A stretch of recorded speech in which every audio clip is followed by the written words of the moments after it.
From the Interstate Pavilion in Portland, Oregon, this is Championship Wrestling USA. Hello, everybody. I'm Don Koss. And Al Madril, we have got ourselves an outdoor 4th of July extravaganza. That's right. Not only is there going to be fireworks later on tonight, Don Koss, but there's going to be fireworks in the ring. There's free rides here. There's bungee jumping here. They're going to have 2 live bands later. I heard you're going to be bungee jumping later. Is that true? Well, you're hearing rumors again. I'm bungee jumping right after you. You just got to be careful because that toupee might fall off there, Don. You got to be careful. I tell you, we've got excitement outdoors, open air. Woo, mercy. Tonight, ladies and gentlemen, in action, you're going to see Sumito, the Wild Samoan, and I understand he's going to be battling C.W. Bergstrom. That's right, the new C.W. Bergstrom. Everybody's seen the guy has changed a lot since he's been out of the hospital. He's bigger, he's stronger now, but he's in there with Sumito. Sumito is making a little name for himself, Don Koss. Yes, he is. A wild name for himself. Damian Knight is going to be in action tonight. Also, Bart Sawyer. And Bart will be bungee jumping, I understand. We got the Bruise Brothers. We've got a new tag team, Jesse Barr, teaming up with one of his students, I think, Carl Pope. That's right. You know, he's an up-and-coming boy. He's probably out of the whole bunch of that Jesse has been training, he's probably one of the best. But this is going to be a test of a lifetime. He's in there with the Bruise Brothers. Oh, my goodness. Mike Winter, John Ramble, we've got it all. Don't you dare go away. We'll be back with all the action on Championship Wrestling USA right after this. Lakeshore Philida Charmer, 2614 Northwest 104th Street in Vancouver. 127,000 takes this home. It's approximately 1,800 square foot, 3-bedroom, 2-bath, great kitchen with a sunlight, 20 by 30 living room, dining room with a ceiling fan, family room, brand new rear deck, 8-foot tall rear wood fence, fruit trees, a metal shed, heatilator, wood stove. 127,000 takes it. Dutch Savage, 574-9400.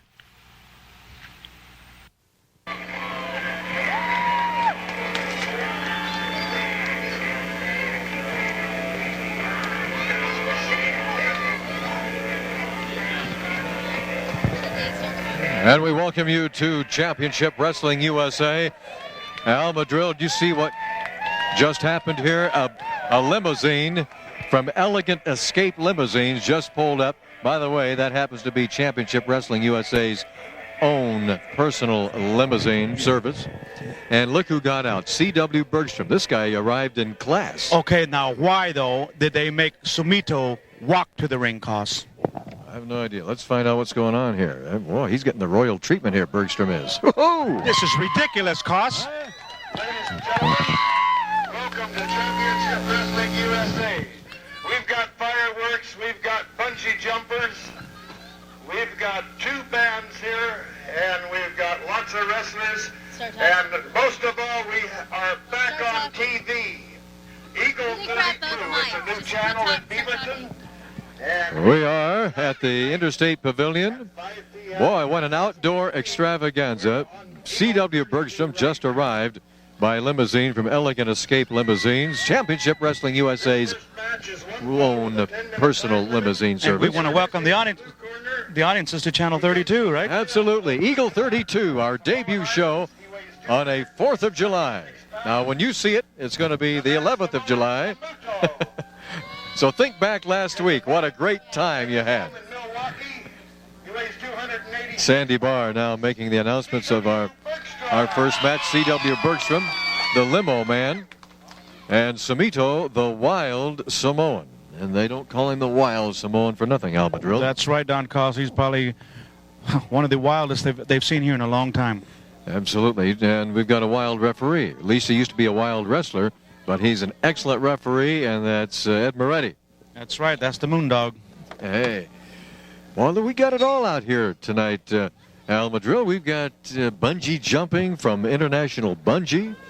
And we've got live music, a couple of bands out here. We're going to have fireworks later. Well, the only thing that irked me a little bit, Don Koss, is I walked in the back of the building there, and they had kiddie rides for the kids free. Free. Yes, you just love it. Well, we're going to get the fireworks started a little early, and we're going to be in the ring. C.W. Bergstrom and Sumito, the Wild Samoan, outdoors. There you see part of the bungee crew over there. A nice almost takedown by C.W. Bergstrom and the Wild Samoan. Well, that's right, Don. I was worried a little bit about the weather here, but the sun is broken out, and the people are having a good time. And It's Hey. just only just begun. What a way to debut on Eagle 32. Oh, I love it. This is great. Oh, man, we welcome you. Championship Wrestling USA. We're going to be seen every Saturday, twice every Saturday on KEBN Channel 32.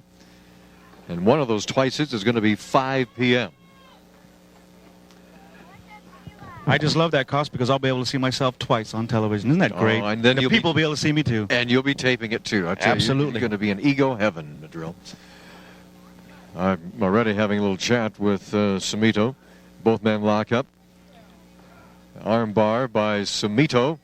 Look at that tattoo work on Sumito, because we're talking royalty there. That's right. For the people who on Channel 32 who don't know, who tune us in for the first time, his great-great-great-grandfather was the last king of Samoa.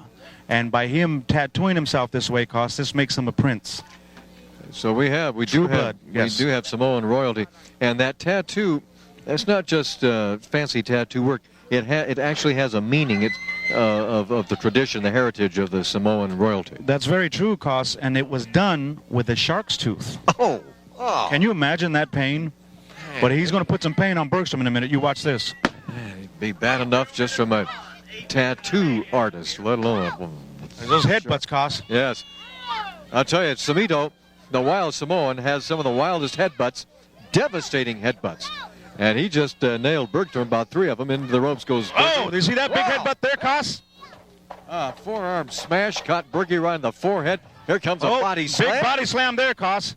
He's going for a big elbow right there. This could be it for Bergstrom. On to work right now. The wild Samoan staying right on Bergie. Another headbutt. Another headbutt. Wow. Oh, Cost. Each one of those things really taking its toll. Into the ropes goes Bergstrom. Oh, you see that big clothesline, Cost? Bergstrom Man. went down, boy. Bergstrom may need that limo back to haul him He's out going of to need there. an ambulance. Wow. Wow. Gee whiz, he's really taking a headbutt beating from Sumito. What's Sumito? Sumito's yelling something. He's twisting his. I get maybe he's trying to see if Bergstrom's going to give up. He's not going to give But up. see, this is where I was saying, Cost, how Bergstrom has changed now. He took all these headbutts. He took a big clothesline, and he's still standing. I mean, he's still in the ring. You know He what I is mean? in the ring, and he's conscious. Yeah. Most. Any other man would have been out of it. Oh right there. yeah. And now using those headbutts. To the lower back. You know You how bet. that lower back is, Cost. Oh mercy! This guy, this wild Samoan does not show any mercy at all. Nope. From He the- said he was here for one reason. He was going to say that Samoa had the top wrestlers, and he was going to clean up in the United States. That's what he said, Cost. Well, and he's fighting for his heritage and the pride of his heritage and his Samoan background. And he's been very impressive over the past couple of weeks, Madrill. That's very true. You know, he's been undefeated so far, and he said he wants to wrestle anybody, whether it's Bergstrom or it's Jesse Barr, Bart Sawyer. It doesn't really matter, he said. Hey, he said he'd even wrestle Moretti, and he may, right? That's true. Moretti's refereeing. And another takedown by Sumito. Again, we welcome you. We've got flags flying, flags waving. You are watching this a week later, but this is the 4th of July, and we are capping it off in style from the Interstate Pavilion. Now, from this time on, we'll be back at the Portland Sports Arena. Now, this is a very, very special debut on Eagle 32, and we thought it very fitting to bring everybody out to the Interstate Pavilion for an open-air outdoor extravaganza. Don't you dare go away. Now, what time will this be shown on Saturday now, Don? Well, it's going to be shown twice, and I know one of those times is 5 p.m. I see. I think the other time is in the morning, maybe around 10. I'm not sure about that, though. Check TV Guide. It's in TV Guide. And check your local paper. And we will also continue to be seen on the cable channel that you're watching right now. Side headlock by C.W. Bergstrom. Now, C.W. works that side headlock very effectively. About like Sumito's working that headbutt. Well, that's very true. You know, Bergstrom's a very powerful man. He works out all the time in the gym, as obviously you can see that, Cost. Let's see what happens here. Into the ropes goes Bergie. Big shoulder tackle there, Cost. And Sumito goes down. Something's going to give right here. Whoa! Big cross Tremendous body. This could line. be it, Cost. Just two. He got a 2 count on the wild Samoan, but and now we go back. Back to those Lower. headbutts, Cost. Man, That look at can that. wear look at you that. down. Look at Bergstrom. They're wearing Bergstrom down.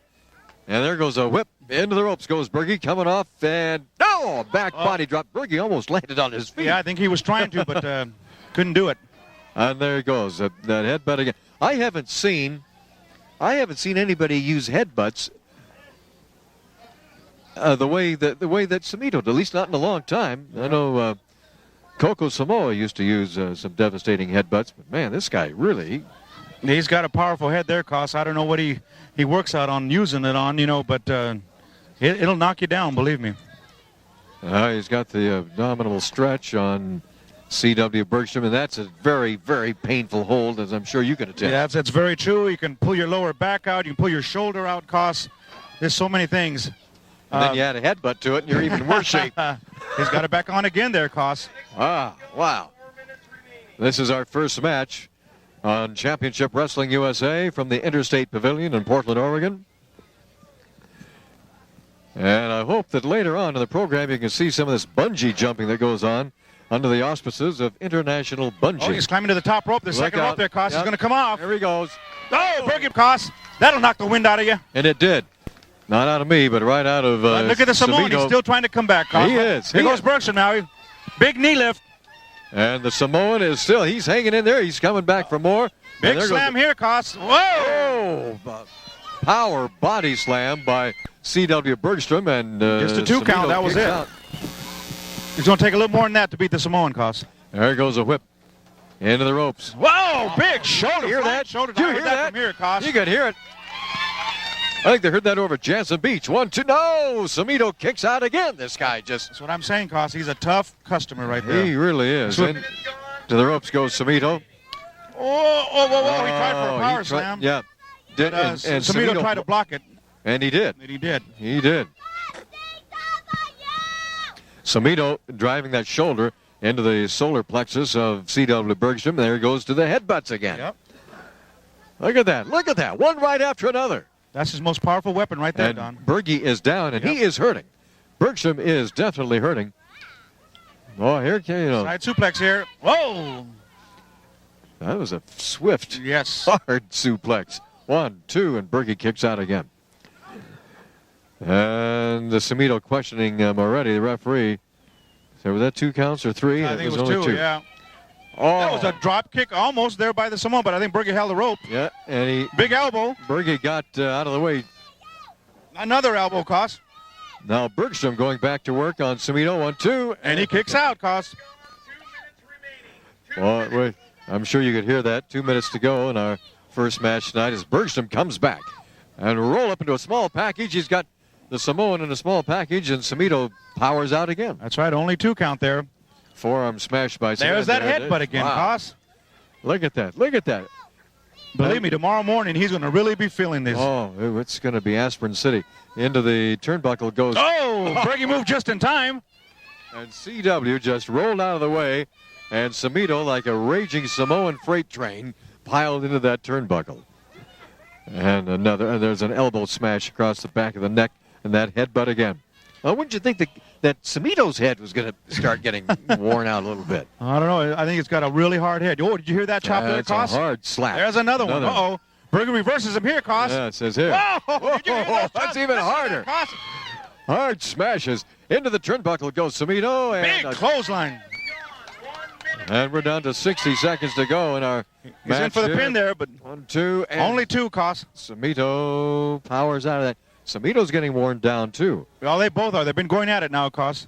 And Samito. Oh, did you see that? Reverse atomic drop by Samito, and they again. Well, that headbutt, and again. He creates that weak spot. Sure does. The small of the back. Is he going for a camel clutch, or maybe a Samoan style? The different, yep. Whatever it is again having its effect on C.W. Bergstrom, who really, he's got to be in pain. He's got to be exhausted, worn out from all those vicious series of headbutts by Samito.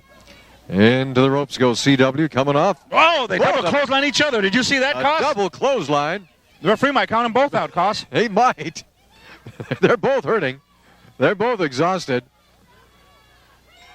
And there was the bell, Koss. We have run out of time. Both men possibly saved by the bell. Well, no, I think the Samoan was up a little bit sooner. No, don't count your Samoans until they're up.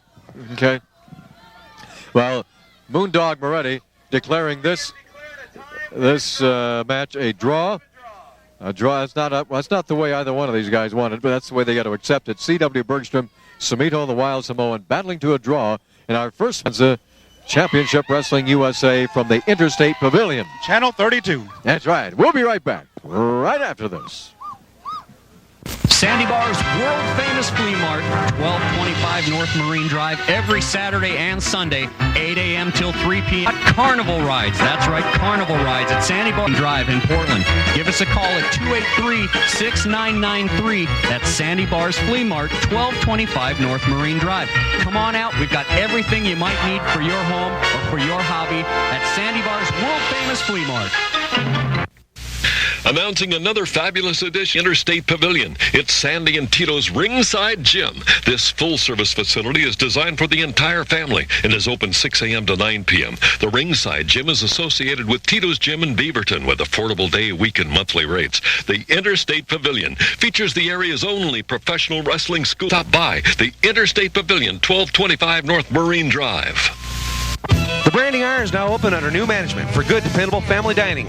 Breakfast starts at 6 a.m. and is served all day long with lunch and dinner till 11 p.m. Take advantage of our twofers at reasonable prices. If you eat there once, we know you'll be back. And remember, we compliment the Drum at 14601 Southeast Division, where cocktails and entertainment are the finest. Karaoke every Sunday and Monday evening, and live bands the rest of the week.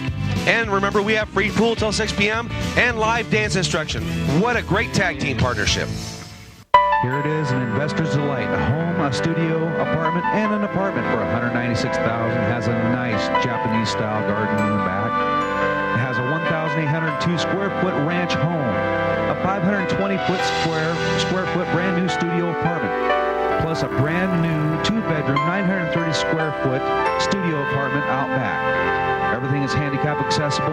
You can call Dutch Savage at 574-9400. That's area code 360.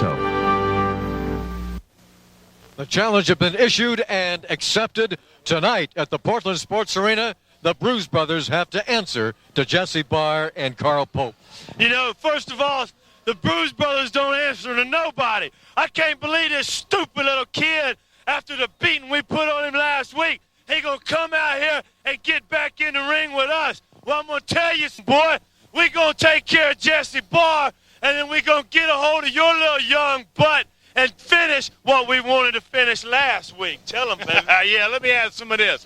Last week, we gave you a taste of what wrestling was all about. We showed you that this was a man's sport. Now you're gonna get with your big buddy Jesse Barr and come out and say, hey, we want night at the Portland Sports Arena.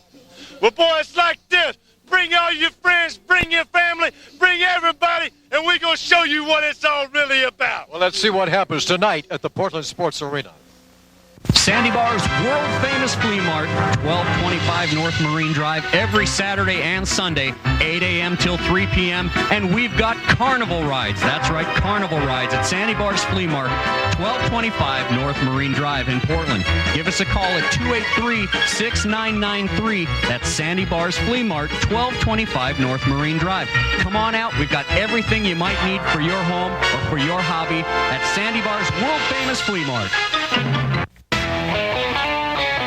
That's right, Red Steer Restaurant and Lounge, located at 2514 North Marine Drive. We have some of the best steaks in town, and we also give country dance lessons. That's right, country dance lessons at the Red Steer. That's located at 2514 North Marine Drive, and we have some of the best steaks in town. You better get down here. Red Steer Restaurant and Lounge, 20 Marine Drive. You're watching Coin TV, Channel 6, Portland, Vancouver.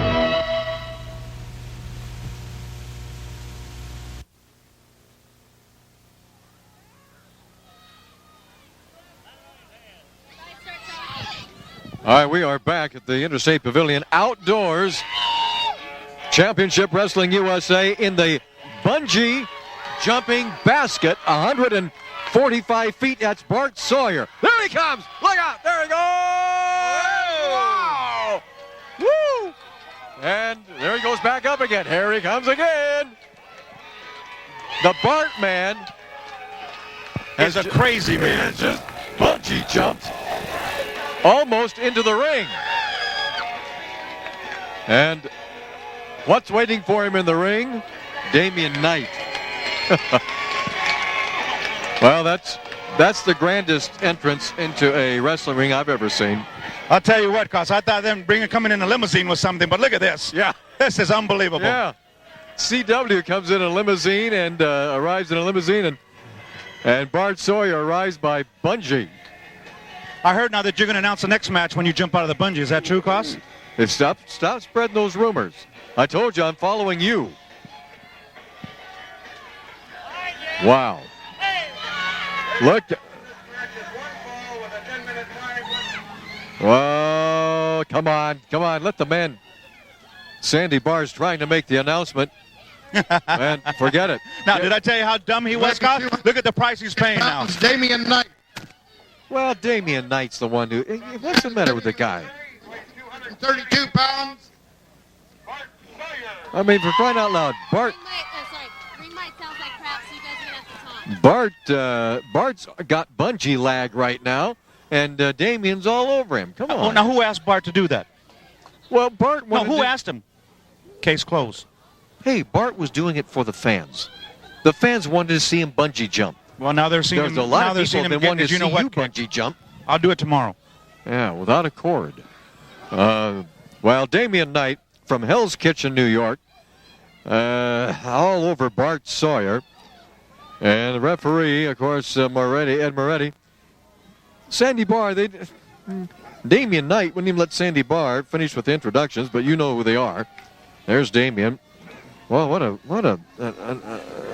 different individual. Hey, if Damian Sawyer Knight. wants to be dumb enough and crazy enough to jump out of that bungee thing and then get in the ring with Damian Knight, Cos, I mean, that's two crazy things to be doing. You know, even though we're outside, the light is still bothering Damian. Oh, it always bothers him. Oop, into the rope. Oh, did you see that kick there? He was going to backdrop him, Cos, and Damian beat him to the punch. Beat him to the kick, and he nailed him right smack in the chops, Damian did. Bart Sawyer trying to shake the cobwebs out. Now Damian's going to choke him on the second rope. Come on now. Gee, I mean, this was exciting. Bungee jumping into the ring. I mean, that's we don't see you do that. I'm smart, Cos. I'm here with you. That makes you smart? That's right. Thank you. I think that makes me dumb. Damian Knight got a 2 count on Bart Sawyer from referee. I think Bart's a little cuckoo from that bungee jump, to be honest with you, Cos. Well, it probably had some kind of an effect, and of course Damian didn't even let him recover or recoup or get his breath back. He was all over him. Whoa! Did you see that move there, Cos? That could be it for Bart. I think it's over. Damian going for the pin. 1, 2, and that was close. Almost 3, Cos. That was close. Damian got a 2 count, but that was all. Bart still trying to catch his breath. Wow, I'm telling you, we're talking action on the 4th of July. Oh, he rolled him up there, Cos. Yep, and he hooked him. And oh. Well, Damian got out of that rather nicely and quickly. Look at Bart. Doesn't seem to be right, Cos. I wonder if that messed him up a little bit. Well, he came down from 145 feet. Oh, did you hear that chop, Cos? Hey. I heard that in Beaverton. Into the turnbuckle goes Damian, and there goes Bart, without any cushion whatsoever. Wow. All right, an elbow smash down across the back of the neck delivered by Damian Knight on Bart Sawyer. Bartman trying to get his act back together. I thought they would have at least a little bit of time between the time that Bart bungee jumped into the ring until they started the match. But Damian was right there. I mean, So who was smart, Damian or Bart? Well, it's not a matter of smart. You know, who was being a good sport? Who was showing some kind of courtesy? Not Damian Knight, that's for sure. Well, he waited for the jump to be through, and then he attacked him. Right. Clothesline. Did you see that, Cos? Took his head off. Woo. I can't believe it. That could be it. That had a lot more of an effect than bungee jump. He bungeed his neck. Oh, wow. Almost tore his head off. Wow, what a clothesline by Bart Sawyer on Damian Knight. There's a suplex there, Cos. Bart Sawyer now. Let's see if he can take advantage of this getting now. things going. Coming off the ropes. Elbow smash on the mat. Damien was smart enough to move because he saw it coming. Damien just rolled out of the way, and Bart Sawyer came crashing down on the mat with his right elbow. And both men a little groggy out there right now. Damien comes back with the right hand into the stomach. And big elbow on the back there, Cos. Damien Knight seizing the moment right now. 4 minutes gone, 6 minutes remaining. And seizing Bart Sawyer. Picking him up for body slam. Here he goes down. Yes. Now Damien. Yeah, he's going to the bungee, Cos. No, he's not going to bungee. He's going upstairs. The top rope or the top bungee. This is going to be it for Bart. This is going to be it, Cos. Oh, did you see that move, Cos? No. Hey, he bungeed himself right into the middle of the ring without a rope. That didn't pay off too well for Damien Knight. Into the ropes coming right at you there. Up, the reversal. And look out, look out. Side suplex. He's got the leg held there, Cos. This could be it. Oh, the shoulder's up. Shoulder is up. Damien, tell you this, Damien Knight's an impressive young man. His ethics leave a little bit to be desired. Power slam. This might be it here, Cos. 1, 2, 3. He's got him. Bart Sawyer took Damien Knight off those ropes with a nice power body slam. Got him hooked in there, and the 3 count. And Damien is history. That's right. I want all the people to stay tuned here on Channel 32 because I know we'll be right back. And Cos is going to bungee jump while he's announcing. Don't forget about that. There'll be the bungee jumping. I'll leave that up to Bart Sawyer. We will be back with more action right after this. Tonight at the Portland Sports Arena. Tonight, John Rambo. You've got some answering to do. W.C. Fields, was it C.W. Bergstrom? You're an idiot, C.W. You are a stupid idiot. Let me clear up 2 facts for you, C.W. Now, first of all, I did not change my colors. I never fought for the red, white, and blue. I fought for John Rambo and John Rambo alone. Now, the second thing, you moron idiot, the only colors that have changed in the Pacific Northwest is your hair color, you stupid idiot. So put away your box of Miss Clairol blonde hair dye, go back to South Africa, learn a couple more holds, because tonight I'm going to whoop you real good. All right, don't miss the action tonight at the Portland Sports Arena starting at 8:30. You're losing it.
Sandy Bar's world-famous flea mart.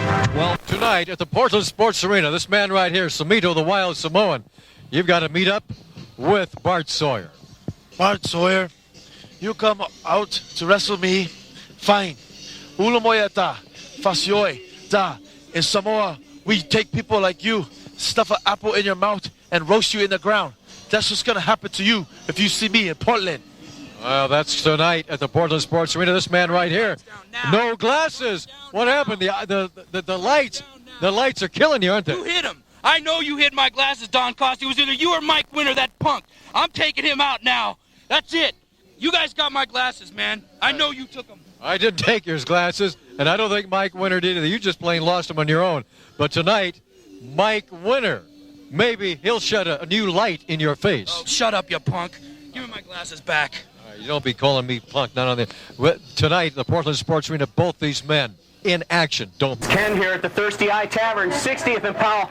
With me is owner Jim Wilson. The fans, I know why I come in here. Let's ask Jim why you should come in here. Well, Ken, the reason people ought to come here, we've got a beer garden, we've got 10 beers on tap, we serve great burgers and great breakfast, and we serve breakfast from open to close 7 days a week.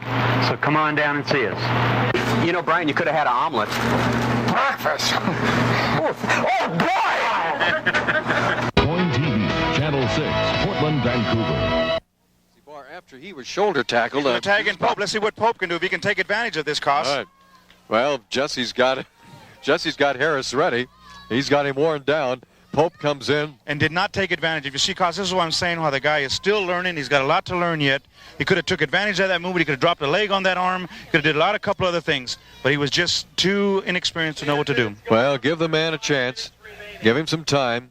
And he'll be somebody to reckon with in a very short period of time. Pope will. Right now, he's rallied. There's some dues that he's paying. Costa, you see this pole is in my way here. Right, you didn't see the knee from the other Harris brother going to the back of Pope. You didn't see that? No, sir. The pole is in my way. Open up eyes, look over towards the ring. Don't look over at the bungee jump thing. Just look at the ring, and you'll see a lot of that going on. Oh, backbreaker there, Cost. This could be it. This could be it. Welcome to the real world, Pope. Not to take anything away from Carl Pope. He's fought one heck of a fight, but he is really taking a beating right now from... Oh, big suplex there, Cost. From two of the best, whose styles may be some of the worst, but they get the job done, the Bruise Brothers. Oh, man. What a big forearm on the back. Now a big smash. kick. They wear size 15 boots there, Cost. Well, they wore them all over Carl Pope's back. And Jesse Barr reaching out a hand, but man, he's miles away right now from making a tag. Got that bear hug on Pope there, Cost. Yes, he does. Pope is down. And he's in the wrong corner right now. Things smashed into that turnbuckle. Now look at this. Madrill. I cannot see, Cost. That pole is in the way here. Jesse Barr trying to come to the aid of Pope. Headed off at the pass, and in the meantime, Pope, of course, ganged up on some more by the Bruise Brothers over the right. Look, he's got a hold of his tights, for crying out loud. Got a hold. You can't see. I can't see. I'm sorry. I'm trying to. Here, I'll move over. You set me in this corner, Cost. Well, you move over here. Get out of the way of the post. And whoa, right out. Outside. He threw him out of there like a rag doll. And you can see right there. Welcome to the real world, Cost. He wanted to be a wrestler. Now he's going to have to pay his dues. Carl Pope again. Wow. Just being mauled out there. He has no business interfering in the match, Cost. He should be in his corner. What do you mean? Of course he has business interfering in the match. For crying out loud, his partner is being ganged up on. He's being thugged out there. He's being attacked, viciously attacked. By one Bruise Brother. And none of the things that the Bruise Brothers have been doing are in any rule book of pro wrestling. I don't care what page you refers to. That's what I'm saying. Welcome to the real world. Flying mare by Harris. And this could be the beginning of the end right here. But it won't be the end of Carl Pope. So did you bring your little sparklers with you, Cost? Just light them on 4th of July. For fuse, I don't have to. You're always exploding at the mouth. Crying out loud. I saw you in line getting your little sparklers, Cost. I saw you. Moretti yelling at the other Bruise brother to back off. Just stay out of the ring until you're tagged. You know, it's one thing, Cost, to be in a training room and learning the sport and learning how to wrestle. But once you get in that ring, Cost, it's a whole total different ball game. And look at Carl Pope right now. Well, he did have something going, but look, oh man. Right in the small of the back in that turnbuckle, Cost. Just when it looked like he might be able to elbow his way to freedom, I'll tell you, he was captured again by the Bruise Brothers. Moretti having a little conversation over in the corner with the other Bruise brother. Now, I want to compliment and applaud our camera crew out here doing just one heck of a job. We didn't know what was going to be happening outdoors, but they're turning a cloudy day into something very watchable, Madrill. That's very true, and afterwards, Cost, there's going to be a lot of fireworks out here. Oh, man. When the live bands start, you see, the people could have been down here, hear these live bands. They have a country band and a rock band. Yeah, and they just do a great job. Yes. Well, right now we got fireworks. Oh, did you see that, Cost? He grabbed onto it. Grabbed onto his hair. Yeah, he grabbed his hair. I mean, I haven't seen anything like that for a long time.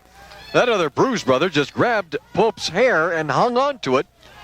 Is that what happened? And yes, that's what happened. I didn't see that. Yeah. I thought somebody was going to bungee jump. Well, he had a hair lock on him and just threw him down. That really has to hurt. If Pope has any hair left at all.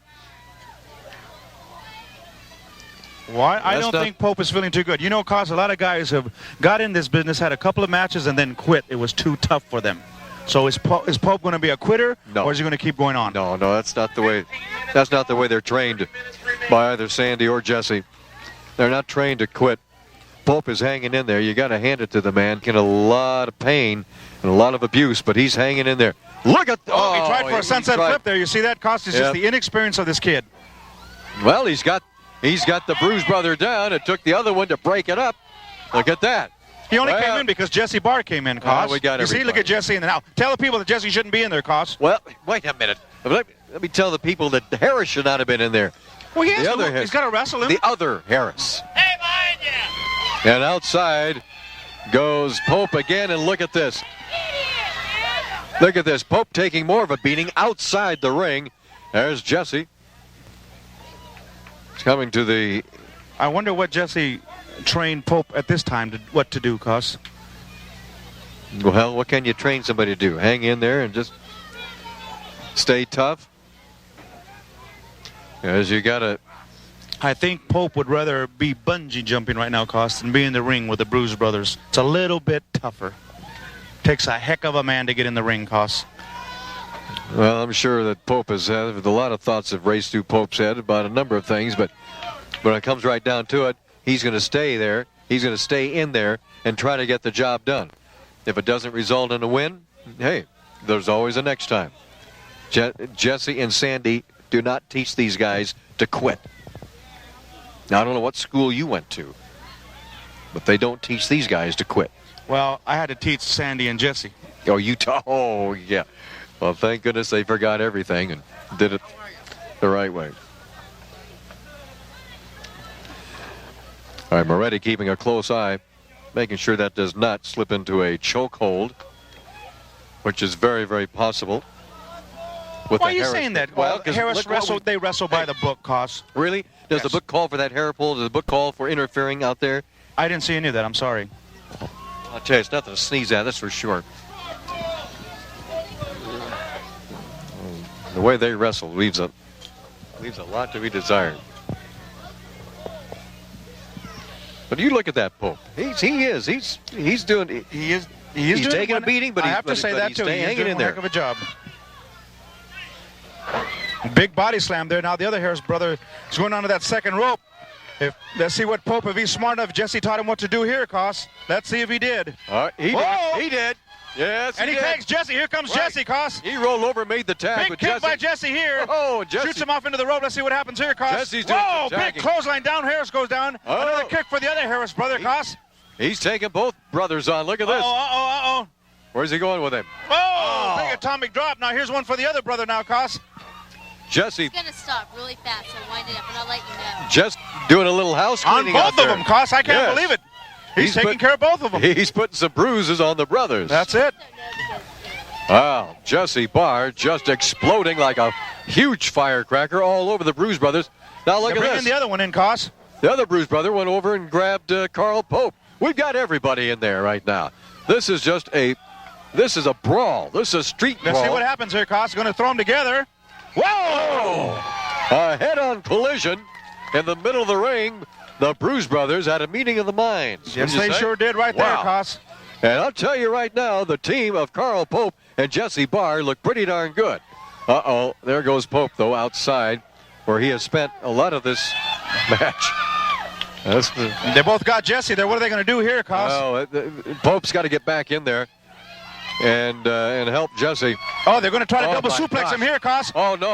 Pile driver. What's Pope doing? Pope's coming up. Oh, he drop kicks the one. Pope. Jesse backdrops the other one, Koss. This could be it. 1, 2, 3. He's got him. He's got him. I'll tell you, that was teamwork, Madrill. Pope and Jesse Barr put it together and got the win. And the Bruise Brothers now can't even stand it. Look at this. Now they've got to romp and stomp. They're both taking care of Pope here, Koss. Well, this is ridiculous. Look at this. This should not be. Moretti outside. They just threw Moretti outside.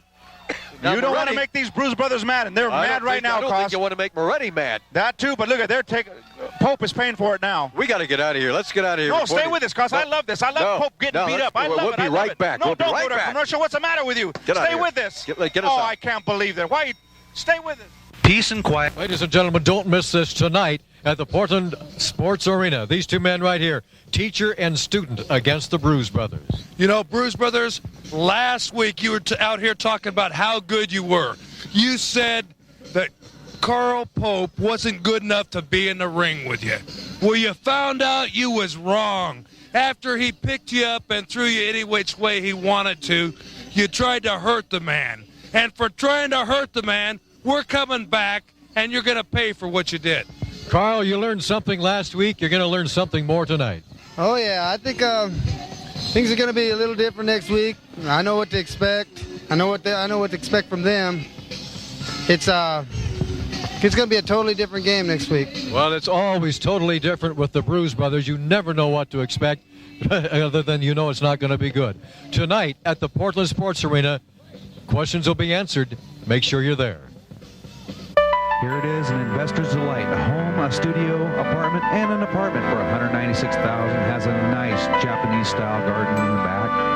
It has a 1,802 square foot ranch home, a 520 square foot brand new studio apartment, plus a brand new 2-bedroom, 930 square foot studio apartment out back.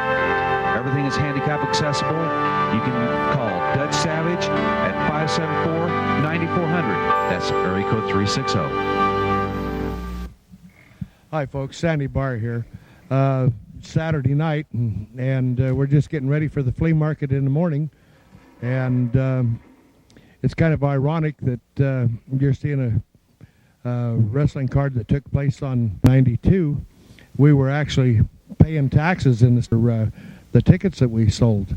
We don't do that anymore, but we might be doing it again this July 4th.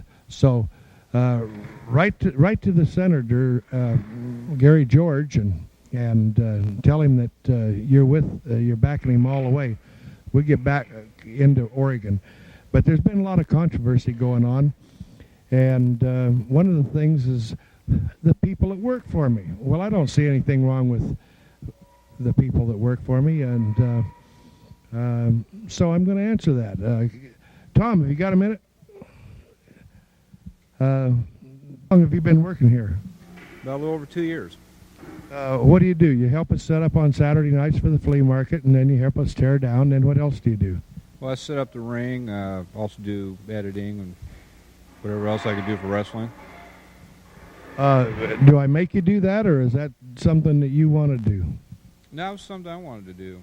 I've been wanting to do it for a long time, get into wrestling, and finally got my chance, for you to allow me to have the chance, and been doing it ever since. Okay, great. That's kind of the questions I have. Come on over here, Paul. Paul, you're one of the most dependable people I have. Why do you even work here? I love wrestling. You love wrestling? Yes, I do. Do you help set up the ring? Yes, I do. Do I make you do that? Do I hold a bullwhip to your back or anything? Don't. No. Well, why do you do it? Because I love the wrestling and I love to watch it. Do you get paid? Yes, I do. Do you get paid for everything you do? Yes. And you love it? Yes. Okay, that's all I wanted.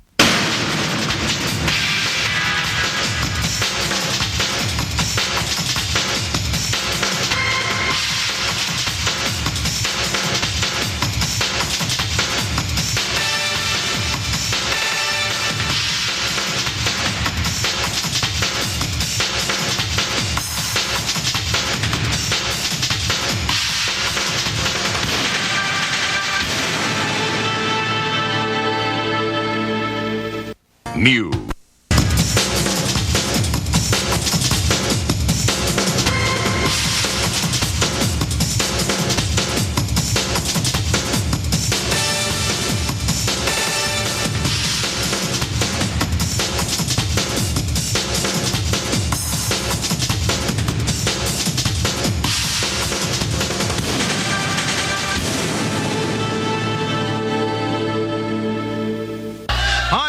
Dutch Savage welcoming you to another great card on Championship Wrestling USA. Main event tonight, Jesse Barr against Matt Bourne, a match I've been wanting to see for years. The Bulldog's back in town, and Matt is eagerly awaiting to meet him in our main event. Bruiser Brian Cox against Lou the Bull Andrews.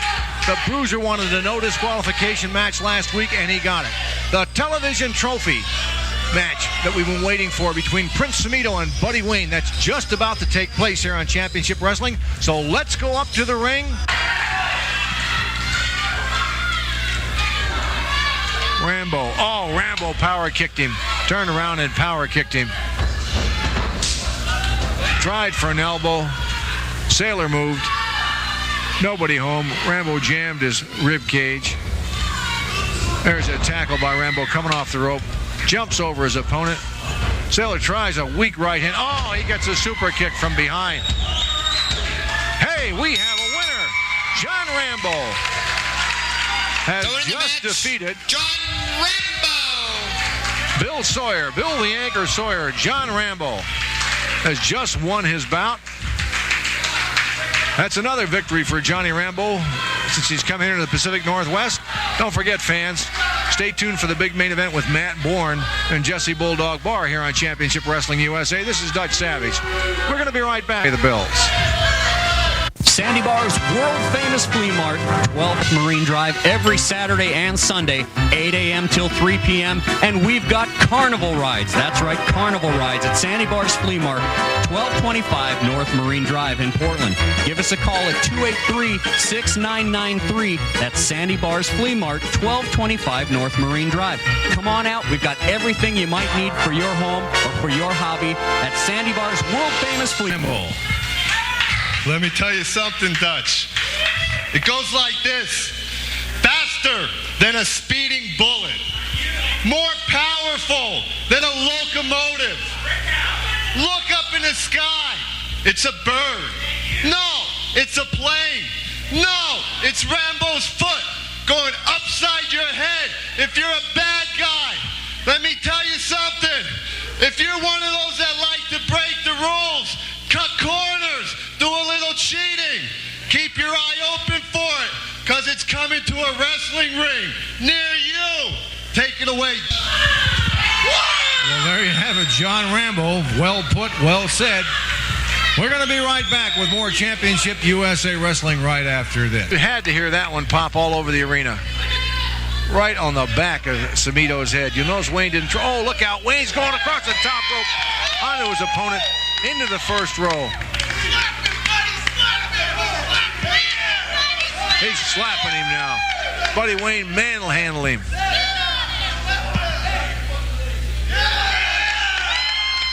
Boy, Wayne's fan. He has a bunch of fans out there in that ringside. I didn't know that. Oh, Wayne is ballistic now. He's really on Dale Weir's count, he's saying. Somehow I don't think that'll impress the referee. Try for a slam. Succeeds. Oh, he's going to go up to the top rope. Samito's coming to his senses. Wayne coming across, tries a backflip. Oh, what a maneuver. Wayne has hurt his knee. Samito he's out like a wedge there, Wayne has hurt his left knee. Wayne stung that left knee. Oh, Samito, I don't know how he did it after that maneuver. Buddy Wayne did a full backflip off onto Samito, crunched his knee, banged Samito's head on that mat. Samito still had the presence of mind out of sheer instinct to kick out of that particular maneuver. Unfathomable. Wayne has got a double chin lock, sitting on his opponent from the reverse side. 10 minutes gone, 10 minutes remaining. In case you just tuned us in, you've been watching 10 minutes of non-stop action for the Television Championship USA Television Trophy match between the champion Buddy Wayne, who's on top of Prince Samito right now in the green trunks. These matches are sponsored by the Washington State Professional Athletes Commission. Our inspector at ringside, Roland Schumacher. Presented by Capital Sports Incorporated, promoters Sandy Bar. Saw Stan Stasiak sitting over there in the crowd tonight. Looking pretty good for a veteran. Samito brought back to life. Oh, Buddy Wayne followed through, almost took the top of Samito's nose off. That jarred Wayne also. These guys just go at each other constantly. Wayne trying for a victory roll-up. Samito gets out of it again. What resiliency, what intestinal fortitude, what stamina, what athleticism by both athletes in the ring right now. There's Buddy Wayne's favorite hold. That's his finishing hold. That's his baby, the sleeper. He has on a much taller man, but he's got it hooked in. He's got it cinched in there pretty good. Samito going down to his knees. That's where Wayne has to be, on the upright position. Holding his opponent. That sleeper. That's a nasty, nasty little Hummer to have on you. Buddy Wayne hanging on for dear life. Samito's coming up to his feet. Oh. Brought Buddy Wayne's chin down on the top of his head. Don't try that with your brother or sister.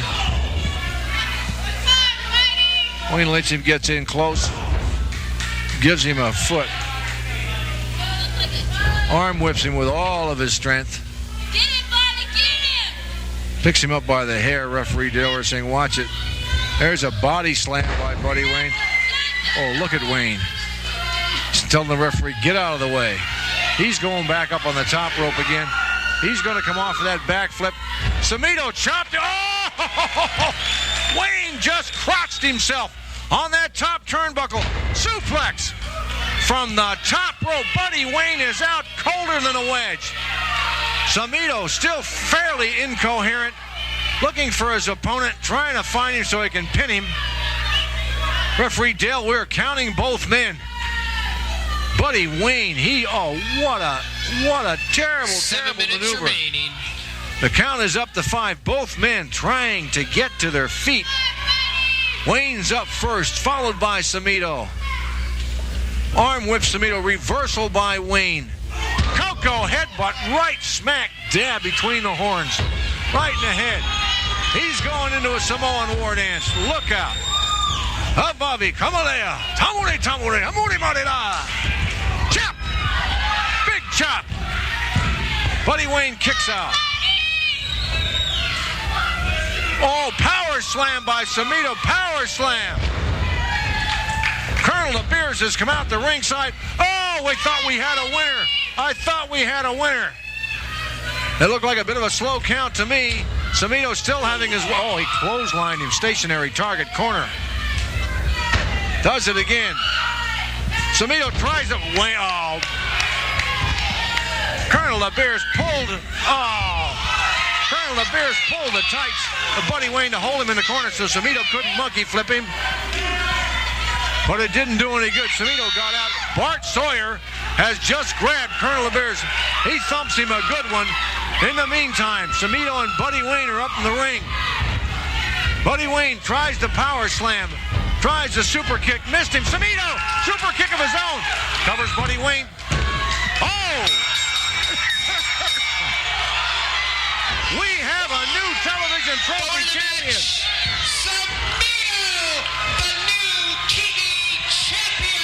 We now have a new television trophy champion. Fans, Prince Cimito is now the new television trophy champion. He just power dunked. Buddy Wayne has got something in his hands. Don't take the camera off the ring. What is it? Oh, he just threw chalk or powder or something into the eyes of Cimito. A powerful blast. The referee's trying to get some semblance of order. Buddy Wayne is kicking Cimito. Keep the camera on the ring. Don't worry about me. Bart Sawyer coming in to try to help out. Cimito can't even see what's going on. Sawyer taking over on De Beers. Now they've got him. Wayne and De Beers have pummeled senseless. Just senseless. Terrible, terrible maneuver on their part. Oh, Buddy Wayne, I don't believe what he's going to do. He's grabbed the trophy. He was going to try to break it, but the referee pulled it away from him. Your new television trophy champion is none other than Prince Cimito. Fans, this is Dutch Savage. We're going to be right back with some interviews, which should be very interesting right after this. Fans, with me, Bart Sawyer. I know that Cimito is one of our very few handicap wrestlers. Handicapped! Handicapped! The man has one eye. And you went after it, Buddy Wayne! Man, and you people! Cimito laid out there rolling. We're begging for your help. We need a towel. All you can do is look at us. And you sitting at home, what the hell did you do? Buddy Wayne, Colonel, you went for the man's eye. You only step up to that line when you want it to go to the limit. I'm walking back. Sandy Barr says, somewhere in the turmoil, you want a tag match for this trophy. Man, this trophy don't mean nothing when it comes to Cimito's sight. He can't see. He don't know where he's at right now. And it's all because of you, Buddy Wayne. Colonel De Beers. Yeah, we played a little bit. We had some fun. Fun's over, boys. It's time to get down. It's time to get dirty. I don't care where it's at. I don't care what it's for. You hurt my friend.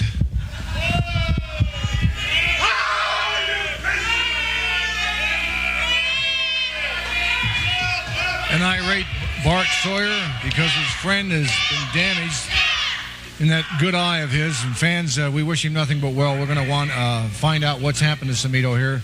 Later on the show, we'll be giving I'm really upset about this myself. That was a terrible, terrible thing to do. We don't condone that sort of action here on Championship Wrestling, and Buddy Wayne should be barred for doing that. We'll be right back after these messages. Ladies and gentlemen, this next match is one fall with a 30-minute time limit. In the corner, in the blue corner at this time, weighing 300 pounds from anywhere he wants to be, Lou the Bull Andrews. His opponent at 290 pounds from Idaho Falls, Idaho, Bruiser Bryan. Bull Andrews, first main event on the agenda tonight. You just watched Buddy Wayne being dethroned as the television trophy champion for Championship Wrestling USA. After the bout was over, he hit Prince Cimito in the face with some sort of powder, whether it was cleansing solution or what, or something like a Comet or an Ajax. He hit him in the face with it, and as you know, Cimito only has the one eye. He's a handicapped wrestler that's made a name for himself in the business. We're going to see what's happening. Look at Lou the Bull Andrews. Walks up to the Bruiser and slaps him, and I think the Bruiser slapped him back and slams him. Slammed him hard. Andrews saying, come on, referee, what did he do that for? Now, I wonder what. This match is a grudge match between these two. Bruiser Brian Cox asked for it last week. He's got it now, so oh boy, he's going to go at it with the Bull. Both men evenly matched. The Bull a little taller than Bruiser. by an inch or so, but the weights are distributed just right. And my money says that the Bull's a behemoth and a strong individual, but I think the Bruiser has a bit of advantage on him. The Bruiser works out with buildings.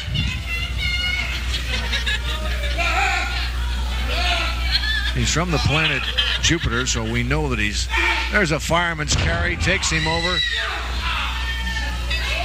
Wrist lock and an arm bar. Now he sticks that figure 4 arm bar in there.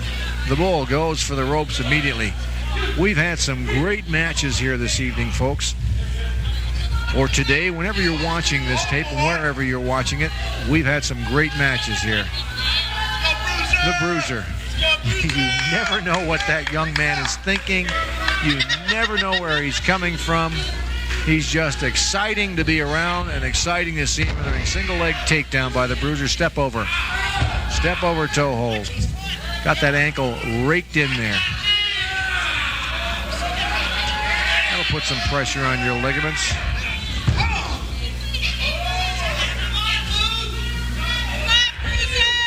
The Bruiser dragging the big bull around at ring center. Trying to take that leg away from him. Give it to the audience. Gives him a knee again. The Bruiser's just having a good old time tonight. He's just smiling. He's having a great time. Having a great time.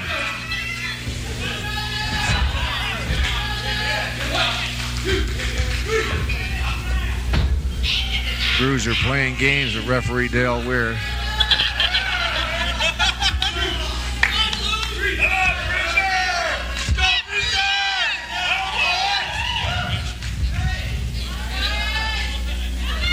The Bruiser says, you go over there and just leave us alone.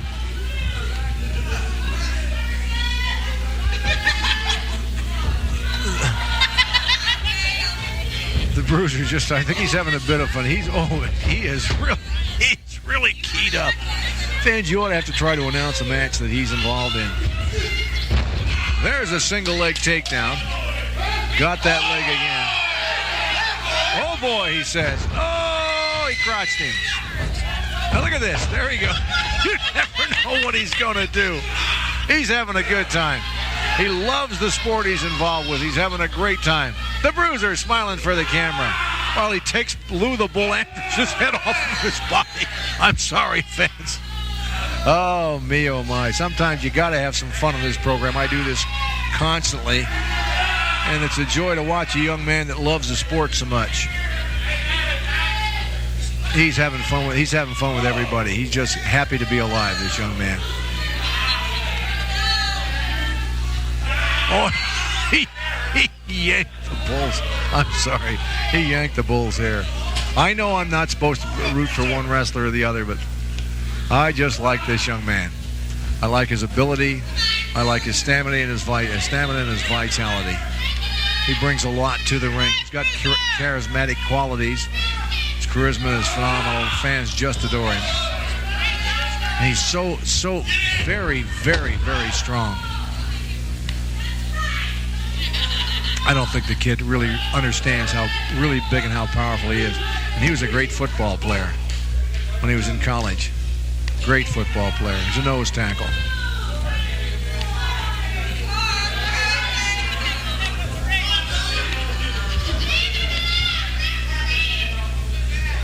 You never know where he's going to walk to in the ring. The Bull he really has his hands full with this young man.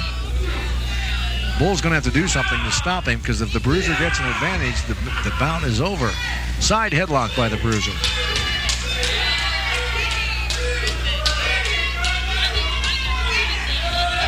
You fans in Gresham and Beaverton, aloha.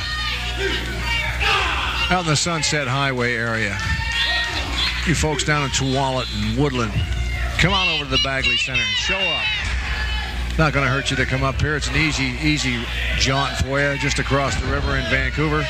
Very easy to get to.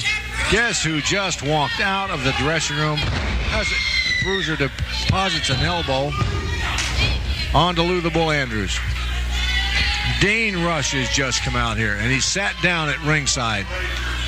All you can see on camera is his hands, and there he is. There's Dane Rush. He's just sitting next to the stage here at the Bagley Center, watching the proceedings. The Bruiser keeping a wary eye on him. He arm whips the Bull across the ring. Walks into a foot. I don't think Dane Rush or Colonel LeBeer should be allowed at ringside when one of the other people that they're involved with are wrestling. They just distort the attention of one wrestler who's trying to get his job done by beating his opponent. You're constantly aware of them being there, and they're actually right now there's no rules or regulations to keep them from coming to ringside. The only way that can happen is if the promoter puts out special match rules, and then it's only for one night only. The Bull just walloped him across that forehead. That stunned the Bruiser. That stunned him. Flying mare, snap mare by the Bull, drops an elbow on the Bruiser, drops another one. There's 3 of them in a row. 4 of them. Look at the Bull go. That's a 300-pounder you're watching move that fast, fans. Look at him. He just keeps going and going and going on. He's pummeling the Bruiser. Tries for a pin. The Bruiser kicks out. The Bull says, I'm giving this guy my bed shot. What in the world's happening to him?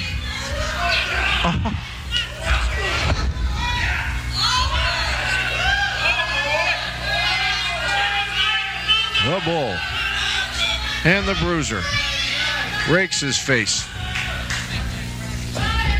Arm whips the big 300-pounder across the ring, drops a knee in it. Down goes the Bruiser. He not only has to contend with Lou the Bull Andrews, you'll notice Dane Rush is sitting out on the floor. Bruiser gets thrown out. He got his feet under him, broke some of the fall out here in the tarmac. Bruiser threw him out. I think it's a bad move. The Bruiser can come back to his senses. Well, not really. The Bull's coming out after him. Stomps him on the back. Again.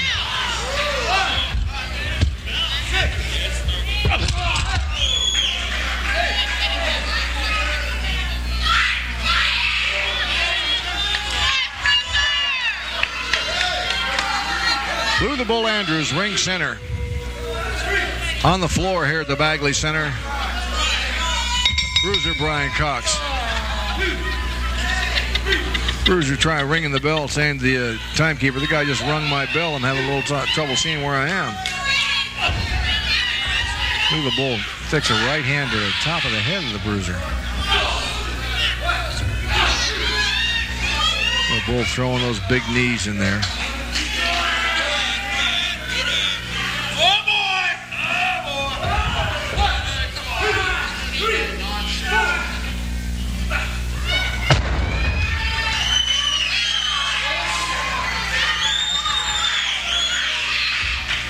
The Bruiser.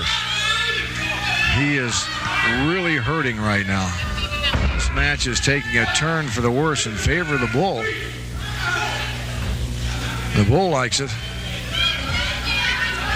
Bruiser has lost some of his starch.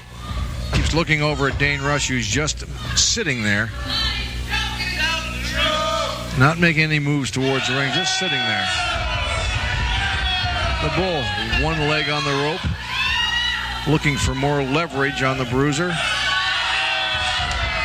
Both legs on the rope.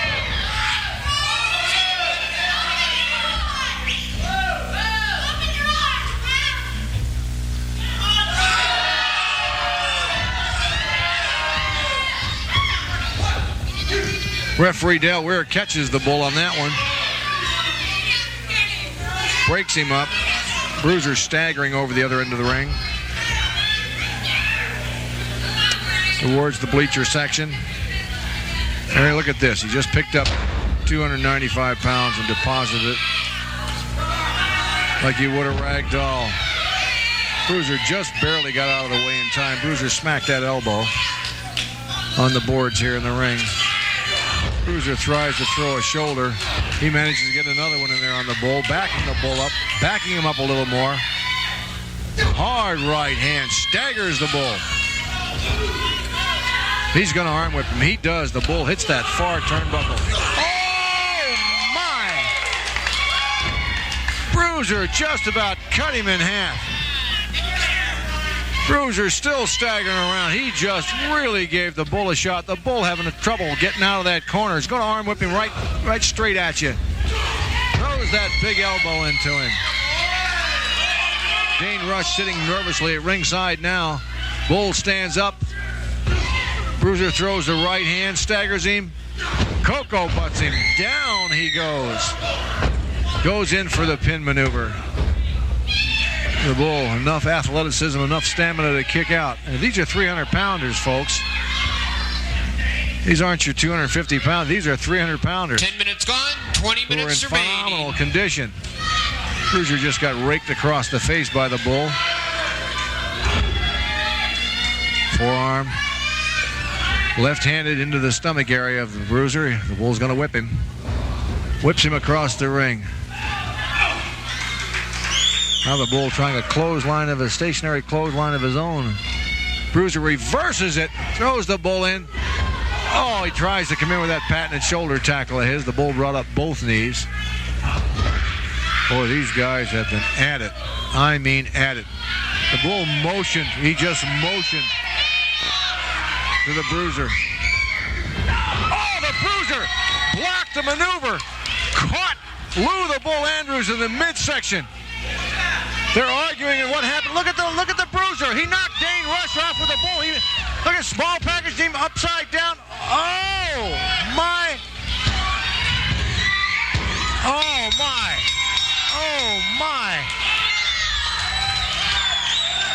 The winner of that bout, Lou the Bull Andrews. I couldn't see what was happening in the mayhem. The Bruisers claiming that Lou the Bull Andrews grabbed him by the tights for the win. He's even telling the referee, they pulled my tights, referee. Well, that's the decision. Lou the Bull Andrews has just won a bout over the Bruiser. Fans, we're going to be right back with an interview right after this message from the local station and sponsor that are paying the bills for this program. Don't go away. Emergency. We need your support. The Oregon legislature is about to vote. Call Gary George, 503-986-1702. If you want to see Championship Wrestling USA in Oregon, you want to see the World Wrestling Federation in Oregon, if you want to see World Championship Wrestling in Oregon, you got to call Gary George. You got to vote. 503-986-1702. Bring wrestling home. Bring it to Oregon. You've got to vote. Interview time, fans. Bruiser Brian Cox.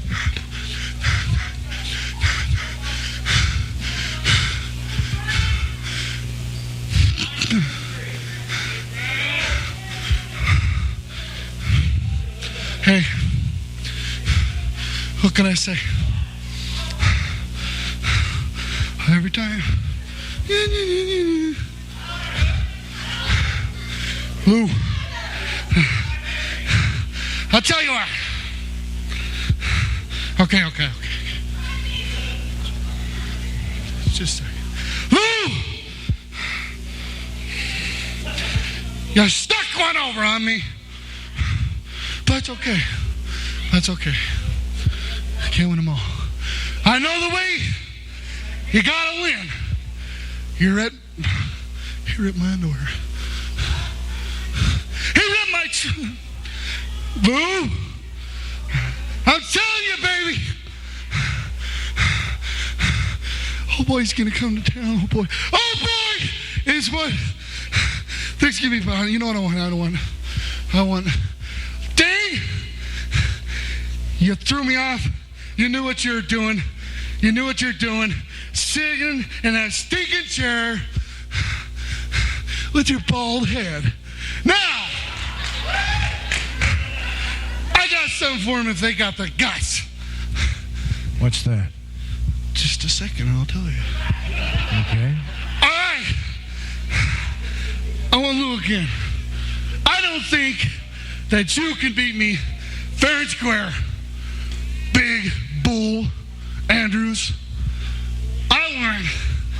I want, you know the dude with the bald head? Dane Rush. That's the man. I want him in a cage next to the ring. And one thing I know is Jesse Barr is going to be in Japan in the Orient next week. So I don't got to worry about him.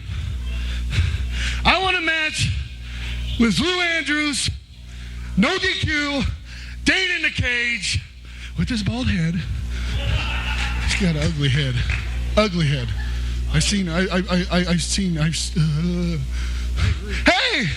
Hey! I can take it. I can take the loss tonight because I know you'd had to do it there, stuff. But I'm going to tell you, Dutch, I'm going to beat him. I can beat him. I know I can beat him. I have no doubt. Surely I can beat him. Lou, next week, if you got the guts and keep your little friend with the bald head in the cage, we're going to get it on. I'm going to whack you with everything in this place. I'm going to break chairs over your butt. I'm going to wrap your damn gizzards around the ring ropes. And then I'm going to pin you. Because I know I can pin you, you little girl. I wouldn't say something naughty. I don't go to your level, punk. You got the guts. I made the match. You hippie freak. Come on! You want me? Let's get it on! I can do it. You know I can. That's why you act the way you do. So come on, and God mercy on your soul, because oh boy, it's me and you. Oh, I want to hit him hard. Well, don't hit anybody right now. Fans, that's the Bruiser issuing the challenge today to Dane Rush and to the Bull. Rush in the cage here tonight, May the 19th, Sunday the 19th. That's tonight, fans. In the cage, Dane Rush locked in, can't interfere. Lou the Bull Andrews, no disqualification. The Bruiser is going to have his way, and Jesse Barr is going to be in Korea. We'll see you right after this. Oh, boy. Oh, boy.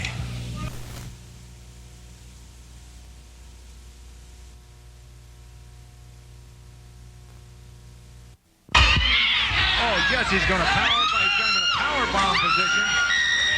Oh, he's going to suplex him, trying to. Doesn't get another match. Suplex Jesse Barr on the far floor. On the far side of the ring. That's concrete, fans. That's tile on concrete. Matt Bourne just souffled Jesse Barr on the concrete. Matt Bourne starting, right in the mouth. Right in the mouth. He banged Jesse Barr off that far ring post. Barr is begging for mercy. Matt Bourne has had it. He's pulling out all the stops now. He's going after Barr with a vengeance. He just faked the referee out and broke the count.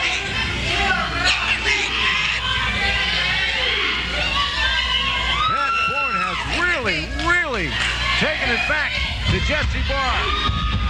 Stops him on the head.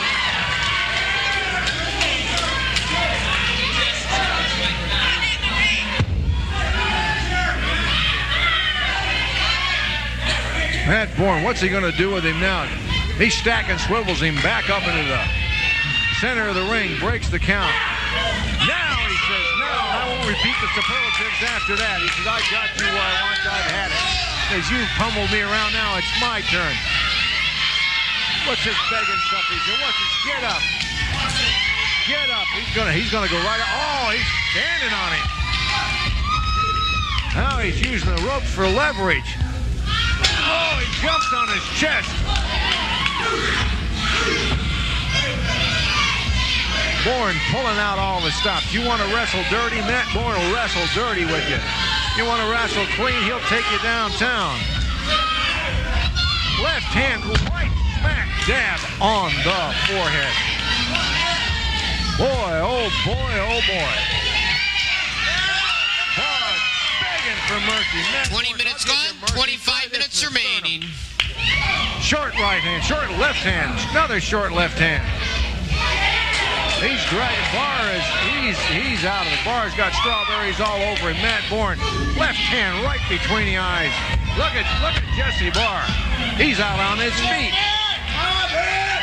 You can't see the blood and stuff on these people down here, fans, but they got strawberries and bruises all over from this side.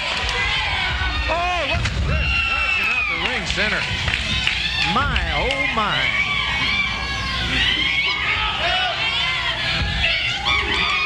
Matt Bourne comes off. Drop kick. Down goes. Referee Dale Wire in the middle of it. That poor referee has been knocked down. He caught an elbow. Matt Bourne is on top of it. He's got him pinned. 1, 2, 3, 4, 5, 6, 7, 8. He's got an 8 count. He had him pinned. Where's the referee? No referee. Matt's going to help the referee up. Says, wake up. Come on, man. Jeff Barr sneaks up behind him. Pummels Matt Bourne from behind. Grabs him. Whips him across the ring. Reversal by Bourne. He K-bombs him. Crushed him. Clotheslines him. Covers him. 1, 2. Barr kicks out. I don't believe it. What a battle. What a gruesome, hard-fought battle. Barr rakes the eyes of Matt Bourne. Whips him across the ring. Matt can barely see. Tries for a clothesline. A half Nelson backwards out of the ring. Bourne clotheslined him.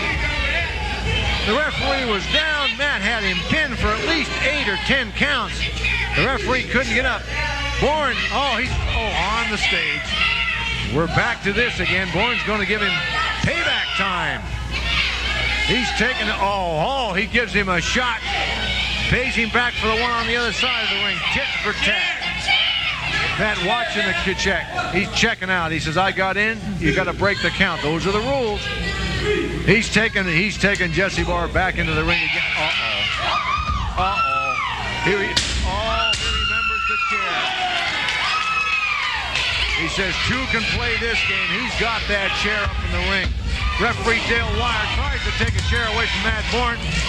Throws the chair back up here outside. Jesse Barr fouled Matt Bourne. Matt Bourne back out on the floor. They're still going at it. He posts him again with the shoulder. Jesse Barr walking. What is he doing? He's grabbed the scorer's table. He's got the entire scorer's table. He's got the... What is he going to do? He's grabbing Matt Bourne, punishing Bourne. What is he going to do with him? He powerbombed him on the scorer's table outside.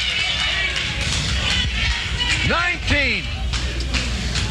Barr got in and broke the count in a count of 19. Matt Bourne has been powerbombed on the table outside the ring by Jesse Barr. The poor scorekeeper doesn't know what hit him over there. He's going to slam him on it again, right on the edge of his back. Down he goes again.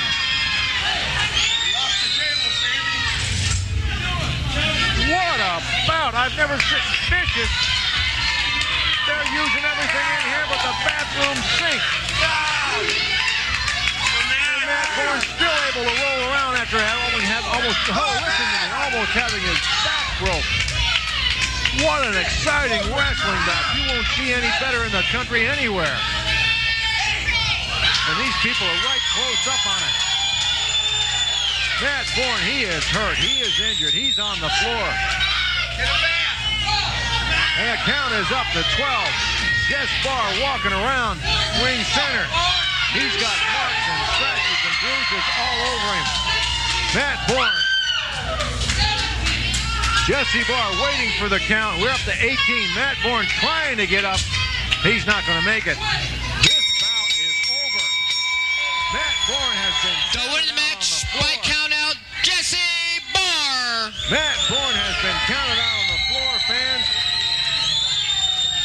They have damaged some equipment out there. The scorer's table has been busted. They broke one of the camera cords while they're going around outside. And I'll tell you what, fans, this is Dutch Savage. You have just watched one of the most brutal, vicious matches we've ever had on Championship Wrestling USA.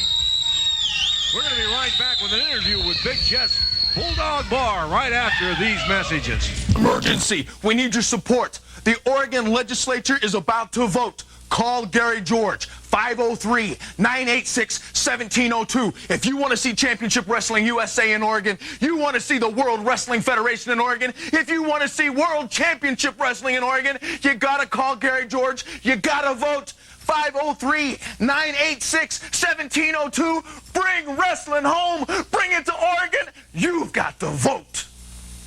World Tag Team Champion Jess Bar. Hey, am I a man of my word or what? I told you what was going to happen tonight. I told you Matt Bourne stepped in the ring with me, and he'll live to regret it. Matt Bourne, your career is over. Pack your bags and ship off somewhere where somebody gives a damn about you. Jesse Barr just took it. Matt Bourne has still been injured out there. Jess Barr is taken off. Here comes Lou the Bull Andrews. Lou the Bull Andrews, you're going against Bruiser Brian Cox here tonight. That's right. In a special no disqualification match, and your partner Dane Rush is going to be locked in a cage. Hey. Nobody seems to ever tell me about this kind of stuff. And why must we have to cage Dane? Did anybody see Dane interfere tonight? I didn't. Did you? Yes, I did. Dane was sitting back enjoying the match, watching me dominate the entire match. Right? Wrong. Hey, come on now. That's bottom line, who ended up winning tonight? You won the bout, but the Bruiser was jobbed. That's why he asked you for the no disqualification match tonight. And Rush is going to be locked in a cage, and Jess Barr is going to be in Korea. Where's the promoter around this place, huh? There's no way this is going to happen. I'm going to make sure this match won't happen. Fans, the match will take place. You can bet your bottom dollar on that. We're going to check to see if Matt Bourne's all right. We'll be right back after that. I'm okay. I'm going to be all right. Probably wouldn't matter how bad I was hurt. I'm going to tell you I'm going to be all right because I've got the intestinal fortitude to come back from anything. It's not like the first time I've ever been hurt. What exactly happened was Jesse Barr just didn't grab any chair. He grabbed a chair that was steel reinforced underneath, and if the chair would have broken, it probably would have saved my neck, you know, and it's not like my neck is gone. I've got a chipped vertebrae, and my doctors advised me just stay away from it, stay away from any exercise, stay away from any strenuous activity for a period of time. It's kind of hard for a guy like me to do. But what I am doing is I'm going to rehabilitate my neck. I can't say exactly how long it's going to be, but I'm going to say I can heal fast, and whatever it's going to take is exactly what I'm going to do. I do got to say that Jesse Barr, he is a tough man. Haven't been around Jesse in a few years, and he was always tough. He was always one of the toughest competitors I ever came across. But it seems to me that he's gotten bigger. He's gotten stronger. He's gotten a little meaner, too. Maybe I wasn't quite ready for it, you know? Not saying I can't rise to any occasion that confronts me, but maybe I just didn't rise to the occasion last Sunday night. So, Jesse, my hat's off to you. You're a tough man. But you know what happens, Jesse, when you wound a dog, you wound an animal, they get mean. I'm in no shape, no position to be mean right now. And I'm not out here making any threats. But what I am out here going to do is I'm going to tell you people, and I'm going to tell you, Jesse Barr, and I'm going to tell your daddy, Sandy Barr, the promoter, I'm not down and out. I'm coming back. Worst thing about this whole thing is I've been taking so much Knox gelatin, I've been feeling like a bowl of jelly. But that's okay, you know. I got to keep a sense of humor about this thing. There's a silver lining around every cloud, as I'm sure you've heard. The silver lining around this cloud, I'll tell you what, in a matter of time, short period of time, you'll be able to see what that silver lining is. In my eyes, anyway. Because Jesse Barr, you've bitten off a little bit more than you can chew this time, big dog. Because as soon as my neck is well enough to where I can compete again in the ring, it's going to be different. It's going to be so different. You've got to understand, Jesse, I grew up just like you did. Second generation in this sport of professional wrestling. So we know a little bit more than the average guy. The average wrestler out there that hasn't been through what you've been through and what I've been through. So you bear in mind, and I hope you think about me when you go to bed at night, and when you wake up in the morning, I better be the first thing you think about. Because there's going to come a time in the not so very far future where you're going to have to look in my eyes across that ring, and I'm going to tell you something. It's going to be a nightmare you will never forget. It's a promise. See ya. Bruiser Brian Cox against Big Lou the Bull Andrews. Dane Rush outside the ring in a steel cage, locked in. Their partner, Jesse Barr, cannot interfere, neither can Dane Rush. Jesse Barr will be in Korea. Also on that particular card tonight, TV Trophy Tag Team Title Match. Samito and his partner, Bart Sawyer, against Colonel Beers and Buddy Heartthrob Wayne. Rambo is going to be on the card. There's going to be excitement in the air tonight, fans, so I suggest you get down here to the Bagley Center early and get your tickets. Don't forget, you're watching Championship USA Wrestling, the best in the West. This is Dutch Savage. We'll see you here at the Bagley Center tonight.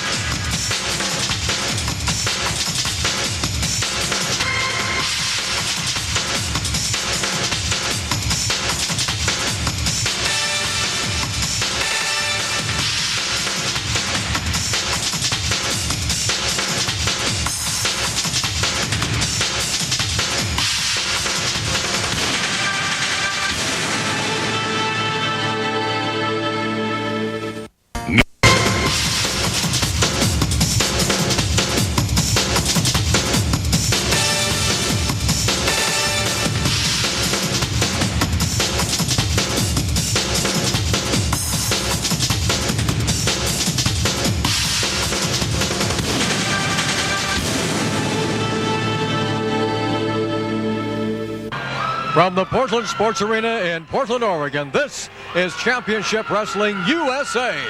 Ladies and gentlemen, welcome. My name is Don Koss, and we'll be joined with Al Madril in just a little bit. Tonight, you're going to see, look out, woo, we got a special event. We've got C.W. Bergstrom going against John Rambo. Now, I can't promise that you're going to see that match. I don't know if we're going to have it on TV. It's going to, one of those matches going to get real ugly real fast. But we'll let you know a little bit later whether that will be on TV or not. We have a tag rematch. We've got the team of Jesse Barr and his partner Carl Pope against the team of the Bruise Brothers. Also tonight, you're going to see in action Bart Sawyer. You're going to see Samito, the Wild Samoan. We've got Damian Knight, the strange one from Hell's Kitchen, New York. We've got Mike Winter in action tonight. We've got Al Madril is going to be wrestling tonight. Don't you dare go away. Also, Jim Pope is going to be here. Ladies and gentlemen, welcome once again to Eagle 32. And we are proud to be a part of their new television family. We're going to be right back with all the action. Don't you dare go away. Right after this. The Drum and the Branding Iron. What a great tag team combination. There's always something happening at the Drum and the Branding Iron. Every Sunday, Mondays karaoke, and 5 nights a week we have live music. And coming up June 1st, that's right, June 1st, we're having an autograph party. That's right, an autograph party with all your favorite wrestlers, including The Grappler. That's right, The Grappler will be there, and Mike Miller. All the other stars of Championship Wrestling will be there, so be at the Branding Iron, 7 p.m. June 1st. Fans, it's an emergency. We need your support. The Oregon legislature is about to vote. Call Gary George, 503-986-1702. If you want to see Championship Wrestling USA in Oregon, you want to see the World Wrestling Federation in Oregon, if you want to see World Championship Wrestling in Oregon, you got to call Gary George. You got to vote. 503-986-1702. Bring wrestling home. Bring it to Oregon. You've got the vote. Once again, we welcome you to the Portland Sports Arena, the house of action for Championship Wrestling USA. Today, getting started already with Mike Winter against Damian Knight. the wild man from Hell's Kitchen, New York. We've got two wild ones here tonight. We've got Damian Knight, and of course later on we're going to have Sumito, the wild Samoan. And if you have not seen Sumito, don't you dare go away. They don't call him the wild Samoan for nothing.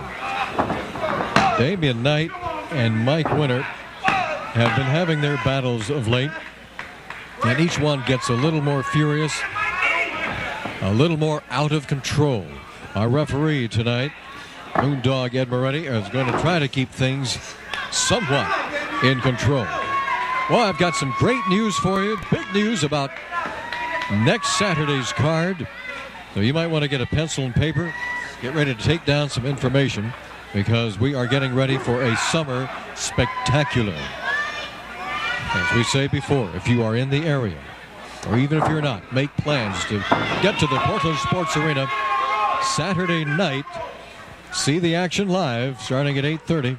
We are located on Chautauqua Boulevard, right between Lombard and Columbia. Now Mike Winter getting the crowd going. Mike Winter, the eternal cheerleader. These lights really bothering Damian Knight, as always. Damian with a strange haircut. That kind of goes along with his attitude. He just has a strange attitude. He wears dark glasses to the ring, but of course he has to take them off as the match starts. And even when we were outside, remember the 4th of July spectacular we had? Even an overcast day was bothering Damian Knight's eyes. But doesn't seem to affect his wrestling style. The man can wrestle. He's a good athlete. And he has just wrestled Mike Winter under the ropes, and that'll force a break. What a tag rematch we've got tonight. You talk about feuds and you talk about riots, you talk about battles, you're going to be talking about the tag match we're going to have today between the Bruise Brothers and the new team. We've got teacher and student teaming up. Jesse Barr and Carl Pope. Carl Pope is a young man who's certainly going to be making a name for himself in the world of pro wrestling in the very near future. Right now, he's still learning the ropes. And he's still paying some dues. But boy, I tell you, he's been holding his own in matches against the likes of the Bruise Brothers. This is going to be very interesting. The last time these two teams met up, Carl Pope more than held his own. In fact, Pope and Jesse Barr came away with a victory. And then we had some extracurricular scuffling and battling going on. A challenge was issued by Pope and Barr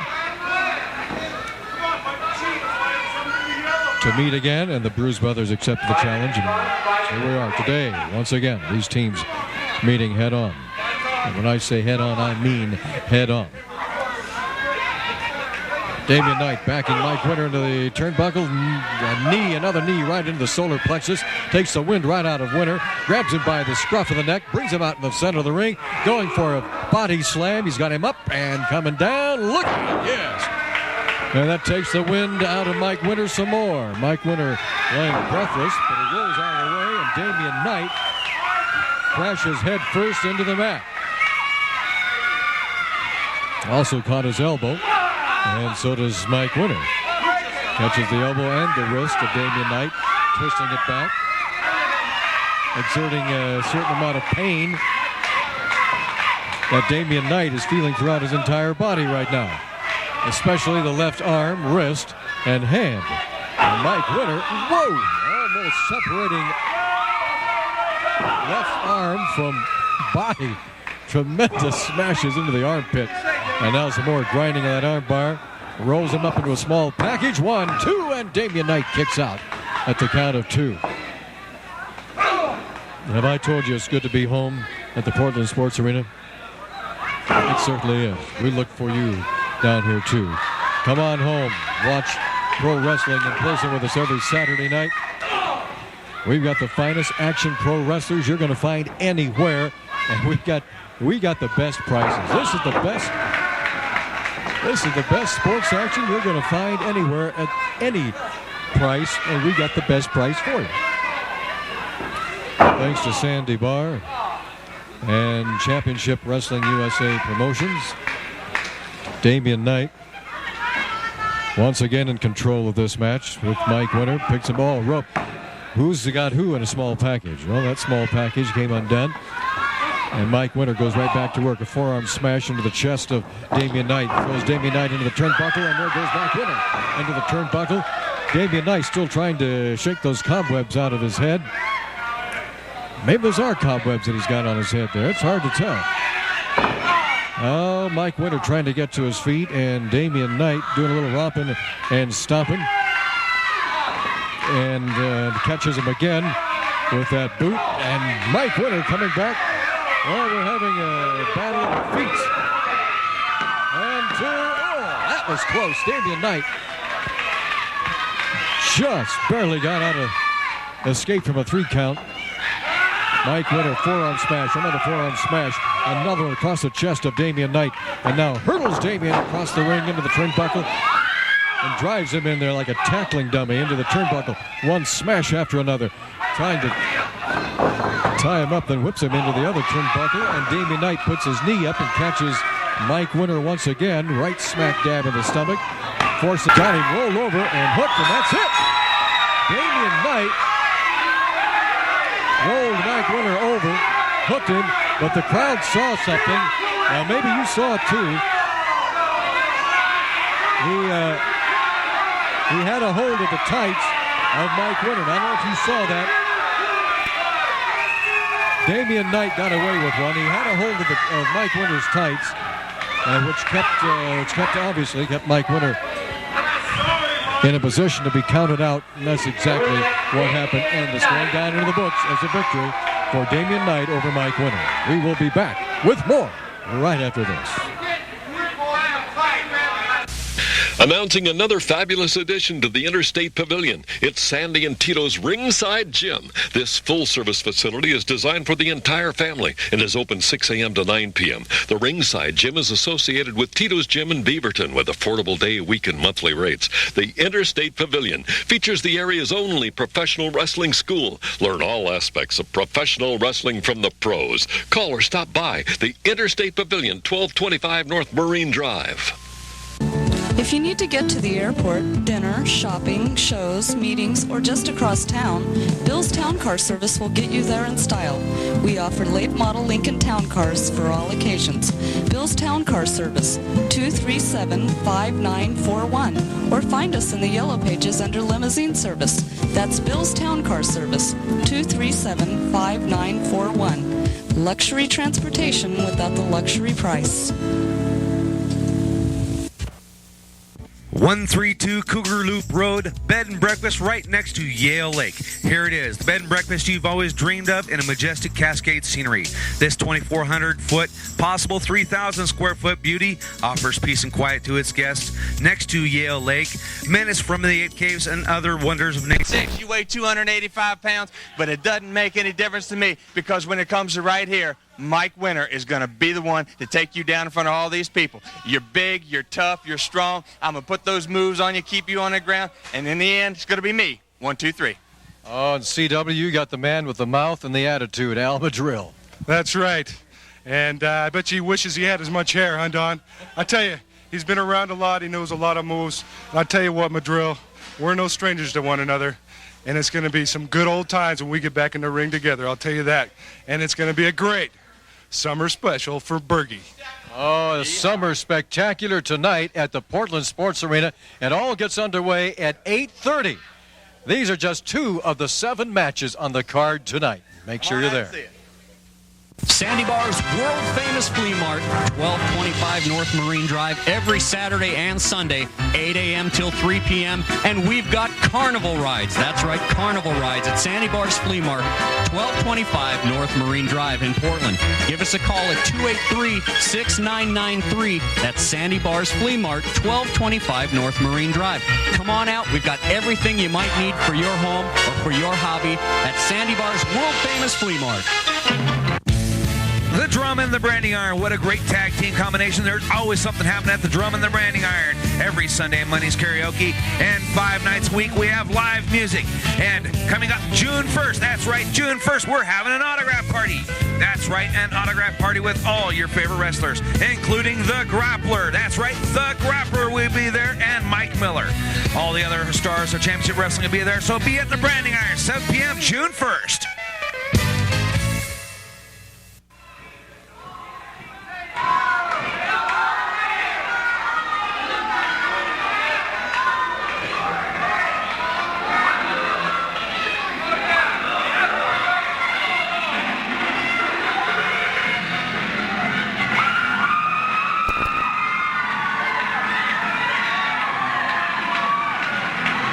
Getting ready for more action from the House of Action.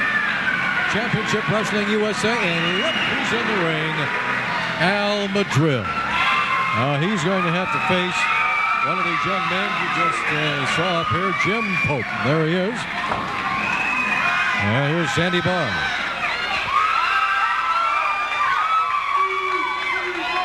Ladies and gentlemen, remember, next week, 7 big matches. 3 new faces, the return of Ryuma Go straight from Japan. That's next Saturday. This match is 1 fall with a 10-minute time limit. Introducing in the red corner from Los Angeles, California. He weighs 242 pounds. Turncoat Al Madril.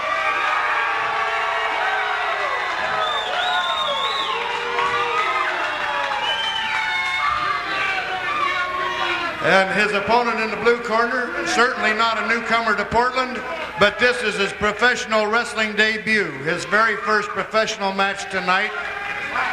He weighs 220 pounds. Jim Pope. Jim Pope already getting himself a fan club here. Jim Pope against the wily, the KG, the veteran, you never know what he's going to do next, Al Madril. Sandy Barr mentioned this big summer spectacular. I'm going to tell you about it. Next Saturday, right here at the Portland Sports Arena. 7, not just big, hey, we're talking humongous matches. They are flying in a Japanese champion, a Japanese super mega promoter, Ryuma Go, and he's going to take on Ron Harris of the Bruise Brothers. And we're just getting started, ladies and gentlemen. Also, Don Harris, the other Bruise Brother, is going to battle Bart Sawyer. Jesse Barr is going to take on a new man coming in, Mike Starr. Where do you see this action? You're going to want to get your tickets early. Also, we've got the Pope brothers teaming up, Jim Pope and Carl Pope. They go against the team of Sumito, the Wild Samoan, and John Rambo. C.W. Bergstrom is going to get Al Madril in the middle of the ring next Saturday. Oh, this will be great. There is no way that we're going to be able to put all of these matches on TV, so please get your tickets early for this. And get on down to the Portland Sports Arena, bell time 8:30 next Saturday night for a summer spectacular. You'll also see Dirty White Boy taking on Mike Winter. You're also going to see Buddy Wayne, a man who not only is a veteran wrestler, but certainly he's also a veteran referee. Buddy Wayne against Damian Knight. And I'm sure we're going to have some other surprises and shockaroos. A summer spectacular next Saturday night, right here at the Portland Sports Arena, the House of Action. Jim Pope now with a hammerlock on Al Madril. Madril says, hey, I'm using my head. I'm stepping outside the ring. That forces a break.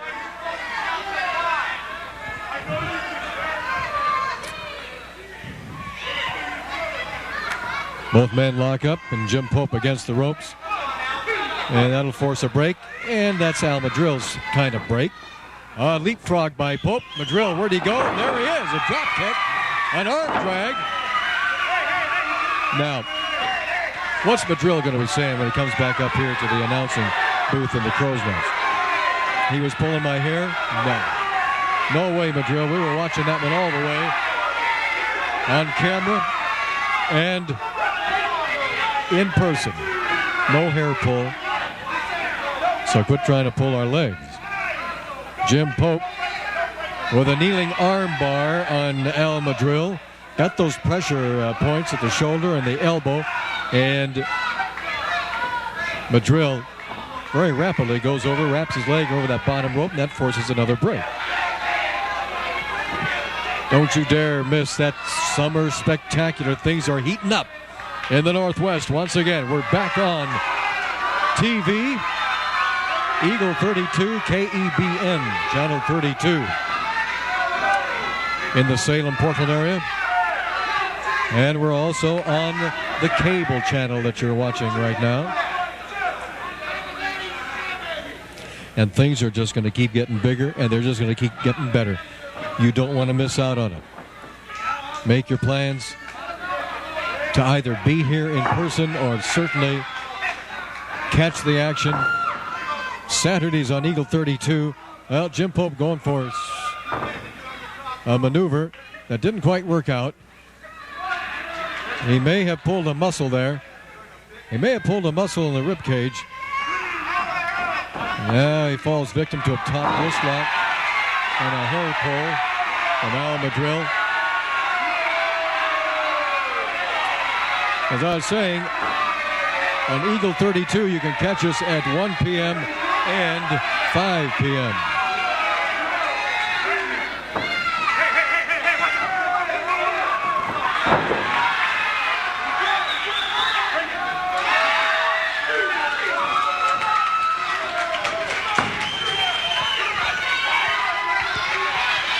All right, now, as you listen to me, you're already listening to me. When I say next week, it's now, right? Well, we'll get organized here. What we do is we tape these matches on Saturday nights at the Portland Sports Arena. You see them the following Saturday on Eagle 32. So that means, ladies and gentlemen, tonight is that summer spectacular. Tonight is when you're going to see Ryuma Go versus Ron Harris at the Portland Sports Arena. You got to be there at the arena tonight in person. Don Harris against Bart Sawyer. Jesse Barr against Mike Starr. The Pope brothers against Sumito and Rambo. Bergstrom against Al Madril. Dirty White Boy against Mike Winter. Buddy Wayne against Damian Knight. Tonight at the Portland Sports Arena. Today, you're seeing Jim Pope doing a pretty darn good number on Al Madril. And later on today, you're going to see the Bruise Brothers tangle with the team of Jesse Barr and Carl Pope. Now, have I thoroughly confused you to where you're wondering, what do I do? Well, bottom line, get to the Portland Sports Arena tonight, will you? For that big summer spectacular. Don't let tonight go by without you seeing one of the hottest cards in pro wrestling to hit the Northwest in a long time. A summer spectacular tonight at the Portland Sports Arena. Bell time 8:30. You're wondering where in the world can I get tickets? Call this number, area code 503-283-6993. That's 283-6993. You can get all the information. I'll tell you, Jim Pope is really looking good out there, and the only thing Al Madril can do is accuse the young man of pulling what hair is left on the head of Madril, and he is not pulling any hair. We can see it from here. You can see it on TV. There is no hair pull. Madril has had some very close encounters of the turnbuckle kind during this match today, and he is really paying for it. He gets to his feet. Now, you talk about hair pull. Madril was pulling the hair of Jim Pope. And now he yells at Pope. Says, how do you like that, boy? Flying mare. Madrill finally getting something going, and it started with a hair pull. Mark it down. Remember that one. Because you know he's going to come back up here after this match is over. Win, lose, draw, or whatever. He'll be back up here sharing this microphone with me at Crow's Nest. And he's going to be telling us all how marvelous he was in the ring. And I'm making little notes here. I don't know if I'm going to tell him how I could hear him right now yelling, "No, no, no, you're hurting my arm." Is he crying? Is he? No, he's not crying. But he's in excruciating pain.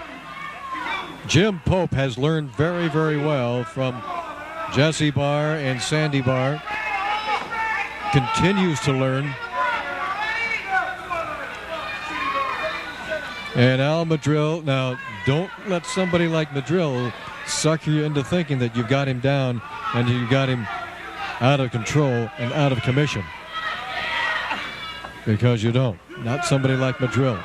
Madrill went for top wrist lock, and Jim Pope again, and there's another hair pull by Madrill.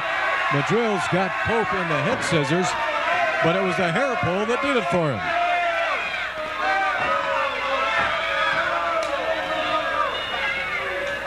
Well, this young man Pope is giving up a lot of years and a lot of experience to Al Madrill, but he's looking good.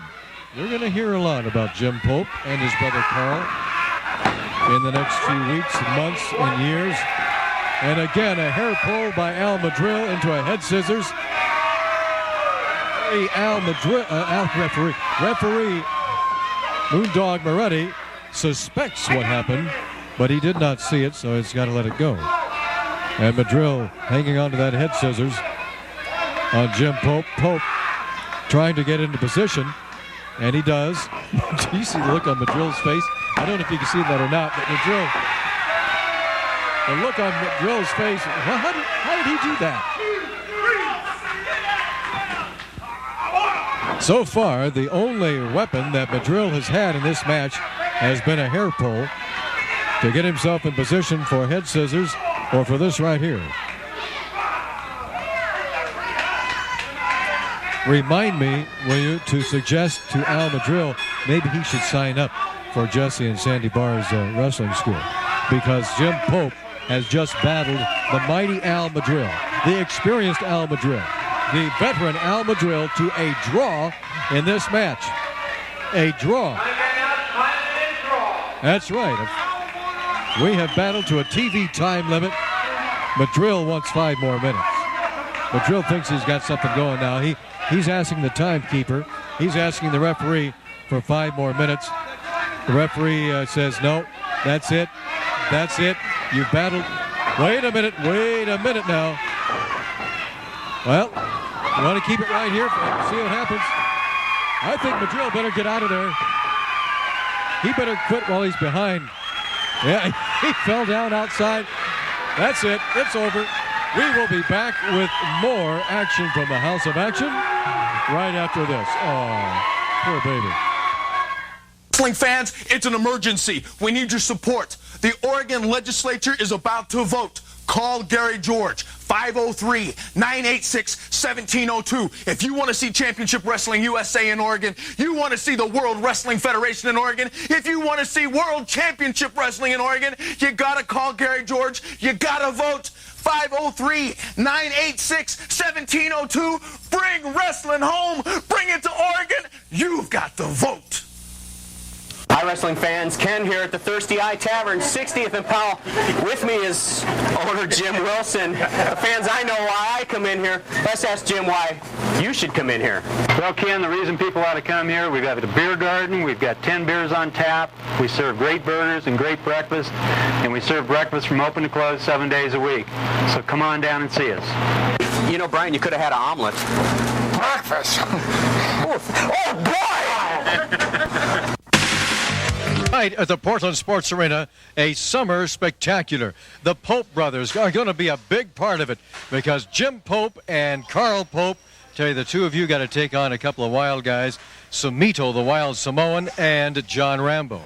Yeah, well, we've been practicing up really good with our, as a team, and we haven't had any real matches together. But we'll see what happens. I think we'll do just fine out there. Okay, Carl. Well, Jim, the two of you have already made a mark in the Northwest. Yeah, I think as a team, I think we'll do all right. Come out strong and just do the best we can and hope that it comes out on our favor. Well, what we have right here, ladies and gentlemen, are two of the newest but most exciting pro wrestlers to hit the Northwest in a long time. The Pope brothers, Jim Pope, Carl Pope, in action tonight at the Summer Spectacular at the Portland Sports Arena, and the bell time 8:30. Be there.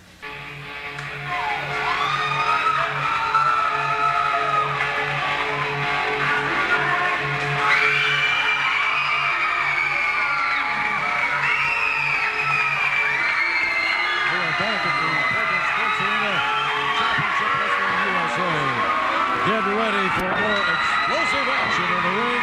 Bart Sawyer, the Wild American, against Samito. This match is one fall with a 15-minute time limit.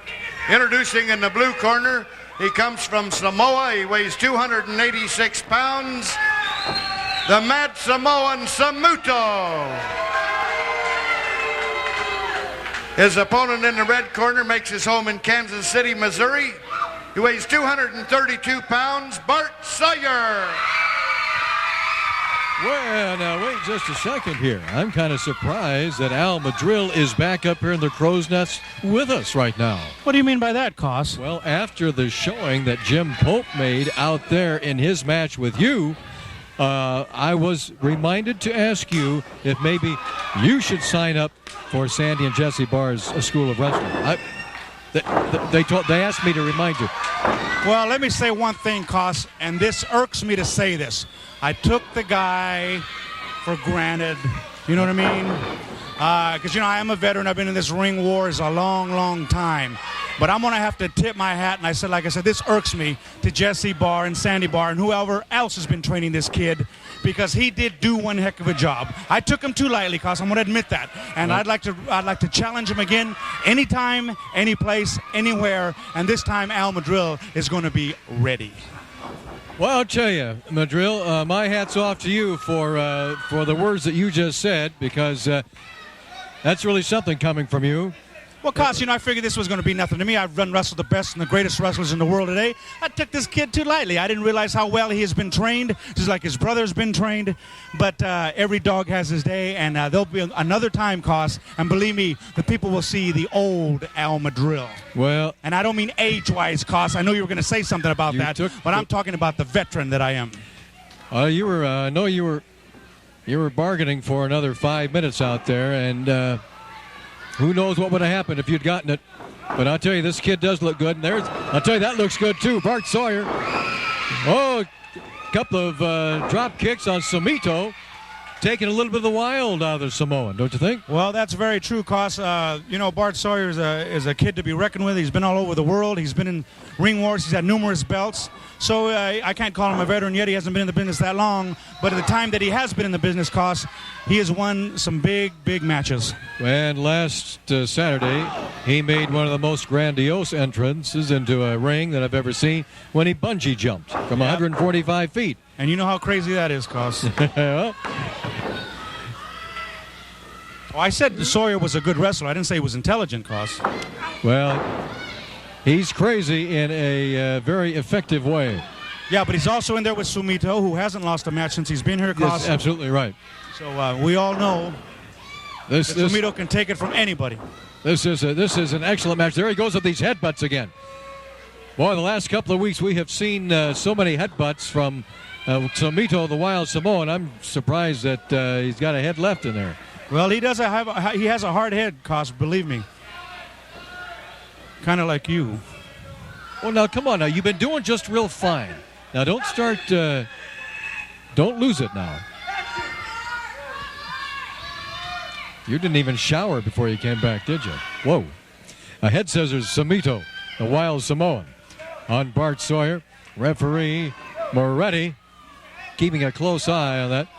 Again, we comment on the royalty of Samito, and that royalty is expressed in those in that tattoo work that he has on his thigh and upper and lower back. Well, going through that much pain costs, if somebody puts a good submission hold on him, they're going to have to almost break his arm or his leg, because if any man can take that much pain, he should be able to withstand a good hammer lock or a good leg lock or something, but they're going to really have to apply the pressure really hard, because I'm sure this man can take a lot of pain. And you can see that he has, cost, because he's beaten everybody that he's been here with. He's wrestled everybody, and he's beaten everybody. He has. He's undefeated right now. Sumito is a leg drop across the chest of Bart Sawyer. How about that summer spectacular tonight at the Portland Sports Arena? 7 huge matches. That's right, Cost. Like we've said over and over and over, and now for our new channel listeners on Channel 32 Eagle, right? That's right. The Portland Sports Arena is the best place to watch wrestling. They got the greatest wrestlers in the world. And like you said, next week, Cost, can you believe it? 7 matches on one card. It's actually tonight. Yeah, tonight. I'm sorry. Yeah. That's right. You're right. Yeah. Tonight at the Portland Sports Arena. And, they flew in Ryuma Go from Japan. And now there's a man. He's a champion in Japan in a number of categories, as a wrestler, as a promoter, and they flew him in tonight for this summer spectacular. That's right. He is the Far East champion, and he's coming into Portland. He was here a while back. I'm sure everybody remembered him. He fights fire with fire, tooth to tooth. I mean, this guy is one heck of a wrestler, coming all the way in from Japan. Oh, well, if Mount Fuji could wrestle, they'd call it Ryuma Go. That's very true. He's a very powerful, tough wrestler. And look who he's taking on tonight, Ron Harris. Oh. Well, if the people remember a while back, they won't remember on Eagle, but that was one heck of a tag match. Remember the Japanese boys wrestling the Harrises? That was one of the best matches ever. Whoa, listen to that chop, Koss. Hard chop by Bart Sawyer across the chest of Sumito into the turnbuckle. Whoa! Whoa! He almost hit his shoulder on that pole there, Koss. He almost caught his head on that pole. That was close. Sumito moved out of the way. But you see how smart Sumito is. He's moving on that injured area there, Koss. Look at that. Those devastating. Taking advantage. Tell you, he's dropping those elbows. He's dropping that head. Wow! Devastating headbutt on Bart Sawyer. Sumito now really going wild, choking Bart over that top rope, whipping him back. He's showing you right here. That's right, Koss. He's showing you right here why they call him the Wild Samoan. Like I said, Bart made a mistake. He took advantage of it. Sumito did, and now he's all over Bart. But Bart is a tough cookie. You bet. Koss. He's coming back as it is. He's fighting back. Both men exploding in there. Both men going at each other. Both going for a suplex. Sumito got it. And Bart trying to get back up into position. Takes an elbow across the shoulder. Comes back with a hard right hand. A knee. Here comes a whip. Sumito into the ropes. Big drop kick there, Koss. Sumito went down. Tremendous drop kick by Bart Sawyer. I tell you, this is fantastic action, Al Madril. Very, very, very interesting here. Whoa! Did you hear that clothesline, Koss? Wow! You heard that clear into downtown St. John's. Where's Bart going to go bungee again? He's going upstairs, that's for sure. But look at this, Koss. Sumito beat him to the punch. Wow. When you telegraph a move, Koss, the other person is going to take advantage of it, and that's exactly what Bart did. And Sumito threw him halfway across the ring. Into the ropes goes Bart Sawyer. Big backdrop, Koss. That'll knock the wind out of you, believe me. I know. And it did. It knocked it out of Bart Sawyer. And Sumito staying right on him. Sumito with a body slam. Sumito, a powerful young man. I've seen him in the gym workout, Koss. I mean, you wouldn't believe the poundage this man lifts. There's a little small package there. Package. This could be it, Koss. Who's yes, got it is. Who got who on that small package? Did Sawyer get Sumito? Or yes, he did. I think so. Well, they haven't stopped. They're still going. I think we just saw Sumito's first defeat since he's been here in the Northwest. Yeah, but he was beat by a wrestler, Bart Sawyer. Oh, you bet. What can you say? Bet. He was beaten by one of the best. And Sumito now is really a Wild Samoan. Yep, there's a winner, Bart Sawyer, Koss. You bet. Bart Sawyer, the first winner over Sumito, the Wild Samoan. He goes over and kicks a chair. He's not too happy, with his bare foot even. We will be back with more. Don't you dare go away. Be right back right after this. And here at the Thirsty Eye Tavern, 60th and Powell. With me is owner Jim Wilson. The fans, I know why I come in here. Let's ask Jim why you should come in here. Well, Ken, the reason people ought to come here, we've got a beer garden, we've got 10 beers on tap, we serve great burgers and great breakfast, and we serve breakfast from open to close 7 days a week.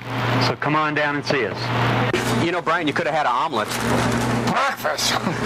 Oh, boy! Last week, Damian Knight had to pull the tights of Mike Winter to get a victory. Tonight, at the Summer Spectacular at the Portland Sports Arena, that's not going to work with Buddy Wayne. How dare you say I pulled the tights? Everybody out there saw I did it legally. All of you did. You know, another thing. I mean, all these women, they keep calling, they keep sending letters to Capital Sports saying they want to date Damian Knight. I mean, look at me, head to toe, I'm perfection. None of these little stupid little ugly troglodytes could even keep up with a man like me. You've got nothing. And Buddy Wayne, tonight, you're mine. I'm going to do the same thing to you that I did to Mike Winter. And that's it. Whoa. Like troglodytes? A man whose ego exceeds his vocabulary. This is going to be amazing tonight when Buddy Wayne and Damian Knight meet up in the Summer Spectacular at the Portland Sports Arena starting at 8:30. You better be there. Announcing another fabulous addition to the Interstate Pavilion, it's Sandy and Tito's Ringside Gym. This full-service facility is designed for the entire family and is open 6 a.m. to 9 p.m. The Ringside Gym is associated with Tito's Gym in Beaverton with affordable day, week, and monthly rates. The Interstate Pavilion features the area's only professional wrestling school. Learn all aspects of professional wrestling from the pros. Call or stop by the Interstate Pavilion, 1225 North Marine Drive. The Drum and the Branding Iron. What a great tag team combination. There's always something happening at the Drum and the Branding Iron. Every Sunday, Money's Karaoke. And 5 nights a week, we have live music. And coming up June 1st, that's right, June 1st, we're having an autograph party. That's right, an autograph party with all your favorite wrestlers, including The Grappler. That's right, The Grappler will be there, and Mike Miller. All the other stars of Championship Wrestling will be there, so be at the Branding Iron, 7 p.m., June 1st. You're watching Coin TV, Channel 6, Portland, Vancouver. Look, Jesse's taking a pounding out there, Koss. Loud. Being attacked from outside, behind the back of the referee. These are the same Bruise Brothers, by the way, that were fined last week by referee Moretti, $500. But I happen to know they got a lot of money, Koss. Well, they got $500 less. But now. Here's the teacher out on the floor now, Koss. So whether you're just starting or you're a veteran in the ring, it's a lot different once you get in that ring, Koss. All the training goes right out the door. And these Bruise Brothers are as smart as they are. One distracts the referee and the other one takes advantage, which is pretty smart to me. That is teamwork. No matter what you may think about it, it is teamwork. Jesse Barr laying outside on the floor. He is hurting. You see what I mean there, Koss? That's right. It's referee unknowingly playing right into the hands of the Bruise Brothers. While one Bruise Brother is distracting the referee, the other one's going around to lay some more smashes on Jesse Barr. And for our new viewers on Channel 32, these are twin brothers. Can you tell them apart, Koss? Oh, I can't. I cannot either. I cannot either. I don't know which one's Don. I really don't. The Bruise Brothers. Jesse trying for the tag there, Koss. Let's see if he can make it. He can't because Carl Pope has got to hang on to that turnbuckle. And he can't quite reach out. See, here comes the other brother. He's smart, Koss. He's smart right here, distracting the referee. Although, now see, the referee does not know the tag was made. Of course, he couldn't see it, Koss. He don't have eyes behind his head. The referee Moretti telling Carl Pope, I've got to see the tag. I didn't see a tag, so you're not in here. But come to think of it, Koss, I didn't see a tag either. Oh, well, you're out of sight anyway.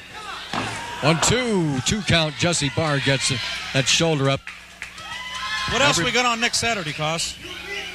Tonight, for that Summer Spectacular. I keep saying next Saturday, I'm sorry. Tonight at the Sports Arena, Jesse Barr is going to take on Mike Starr. A newcomer to the area, Koss. Newcomer to the area. And then tonight, we've also got the tag team, Jim Pope and Carl Pope, the Pope brothers teaming up against the team of the Wild Samoans, Samito and John Rambo. Now there's another test, Koss. These guys want to get in this business. They've got to wrestle the roughest and toughest. That means the Harris brothers. Now they got Samito and Rambo. And of course, I've got to wrestle the new bleach blonde C.W. Bergstrom. That's right. And Dirty White Boy returning tonight to go against Mike Winter. And Buddy Wayne returning to go against Damian Knight. Now, people that missed Buddy Wayne a couple of weeks ago, Koss, I was very impressed with him. This guy, I didn't realize that he'd been wrestling as long as he has. He's a little small, Koss, but what he makes up in speed and agility. You bet he does. An exciting wrestler. But he's in there with the crazy man, Damien. Oh, from Hell's Kitchen, New York. Anybody from Hell's Kitchen, New York's got to be a little different. I'm going to tell him you said that. Oh, yeah, right. A body slam. Here goes one of the twins on top there, Koss. This could be it for Jesse Barr. Jesse just lying there motionless on the mat. Here it comes. He brought his knees up just in time, Koss. Jesse Barr, all he could do was lift his knees up, and he caught Harris coming off that top rope. Caught him right in the solar plexus, knocked the wind out of him. Jesse rolling over, trying to make the tag with his partner, Carl Pope, trying to shake the cobwebs out of his head. And he does. Oh, he makes the tag. Let's see what Pope can do, Koss. Pope is coming in, feet flying. Into the ropes goes Harris. Big drop kick, Koss. Oh, look how high he got. Oh, both of them, Koss. Man. I don't believe those drop kicks. He's almost up to big the body slam here. With those drop kicks. And the other one, too. He's working on both of them, Koss. I tell you, Carl Pope looking good. He is learning fast. Here comes Jesse. It's not over yet, Koss. We got everybody in there. Look out, look out. Pope working on one brother. Jesse on the other. Smash! Whoa, ahead big drop kick by Jesse. Let's see what happens here, Koss. Look out, look out. Pope got the other brother into the turnbuckle. What a head-on collision in the middle of the ring with the Bruise Brothers. And let's see, it's all happening now. Jesse has just knocked. Did you see that clothesline all the way over the top rope? The top rope. And Pope, rodeo style, on the other Bruise brother. Oh, and the referee trying to keep order. Look out! Oh, what a move there, Koss. That's it. A clothesline off the top rope. That's it. That's it. This could be it, Koss. Behind the back of the referee. That's it, Koss. They won. Well, that's unfortunate that it has to happen like that behind the back of the referee. What are you saying? That was teamwork, Koss, for crying out loud. That was teamwork. Well, it was dastardly teamwork, but it was teamwork. It's, as I say, it's unfortunate the referee can't see everything going on. Oh, don't start crying for them, Koss. Just tell everybody who the winner was. That's the price Tell them who the winner was. And the Bruise Brothers' hands have been raised in victory as Carl Pope, he's hurting. Carl Pope is hurting in the middle of the ring. I mean, what a fall that was, Koss. He was on top of the other guy's shoulder, clothesline all the way from the top rope. That was a heck of a fall there. That was like a bungee jump, Koss. A bungee jump. And who won the match? Could you tell me, please? Well, tell me who won the match. They won the match because they didn't win it fair and square, but they did walk away with a victory, okay? The winners, I'll say it. The winners, the Harris brothers. Thank you. We're getting out of here. We'll be right back right after this. Quit crying.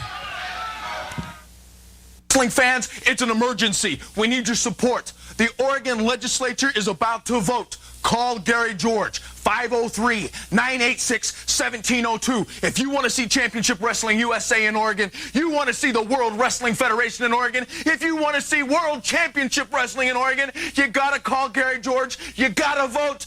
503-986-1702. Bring wrestling home. Bring it to Oregon. You've got the vote. Saturday, July the 18th, the Portland Sports Arena is going to experience a summer spectacular. The big summer spectacular. Mike Starr, 6'5", 270 pounds. Saturday night tonight. You better lace your boots up tight because I'm going to give you a wrestling lesson.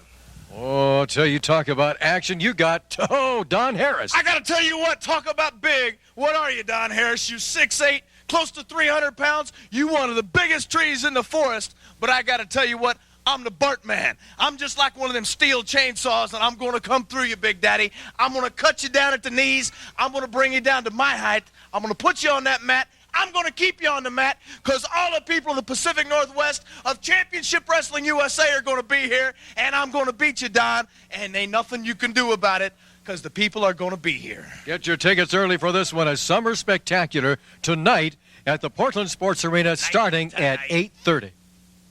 Sandy Bar's world-famous flea mart, 1225 North Marine Drive, every Saturday and Sunday, 8 a.m. till 3 p.m. And we've got carnival rides. That's right, carnival rides at Sandy Bar's Flea Mart, 1225 North Marine Drive in Portland. Give us a call at 283-6993. That's Sandy Bar's Flea Mart, 1225 North Marine Drive.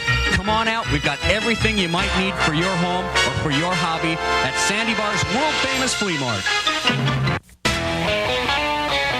That's right, Red Steer Restaurant and Lounge, located at 2514 North Marine Drive. We have some of the best steaks in town, and we also give country dance lessons. That's right, country dance lessons at the Red Steer. That's located at 2514 North Marine Drive, and we have some of the best steaks in town. You better get down here. Red Steer Restaurant and Lounge, 2514 North Marine Drive. That's right, baby. What more can I say? You always ask for it, and you always get it. It's Fiesta Garden time. Now, tonight, there's a big spectacular here at the Portland Sports Arena. Starts at 8:30. 7 big matches, baby. That's right. What more can I say? You're going to see Ryuma Go flying all the way in Japan from Japan to wrestle Ron Harris. And then his brother Don is going to have to wrestle Bart Sawyer. And then Jesse Barr is going to wrestle this big new stud that's coming in here called Mike Starr. And then the Pope brothers, they're going to wrestle Sumito and John Rambo. And speaking of John Rambo and Sumito, here they are right here, guys. Now, tonight, the 18th, you guys are going to have to wrestle the Pope. Pluribus unam bisca.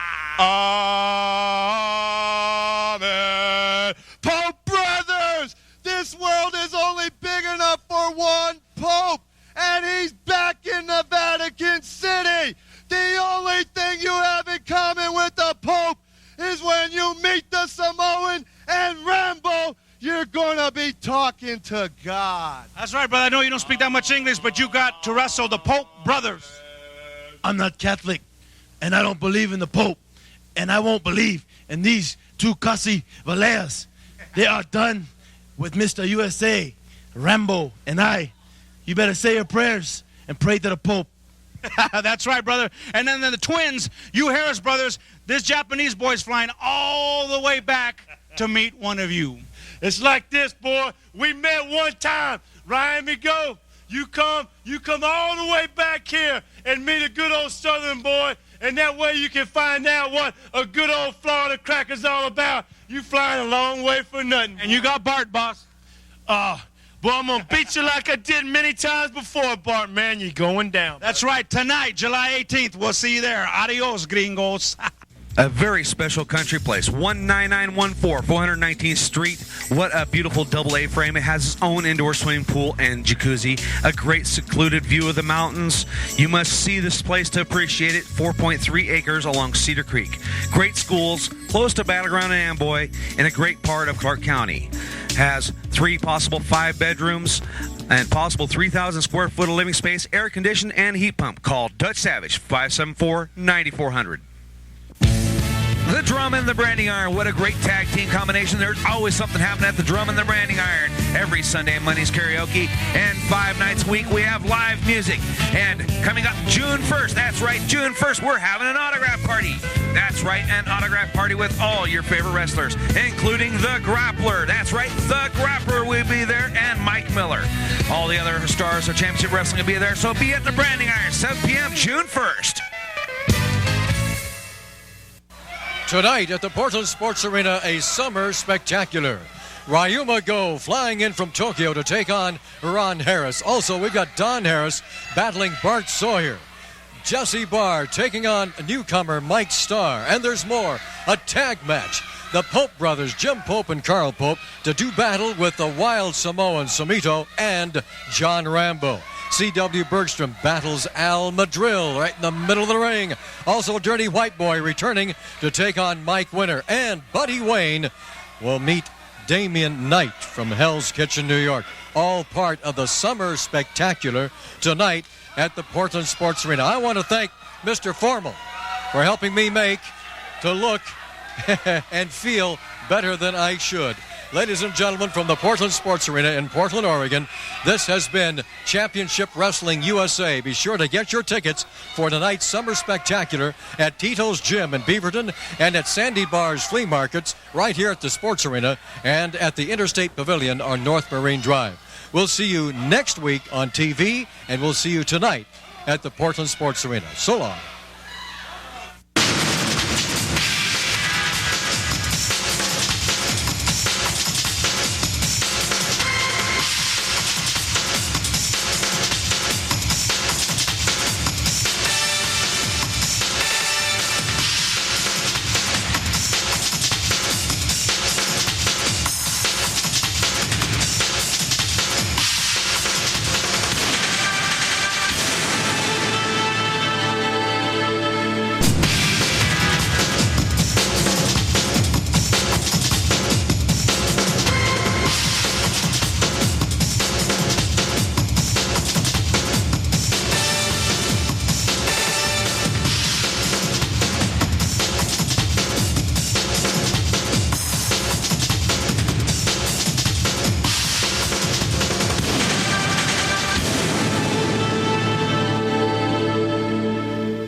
From the Portland Sports Arena in Portland, Oregon, this is Championship Wrestling USA.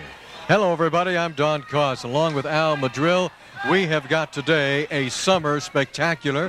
What a spectacular this is going to be, Al. Well, that's very true. You know, flying in today, especially for this night, was Ryuma Go from Japan, All-Asian champion, and he's here for one reason, he said, Don Koss. That's for one of the Bruise Brothers, Ron Harris. And he's going to have Ron Harris as part of this spectacular. We've got 6 fantastic matches. Everything is a main event today. Don't you dare go away. You're going to see Don Harris tangle with the Bart Man, Bart Sawyer. Also, we've got the Pope brothers, Jim and Carl, against Samito, the Wild Samoan, and John Rambo. Well, that's very true. This is going to be an interesting test for the Pope brothers. They want to get in professional wrestling. They're not semi-pro anymore. They're professional now. And the first big test they're going to get is Samito, the Wild Samoan, and John Rambo. And I'm telling you guys right now, welcome to the real world. We've got everybody in action. Don't you dare go away, because we'll be right back with all the action right after this.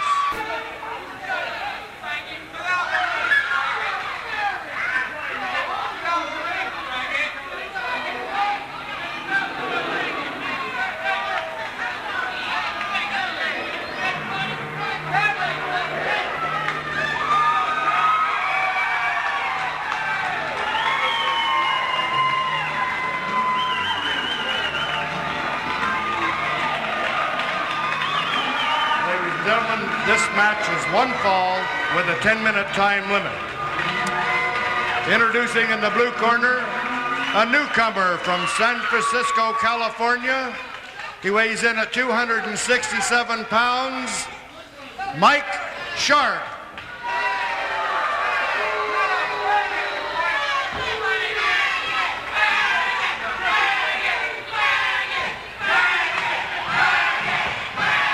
His opponent in the red corner is from Portland. He weighs 265 pounds, Jesse Barr.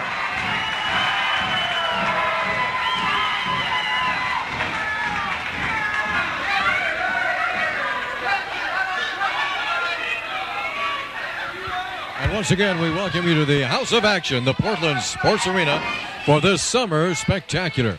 Al Madril, a new man in the Northwest from San Francisco, about 278 pounds, Mike Starr. That's right. You know, like we've said time and time again, people from all over the world are going to be coming into championship wrestling here, and this guy has just arrived from California. Yeah, Sandy Barr. Look at this, Koss. This is a California boy, dressed in pink. California boy. Okay, well, he's coming in with an attitude, I guess, and Jesse Barr is going to try to adjust it. Jesse Barr against Mike Starr, and referee today, once again, the incomparable Moondog Moretti, who does a great job refereeing, Al Madril. That's one man's opinion, Koss. Yeah. Well, let's see what this Mike Starr has the quality to come here to USA Wrestling. He's in there with Jesse Barr. What can I say about this guy? He's traveled all over the world. He's a veteran of the ring. He's had many belts. And that's all I want to say about Jesse Barr. Well, if you think the weather has been hot in the Northwest over the past couple of weeks, wait till you see how hot this action is going to be today for our summer spectacular at the Portland Sports Arena. Now we've already had one match. So again, we say, if you can, get on down to the Portland Sports Arena every Saturday night at 8:30 bell time and catch all the action in person. The match that we had just prior to this one, C.W. Bergstrom, in a marvelous display of pro wrestlemanship, put away the wild and crazy and very different Damian Knight. And that had us all on the edge of our seats, including Madrill. You were jumping around over here. That was very exciting, but you know what was more exciting than that, Cost, is I was in Salem last week, and I happened to get there early to the town. I was walking through the mall. People recognized me, of course, and they said that they were happy, they were excited, that we were back on TV, on Channel 32, Eagle 32. They were very happy about that. We want to thank the folks at Eagle 32, KEBN, for making us a part of their big sports package, along with the Seattle Mariners. And I'll tell you, Eagle 32 is starting to fly high. And, of course, you're also watching us on your cable channel that you've been seeing us on for the past few months. And will continue to see us on. So spread the word. Let everybody know. Portland Wrestling did not go away. Portland Wrestling is now Championship Wrestling USA. That's right, Cost, and it's going to be bigger and better than ever because, like we've said time and time, did you hear that? Yes. They are bringing guys from all over the world. This guy is Star is coming from California, and Ryuko Go is in here today from Japan. That's right. To meet one of the Bruise Brothers. I don't know if that's going to be on television or not, Cost, but Championship Wrestling is getting bigger and bigger and better. We also have a Japanese reporter covering for a Tokyo newspaper this particular card today, this summer spectacular. I'll tell you, as big as Portland Wrestling was, and it was big, this is going to be even bigger. You just wait and see. Every week it's going to be getting bigger and bigger and bigger, and we're going to have people coming in from Mexico. We're going to have people coming in from Puerto Rico. We're going to have people coming in from all over the world, Al Madrill. Maybe even Estacada. I don't know. I heard a rumor. Are you living in Estacada now? No, I'm not, Cost, but you know what? I don't wrestle every week on TV because it costs Sandy Barr, the promoter, a lot of money to put me on television, Cost. Oh, let's tell them the real truth, Madrill. You just don't like it because Sandy Barr's had some very reasonable prices in here for the kids, and you don't like anything to do with the kids, and it's really gotten to you. Well, that's very true. You know, for entertainment purposes, and I'm talking about basketball and football or whatever else costs, any kind of sport, Sandy Barr's prices are a little too low for me. Well, I think we hit a nerve. I'll tell you, if I had my way, I'd be at the door charging double. See, we did hit a nerve. All right, well, Jesse Barr's hitting more than nerves. He's about to take that left leg of Mike Starrs and put it out in the parking lot. And the crowd at ringside seems to approve of that particular idea. Make your plans. You know, you talked about Salem. We're going to be in Salem on Thursday, July 30th at the Armory starting at 8 o'clock. And look at Mr. Madrill is going to be on that card. Hey, look at that. Guess who's coming back? That's right.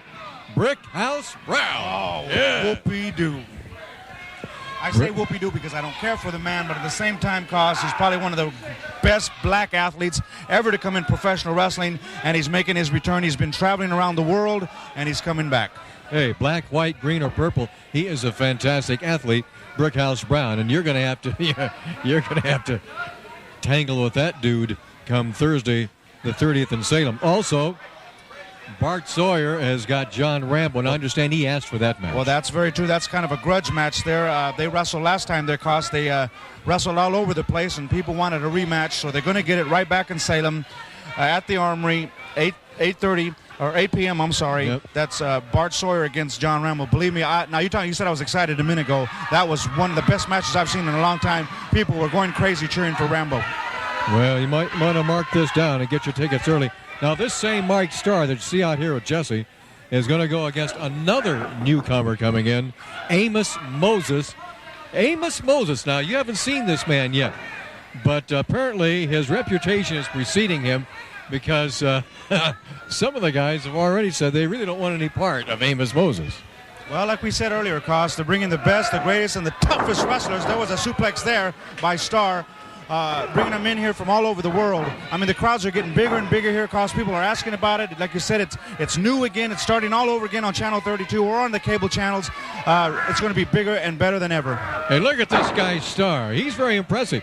He may look like Pink Floyd, but holy mackerel, leg drop across the chest. And he is doing a number. Oh, he could have had Jesse pinned there, Koss. Did you see that? But picked him up. Pulled him up by the hair. Pulled him up by the... He's got Jesse hurt out there right now. You know what, Koss? That might be a mistake. I mean, he had Barr pinned right there. He should have beat him, but he's going to toy with him now, and that may cost him eventually later if Jesse Barr happens to win. Well, we've got a good camera angle on this right now. You can see Mike Starr working on the traps of Jesse Barr, and you may be exactly right on that, Madrill. He may have given Jesse Barr one too many breathers. Big shoulder tackle there by Barr. He jumps over here, Koss. Let's see what happens. Oh, did you see that big kick in the... That could be it for Jesse. Yeah. This could be it. Barr is down again. And that's a big elbow there. This could be it for Jesse, Koss. But look One, two. No. Oh! You cannot pin a man that way, Koss. You cannot pin a man just holding your hands on him. He wasn't even trying. No. I think he thought he had him down and pinned. But you got to hook a leg or hook an arm, Koss, to get a good takedown pin down there. You can't just hold a man down that way. There's no way. Well, especially a man like Jesse Barr. When he kicked out, he also kicked Starr right smack in the head. This Starr looks like he's been in a few ring wars himself. Taking a series of elbows. Got that elbow there, Koss. Oh, but he got a clothesline. He paid for that. This Mike Starr is a big man. Big. And he's moving in on Jesse Barr again. Big way. Yes. Across the chest. And another smash. Into the ropes goes Jesse. Big backdrop there, Koss. Oh, Jesse goes over. And Jesse is still hurting. He's having the wind knocked out of him. He's got some hurts put on him. Jesse just trying now to get to Why is he letting Jesse catch his breath? Whoa! Did you hear that? I heard that one, Koss. Yeah, clear but across you see, the arena. Starr keeps coming back, Koss. He's not giving up there. Into the turnbuckle. Look out! Jesse had the smarts to move there, Koss. I think Starr came in here as a veteran, but he's making some rookie moves. He's giving Barr a chance. Oh, did you hear that? Wow! He's giving Jesse Barr a chance to recover, and Jesse some of the smashes that Jesse Barr is laying on Mike Starr, you can hear into downtown St. John's, I'm quite sure. I think further than that, Koss. I couldn't believe the sound of that one. There's a big kick right there, Koss. Down goes Starr.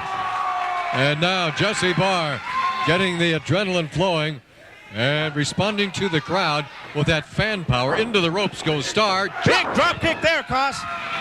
But it's going to take more than that, I'm sure. Jesse coming off the ropes. Forearm across the forehead there. This could be it. 1, 2. No, he kicks out just in time. Time's running out, Koss. It is running out, and Jesse Barr is going to try to put this one away. Is this going to be a reverse atomic drop on Mike Starr? 1, 2, and Starr kicks out again. This has been quite a match. Yes, it has. It's been going back and forth. Oh, there's a little small package there. No. Oh, that was close. That was very close. There's the bell. And we have run out of TV wrestling time. And referee Moretti calling this one a draw. Well, if I was giving them points, Koss, I would have Starr the winner. Well, what I still don't understand is Starr could have pinned Jesse halfway through this match, and he let him go. Yeah, that's his own mistake. And cost him the match because this has ended in a draw. We will be back. We'll be back with more action from the House of Action right after this. Emergency. We need your support. The Oregon legislature is about to vote. Call Gary George, 503-986-1702. If you want to see Championship Wrestling USA in Oregon, you want to see the World Wrestling Federation in Oregon, if you want to see World Championship Wrestling in Oregon, you got to call Gary George. You got to vote. 503-986-1702. Bring wrestling home. Bring it to Oregon. You've got the vote. Sandy Bar's world-famous flea mart, 1225 North Marine Drive, every Saturday and Sunday, 8 a.m. till 3 p.m. And we've got carnival rides. That's right, carnival rides at Sandy Bar's Flea Mart, 1225 North Marine Drive in Portland. Give us a call at 283-6993. That's Sandy Bar's Flea Mart, 1225 North Marine Drive. Come on out. We've got everything you might need for your home or for your hobby at Sandy Bar's world-famous Flea Mart. That's right. Before I talk to Damian Knight, I want to talk to you, Sumito. I hear that you're leaving the country for a while. Is that true? I'm going to Japan. Short while. I take care of them, and then I come back and take care of here. I will return and take care of here for sure. That's all right. Like we were telling you earlier, these wrestlers are going all over the world, and the wrestlers are coming in from all over the world. And I hear you got a little message for the ladies there, brother. Is that true? Well, you know, Al, I mean, look at the women. They call me. They come by all the time. I mean, they send their letters. It's just, I can't believe it. I mean, come on, leave me alone. You know? None of you are worthy of me. None of you. Okay, so give it up. Why don't you take those glasses off, show them with that pretty face of yours, brother. You know, okay. Yeah, get a good close-up here, brother. Oh, and one more thing, just on a lighter note. Jim Pope, Mr. Rookie, no sweat, brother. You're out of here, Jack. You're gone, you're down, and then I am back in business, brother man. That's right, Red Steer Restaurant and Lounge, located at 2514 North Marine Drive. We have some of the best steaks in town, and we also give country dance lessons. That's right, country dance lessons at the Red Steer. That's located at 2514 North Marine Drive, and we have some of the best steaks in town. You better get down here. Red Steer Restaurant and Lounge, 2514 North Marine Drive. 132 Cougar Loop Road, bed and breakfast right next to Yale Lake. Here it is, the bed and breakfast you've always dreamed of in a majestic Cascade scenery.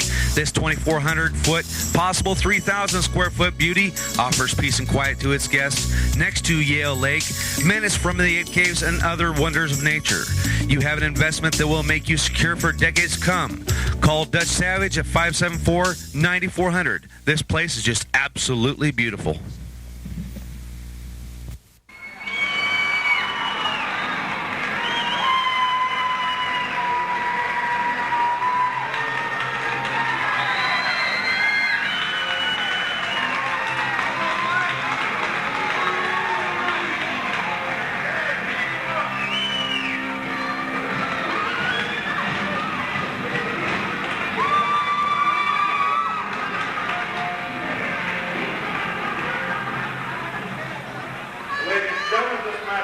One fall or 10 minutes, whichever takes first.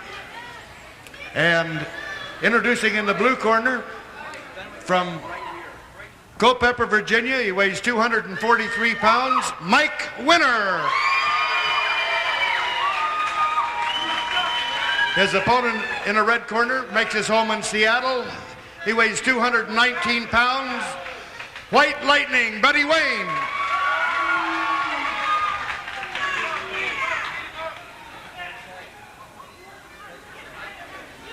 And our summer spectacular.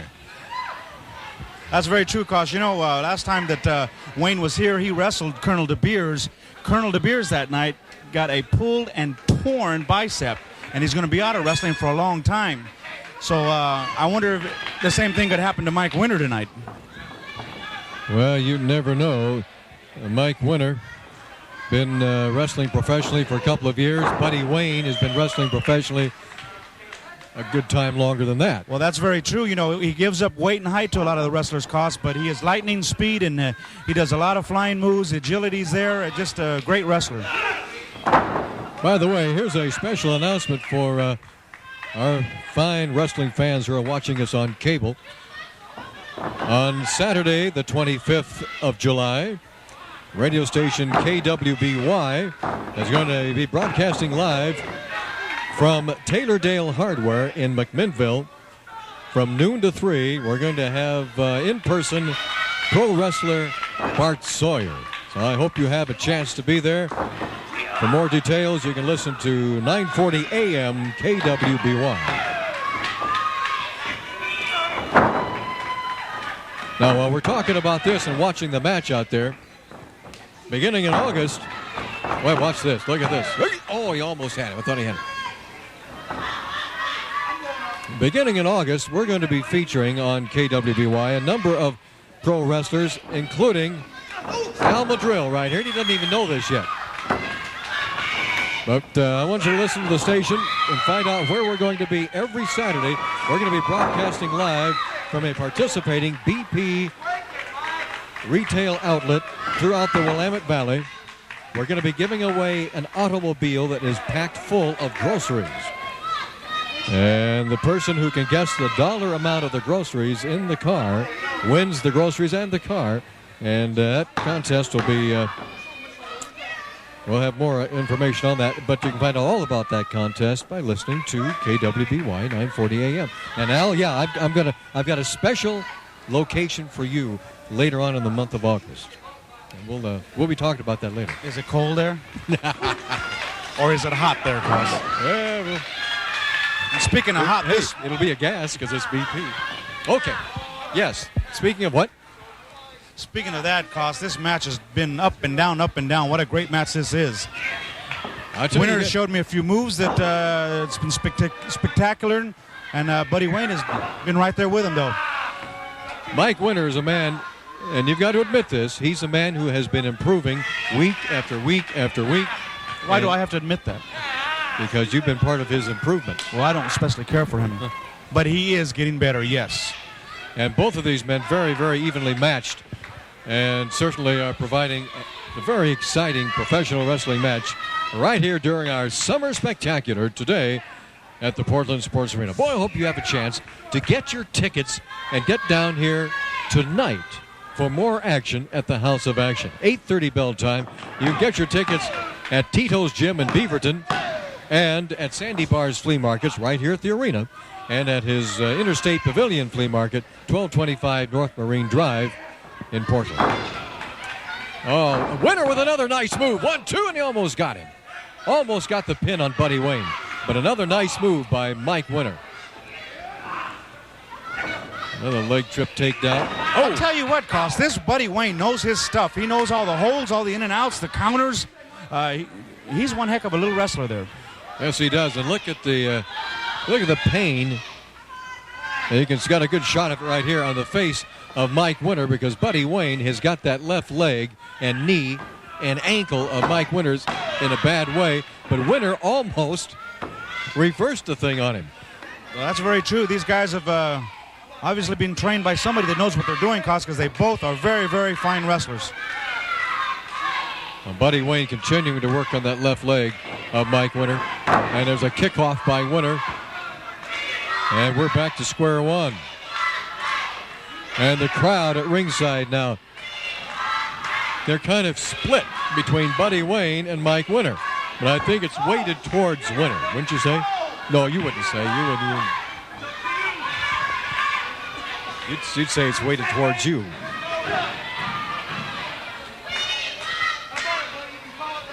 And that would take a whole lot of weight. Speaking of weight, Mike Winter falls under the weight of Buddy Wayne. And referee Moretti puts the count at 2. Now, we just had a match that went the limit. They're doing a lot of... Do the same thing. They're doing a lot of amateur moves there, Cos. They both were college graduates. They did some amateur wrestling, you know. And, right. Jesse Barr, especially, I can talk about that. He was going to the Olympics, but then they canceled the Olympics that 1 year. The United States pulled out of it, so Jesse didn't get to go. So, I mean, he does have a lot of amateur background. Now that was too bad. Yeah, I remember everybody talking about that in that particular year, and of course, Mike Winter has a very, very impressive amateur background, an All-American from West Virginia, and of course he's certainly lived up. That's very true. You know, amateur wrestling is beautiful to watch, Cos, but when you get into professional ranks, and I'm sure and tell you, like the Pope brothers, it's a whole total different ballgame. Did you hear that? Oh, yeah. Hear it. I think I saw it, too. Something came out of the mouth of Buddy Wayne. I don't know if that was a tooth or not, but I think it ended up in the front row over here. There's a forearm smash by Buddy Wayne. A hard slap. Wow. Did you hear that chop, Cos? Those are legal moves. That's a legal move to do a chop, an open hand chop like that. Side headlock by Winter. Oh, he tried for a suplex, but he just couldn't lift Winter up. I think it was a little too heavy. Almost paid for it, yeah. Both men using their weight skillfully in this match, as well as their strength. This is a very, very good match. I got Buddy Wayne against the ropes, and now a whip. Into the turnbuckle. Oh, he came in. Did you see that, Cos? Yes. And it looked like he caught him with the elbow, though, right in the nose. Looked like Buddy Wayne saying no, he caught him with the forearm or. See, Winter didn't even know that was coming, Cos. Oh, no, his nose knows it now. Oh, what a beautiful sunset flip by Mike Winter, and almost got the chop done on Buddy Wayne. Buddy Wayne is very fast. Well, both these men, you're right, both these men going at each other, and these are a lot of amateur moves in here. But when an amateur move is applied by a professional, it just has a whole lot more. That's for sure. Power behind it. And that's where I got to be where I am today, Cos. All those amateur moves I've done for all these years, you see. Is that why you're up here with me with a microphone in your hand now? I'm not saying anything derogatory. Well, they said you were amateur, is what they said, so they needed a professional to help you out. Is that it? Oh, I just can't thank you. Mike Winter with an arm bar and a figure 4 on Buddy Wayne. Now changes that to a headlock, and there goes Winter into the ropes. Coming off. Oh, man, there it goes again. Hard shoulder tackle by Winter on Buddy Wayne. And Buddy trying to get up, but can't. Takes another 2 count. Take more than a shoulder tackle, Cos. Here we go again. A reversal there. Wow, what is this? What a move there by Buddy Wayne. Move. And he beat him, Cos. He got him. He came off the ropes, Buddy Wayne did, with that looked like a rodeo move of some kind. Did he have head scissors or body scissors, something on him? And Mike Winter, I don't think he even knew he got pinned, does he? Oh, Moretti was explaining to him what happened there. Buddy Wayne is the winner, But Cos. he did it fair and square. An excellent match. And good sportsmanship shown there by both men. And what a magnificent move by Buddy Wayne. Now there was where the experience of Buddy Wayne really paid off for him. That was an exciting move. Haven't seen that one, I don't think, ever. Mark it down. He could do that to me, though, Cos. All right, Buddy Wayne, the winner over Mike Winter. We'll be back with more right after this. Ken here at the Thirsty Eye Tavern, 60th and Powell. With me is owner Jim Wilson. The fans, I know why I come in here. Let's ask Jim why you should come in here. Well, Ken, the reason people ought to come here, we've got a beer garden, we've got 10 beers on tap, we serve great burgers and great breakfast, and we serve breakfast from open to close 7 days a week. So come on down and see us. You know, Brian, you could have had an omelet. Breakfast. Oh, boy! Bartman, I don't know what to talk about first, today, tonight, or the 30th in Salem. Well, I'll tell you what, let's start off with today, Don Harris. I know you're getting ready to ride that big bird over to Japan. You think you're going to take the Bartman 1, 2, 3 before you leave. It ain't going to happen, dude. I'm going to fight you, I'm going to come at you, and we're going to keep going, and somebody's going to come out on top, but it ain't going to be you. Now, tonight, Mike Starr. Now, you wrestled Jesse Barr. You took him to a draw. That means you're a heck of a wrestler. Well, I'll tell you what, I'm a heck of a wrestler myself, and let me tell you something. I saw you was wearing hot pink. I'm the only man in the Pacific Northwest allowed to wear hot pink, dude. So I tell you what, it's going to be a battle of the pink, and I'm going to take it from you. And Salem, Oregon, coming up, July 30th, Thursday night, John Rambo, We took it to the limit last time. We're going to take it even further. Outer space, Salem, July 30th, dude. Championship Wrestling USA. Yes. Announcing another fabulous addition to the Interstate Pavilion. It's Sandy and Tito's Ringside Gym. This full-service facility is designed for the entire family and is open 6 a.m. to 9 p.m. The Ringside Gym is associated with Tito's Gym in Beaverton with affordable day, week, and monthly rates. The Interstate Pavilion features the area's only professional wrestling school. Learn all aspects of professional wrestling from the pros. Call or stop by the Interstate Pavilion, 1225 North Marine Drive.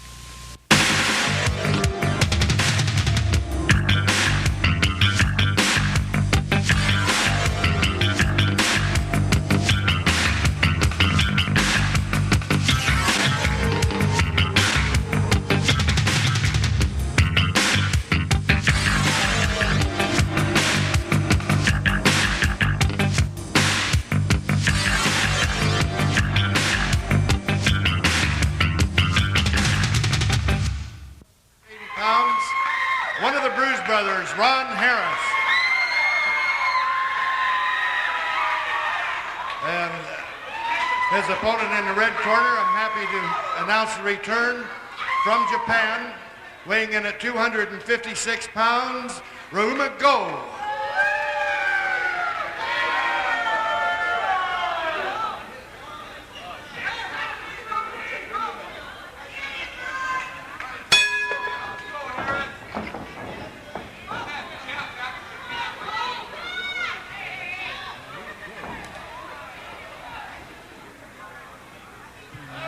Here's a single match where I almost said he wanted one of the Bruise Brothers by himself, and cost the man actually flew all the way from Tokyo, Japan, just to wrestle this guy here on our Summer Spectacular. And last time that tag match, you remember, cause they were all over this arena. Oh, they were. They were. It was a barn burner. Ron Harris is in there right now against Ryuma Go. This is going to be... there aren't any words to explain. Just stay right where you are. Don't you dare go away. In fact, you might want to call your friends and neighbors. Tell them tune in right now. Whether you're watching us on cable TV, whether you're watching us on Eagle 32, tune in. We are just getting started. That's right, cause this wrestling's getting bigger and better. It's spreading all over. We were just on cable. Now we're on that beautiful Channel 32. I mean, it's getting bigger and bigger and bigger. And the greatest wrestlers in the world are right here coming into your living room. You know, today we got this Summer Spectacular tonight, Al Madril, at the Portland Sports Arena. Now, here are some reasons to get your tickets. After you watch this right now, get your tickets for the 8:30 matches tonight, Saturday, July 25th. Look who's returning. Brickhouse Brown to go against John Rambo tonight at the arena. Well, you know what? Brickhouse Brown has been on a world tour now, cause he's been all over the place. He said he was going crazy. He was going out of his mind. And that he wanted to get Rambo back, and now he's going to have him his first night back. He's going to have John Rambo. Oh, I'll tell you, they're going to be smoking tonight. Also tonight, Amos Moses coming in. You've never seen this man? You got to be at the sports arena tonight. Amos Moses. Wait till you experience somebody like Moses in the ring. Well, Cos, when you think about it, every week, or let's say even every 2 weeks for that matter, there's newcomers, new wrestlers coming in the area all the time. Sandy Bar Promotions are just bringing wrestlers from all over the world, all parts of the country. And like you said, we have this star guy here tonight. Yep. And now we have a new guy coming in next week, Amos Moses. Yeah. Now, did anybody tell you that tonight at the sports arena, you, Al Madril, are going to be fighting Amos Moses? Wait a minute, nobody told me that. Well, I just got the word. I just got the news. Well, they let me break it to you. Well, I don't know about that, Cos, because I'll tell you what, I know habla inglés. Well, you will tonight. I don't know what Amos Moses speaks, but... Well, let me tell you what, when Amos Moses meets the Latin lover, he's going to have something in store, Cos, because you know my reputation. Yes, I certainly do. Be here tonight at the sports arena. Reputation battles reputation. What a headbutt there. Did you see that, Cos? Yeah. And that drop, that big 300-pound guy. Ryuma Go giving up a considerable amount of weight. Another headbutt, Cos. To Ron Harris, but boy, what he lacks in weight, and he makes up for in tremendous athletic ability. Well, I'll tell you what, Cos, I wouldn't want to meet this guy in no back alley because this Ryuma Go is one tough cookie, believe me. Well, he didn't get the reputation that he has throughout the world for nothing. I mean, this man is a champion. And now Ron Harris just picked him up, dropped him down, goes for the pin. Of course, Harris is no slouch himself. No, hey, him and his brother, former Northwest Tag Team Champions, Cos. He had the single belt for that matter. So he knows what he's doing too. So this is one main event match all over the world, Cos. By the way, Sandy Barr has been talking lately about a possible tournament coming up in the very near future for new Championship Wrestling USA belts. You know what, Cos? I've already heard about that, and there's a lot of teams already putting the bid in here. You got the Bruise Brothers here. Ryuma Go is going to bring in a partner. I heard even the Southern Rockers have made their. Oh, really? Really? That they want to come back for if that place takes event. Yep. Event takes place. Something like that, you bet. And I'm sure it will. And we'll have more information on that as we receive it, and we'll pass it on to you. I just might get me a partner, Cos. Well, not only are we going to have a United States champion who will be wrestling right out of here, but we're going to have a world champion. Now, maybe that world champion will be in Tokyo. Maybe it'll be in Mexico. Maybe it'll be in Canada. Who knows? Championship Wrestling is getting bigger. Oh, look at that side suplex there, Cos. A nice suplex by Ryuma Go. He picked up Harris like he was nothing, didn't he? Yeah. And Harris, powerful man, Cos. Harris is weighing in there at about 300 pounds, or close to it. And now Ryuma Go working on the left leg. It's almost got a Boston Crab there on him. Or is that a Tokyo Crab? Or what is that? 5 minutes gone, Cos. My goodness. I'll tell you, things are really looking up here at the sports arena. You got to be here and experience this action in person. Things are getting bigger and bigger. Bigger. Tell you. Tag teams and single matches. We got it all. Speaking of tag teams, the Pope brothers are up very shortly, aren't they? I mean, this is, you know, they've had Jesse Barr in their corner. They've had other guys in the corner. This time they're on their own, Cos. Let's see if the Pope brothers are worthy of the training they've had by Jesse Barr, Sandy Barr, and Tito. Well, I think that this may be too much too soon for the Pope brothers because they're putting them in against the seasoned, veteran, wily, unpredictable team of Samito the Wild Samoan and John Rambo. Okay, that's very true, Cos. But a minute ago, we were talking about amateur and we're talking about professional. If you want to be a professional, you have a contract, you put your John Henry on there, Cos, and you wrestle whoever you think you're capable of winning or beating or whatever. And in this case, they have got to wrestle Sumito and John Rambo, and let's see if they're worth the money they put out to become a professional wrestler. Well, we're going to see something today, and you will see it. And look at this. Oh, reverse neck breaker there. This could be it, Cos. That was a tremendous neck breaker by Ryuma Go, and Ron Harris powers out. He's coming back for more. Here, Cos. Oh, wow. Belly to back. You know, what you're seeing here, you're seeing a lot of almost brilliant Asian moves here by Ryuma Go. He's going for a figure four leg lock here, Cos. Uh-oh, this could be it. This could be it. Oh, he's got it set there, Cos. That is a submission hold. But look at this. Harris has reached the ropes. And referee Moretti says you got to break. Got to break before that leg breaks. Oh, believe me, that is the most painful hold, Cos.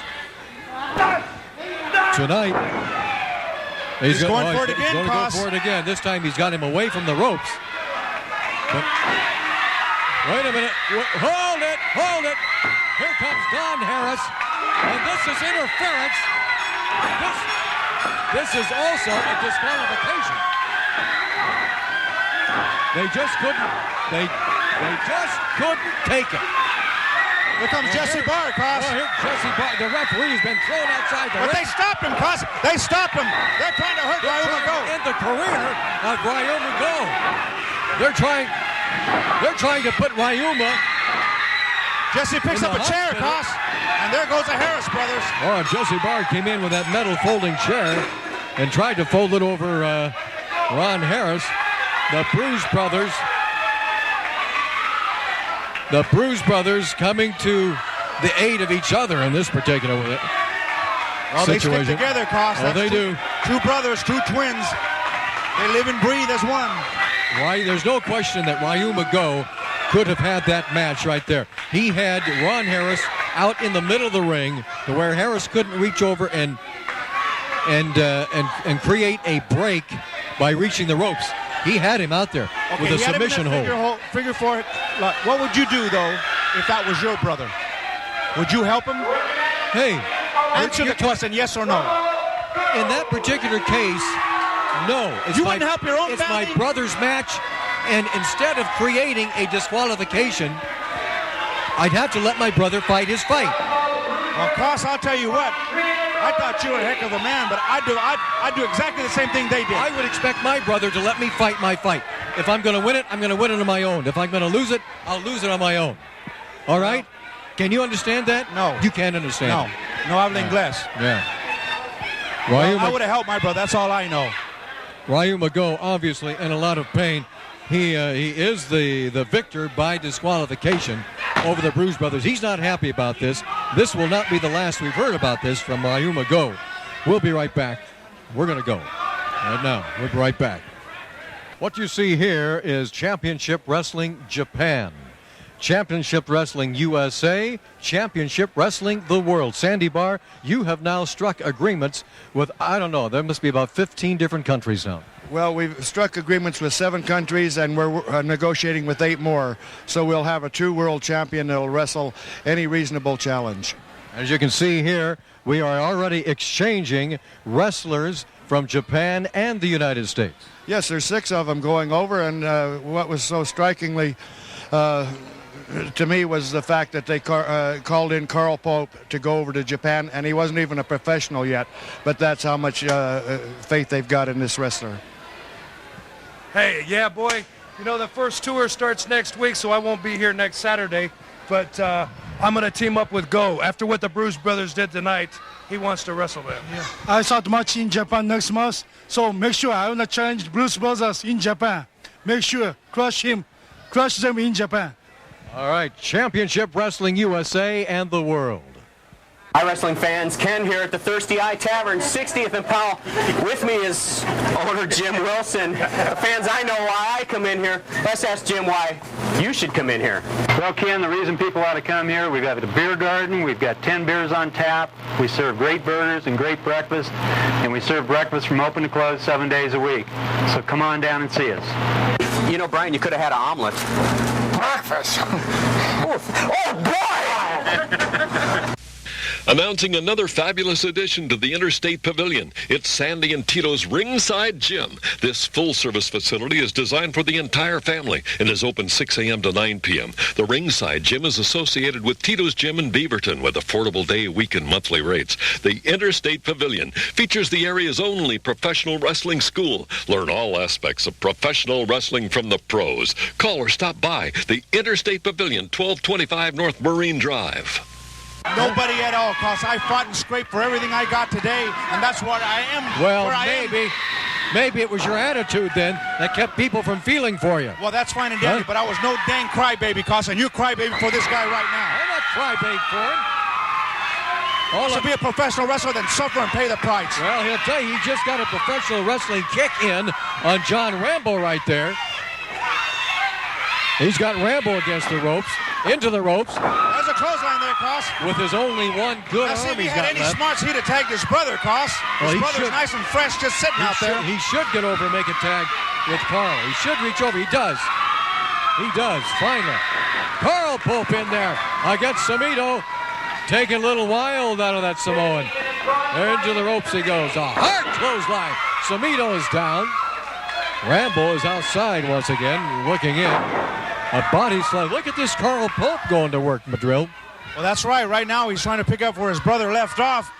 But he's going to have to do something to beat these guys, Koss. He can't just do one simple move and think he's going to beat these 2 veterans. Oh, that was a nice... well, you got all 4 of them in the ring now, Koss. Let's see what happens here. Well, we got Carl Pope on Samito, Jim Pope on Rambo. It's just... This is a mini battle royal going in here right now. A suplex. Well, they suplex both of these guys, Cos, and they take advantage of this. You know, they're very inexperienced, and that's what's gonna do them in, I think, Cos. That was a Pope Brothers suplex, a double one on Rambo and Samito.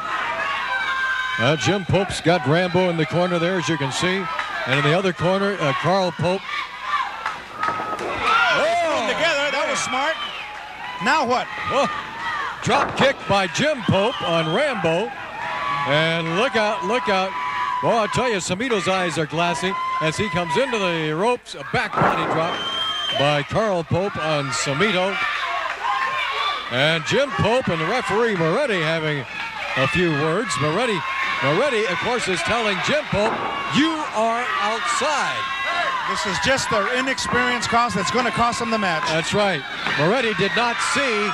He did not see what happened there. He did not see Rambo come in and Samito and Rambo teaming up to get the pin on Carl Pope. You got to admit, Rambo and Samito using their experience, knowing where the referee was at all times, and using it to their advantage. That's the whole thing. Experience won that match, Cos. Yes, it did. The victory goes to Samito and Rambo over the Pope brothers. We'll be back right after this. The Drum and the Branding Iron. What a great tag team combination. There's always something happening at the Drum and the Branding Iron. Every Sunday, Money's Karaoke. And 5 nights a week, we have live music. And coming up June 1st, that's right, June 1st, we're having an autograph party. That's right, an autograph party with all your favorite wrestlers, including The Grappler. That's right, The Grappler will be there, and Mike Miller. All the other stars of Championship Wrestling will be there, so be at the Branding Iron, 7 p.m., June 1st. Sandy Bar's world-famous flea mart, 1225 North Marine Drive, every Saturday and Sunday, 8 a.m. till 3 p.m. And we've got carnival rides. That's right, carnival rides at Sandy Bar's Flea Mart, 1225 North Marine Drive in Portland. Give us a call at 283-6993. That's Sandy Bar's Flea Mart, 1225 North Marine Drive. Come on out. We've got everything you might need for your home or for your hobby at Sandy Bar's world-famous Flea Mart. If you're getting married, be sure to go to Noodleman's Tuck Shop for your tuxedos. Right now, Noodleman's can save everyone in your wedding party up to half off on your accessories. Plus, ask about Noodleman's free tuxedo for the groom. When you need a tuxedo, see Noodleman's Tuck Shop for the newest and latest tuxedos and fashion accessories.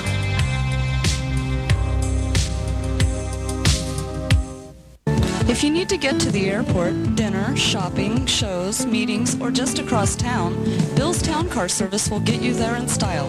We offer late model Lincoln Town Cars for all occasions.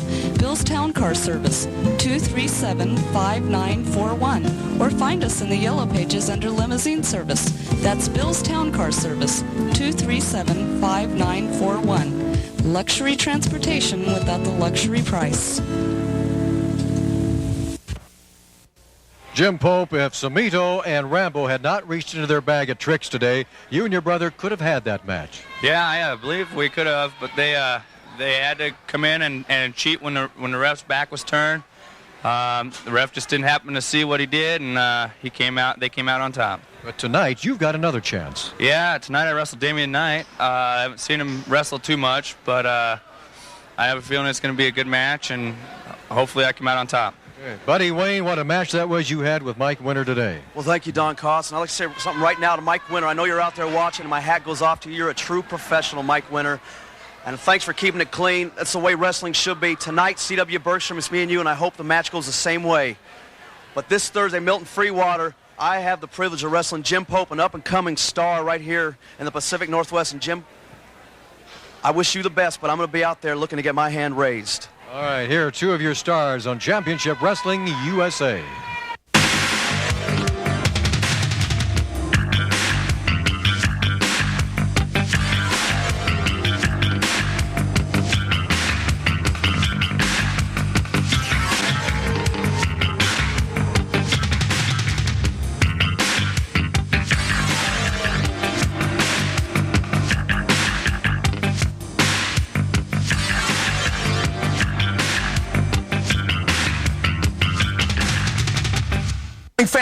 It's an emergency. We need your support. The Oregon legislature is about to vote. Call Gary George, 503-986-1702. If you want to see Championship Wrestling USA in Oregon, you want to see the World Wrestling Federation in Oregon, if you want to see World Championship Wrestling in Oregon, you got to call Gary George. You got to vote. 503-986-1702. Bring wrestling home. Bring it to Oregon. You've got to vote. That's right, baby. Fiesta Garden time. What more can I say? Tonight, July 25th, here at 8:30 p.m., the return of Brickhouse Brown. And you, my friend John Rambo, I have to welcome Brickhouse back. I welcomed them back already. I was going down 82nd Street the other day, and I stopped in a Kentucky Fried Chicken, and Brickhouse was behind the counter. I says, hey, Brick, I can't jump behind that counter and kick your butt. Why don't you come back down to the sports arena and get in that ring and let me take over where the Colonel left off? And you, my friend, I welcome you to Portland Wrestling. You're going to have Bart Sawyer. Tonight I got Bart Sawyer. Bart Sawyer said he was the only man in the Pacific Northwest that could wear hot pink. Well, I'll tell you what, Mike Starr's here in Oregon to show all you people that I'm here to wear my hot pink, my beautiful blonde hair, my pink brush, and my beautiful robe. And Bart Sawyer, I'm going to rip your head off tonight in the Portland Sports Arena. That's right. And now I got to talk to probably the greatest tag team ever in the history of professional wrestling, the Harris Brothers, the Bruise Brothers. Yeah, it's like this. Round ago, you gave me a good match. But when it's said and done, boy, my brother come down, we took care of business, and we left you laying like we did the last time you come to the States. Like we tell everybody, we're the baddest tag team in the Northwest, we're the baddest tag team everywhere. Now we're fixing to go to Japan, and we're going to do the same thing to you there that we did here in the States, boy. That's right, baby. Tonight, July 25th, and then July 30th, Capital City, Salem, we're coming to the Armory. That starts at 8 p.m. We're going to see you there. And ladies and gentlemen, you're looking at one of the greatest tag teams in the world today, the Bruise Brothers. That's it. Like the man said, go. When we get you in Japan, we're going to beat you in your own stinking country, you stinking Jap. Adios, gringos. Sandy Bar's world-famous flea mart, 1225 North Marine Drive, every Saturday and Sunday, 8 a.m. till 3 p.m. And we've got carnival rides. That's right, carnival rides at Sandy Bar's Flea Mart, 1225 North Marine Drive in Portland. Give us a call at 283-6993. That's Sandy Bar's Flea Mart, 1225 North Marine Drive. Come on out. We've got everything you might need for your home or for your hobby at Sandy Bar's world-famous Flea Mart. The Drum and the Branding Iron. What a great tag team combination. There's always something happening at the Drum and the Branding Iron. Every Sunday, Money's Karaoke. And 5 nights a week, we have live music. And coming up June 1st, that's right, June 1st, we're having an autograph party. That's right, an autograph party with all your favorite wrestlers, including The Grappler. That's right, The Grappler will be there, and Mike Miller. All the other stars of Championship Wrestling will be there. So be at the Branding Iron, 7 p.m., June 1st. It's going to be another hot time at the old House of Action tonight at the Portland Sports Arena as Brickhouse Brown returns to go against John Rambo. And it's going to be the debut of Amos Moses. Look out. He's going to take on Al Madril and lots of action. Oh, it's going to be another summer spectacular tonight. Ladies and gentlemen, from the Portland Sports Arena, this has been Championship Wrestling USA. Get your tickets early. We'll see you tonight at the House of Action. This is Don Koss. So long.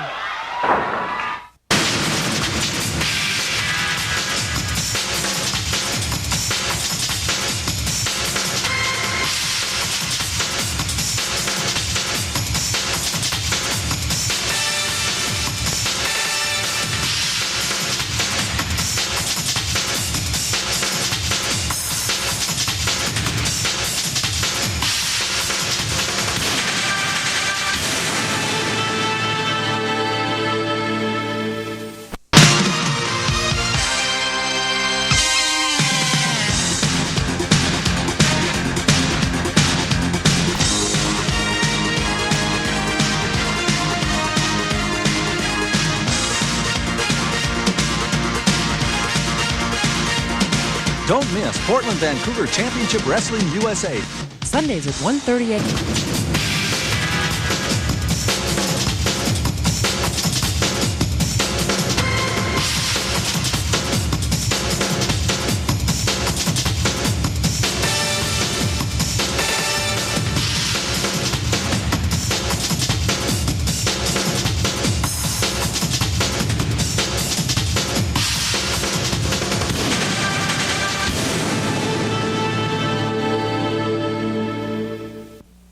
From the Portland Sports Arena in Portland, Oregon, this is Championship Wrestling USA. Hello, everybody. I'm Don Koss, along with Al Madril. Al, we have got our first round tournament for the TV Championship. That's right. It's going to be 8 big matches. I don't know if they'll all be on television, Koss, but this is going to be, like you said, for the TV title, and everybody wants it. That's right. Well, we won't be able to show every match in its entirety, but we assure you that you will see a little bit of each one. A lot of action tonight. Al Madril.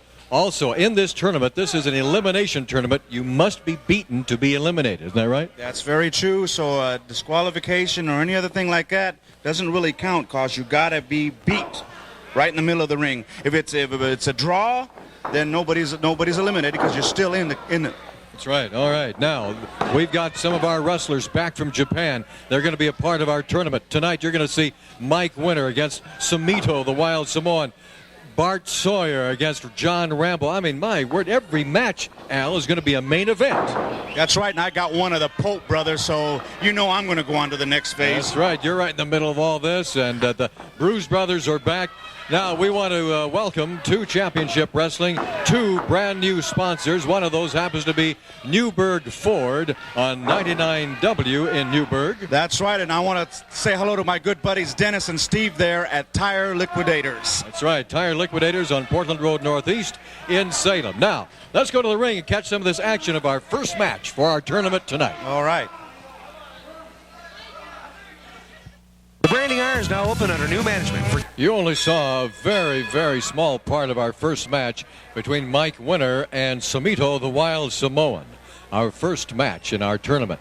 What you did not see was the finish to that match. Very exciting as Sumito, the Wild Samoan, came off the ropes, grabbed Mike Winter, took him down, hooked him, and pinned him. Mike Winter has been eliminated from the tournament, and Sumito, the Wild Samoan, advances. Now, that second match that we had, John Rambo and Bart Sawyer.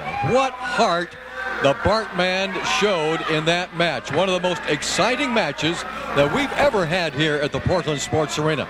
Now, I want to show you just a clip, just a small clip of part of that action. Let's go to this right now. Watch this.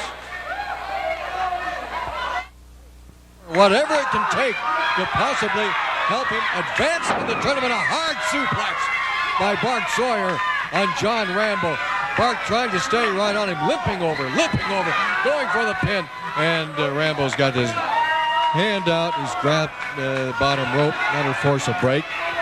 And Bart Sawyer continues to work on John Rambo. Got him in that corner. A hard right hand. Another chop across the chest. And Rambo is hurting right now. But not nearly as much as Bart Sawyer, who just came crashing once again into that turnbuckle. And that took the steam, that took the momentum away from Bart Sawyer and put it right back into the feet and the hands of John Rambo, who with one tremendous mule kick levels Bart Sawyer again. A hard chop right on top of the head, and Bart is down again. Bart writhing in pain, trying to get some feeling back into that left leg. There goes a smash, another smash right into the armpit. Another smash takes Bart right off his feet.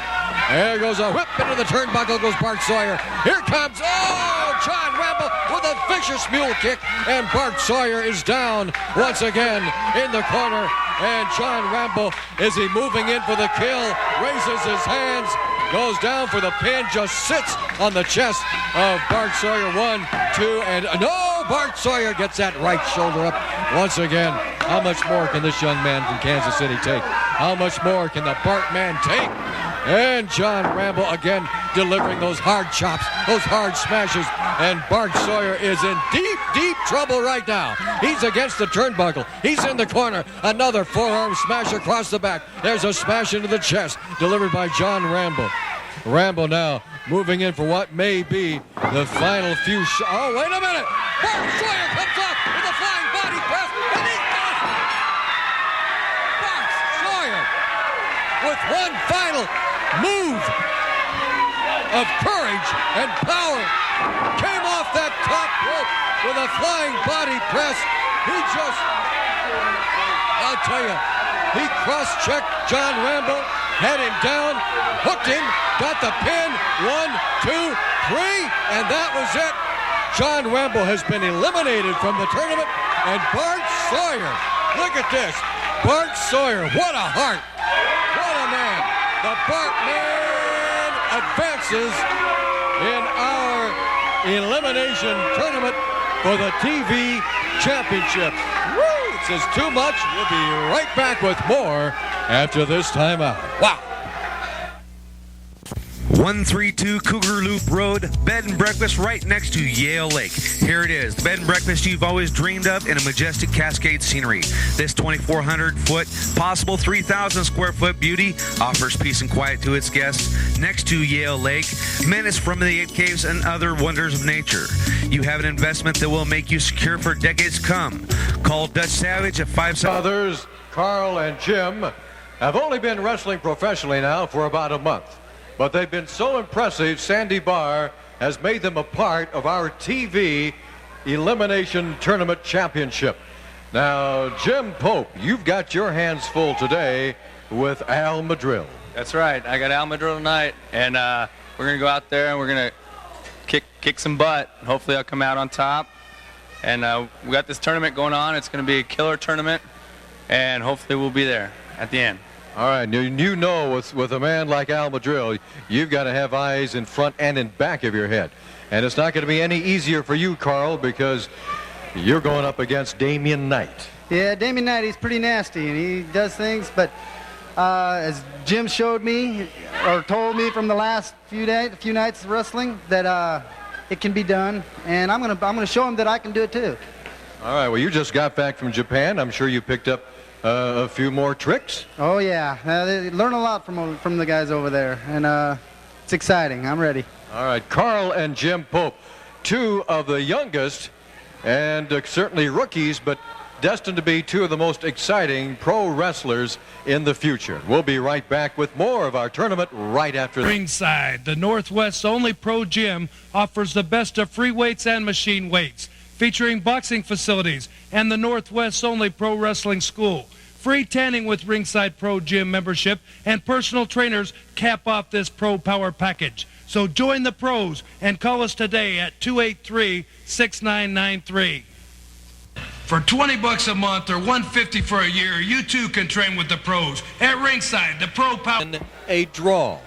Now we're going to take you right back to that match and show you just a few more moments of it and catch some of the action. I'll tell you, this is what it's all about. Neither one of these men wanted to walk away with a draw or a defeat, but you got to take what you get. Now watch this. Madril hits that shoulder first. We're down to 60 seconds to go in this match. Both men going for a victory.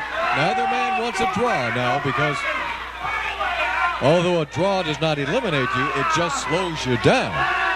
And look at that. Jim Pope has learned very well at Sandy Barr's school of pro wrestling. He's got that wrist bent back, and he's got the elbow twisted around, and he's got Madril.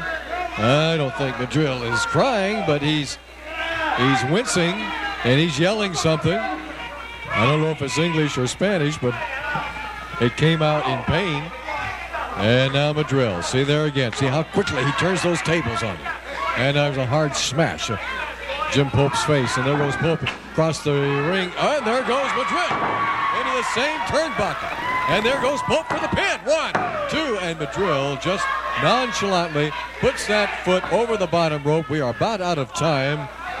We're down to just a precious few seconds. Madril cannot even stand up. This young man, as I'll tell you, he has taken the steam completely out of Al Madril. These two men have battled to a draw, which really settles nothing in our tournament. No, both men have battled to a draw. We'll be back with more after these words.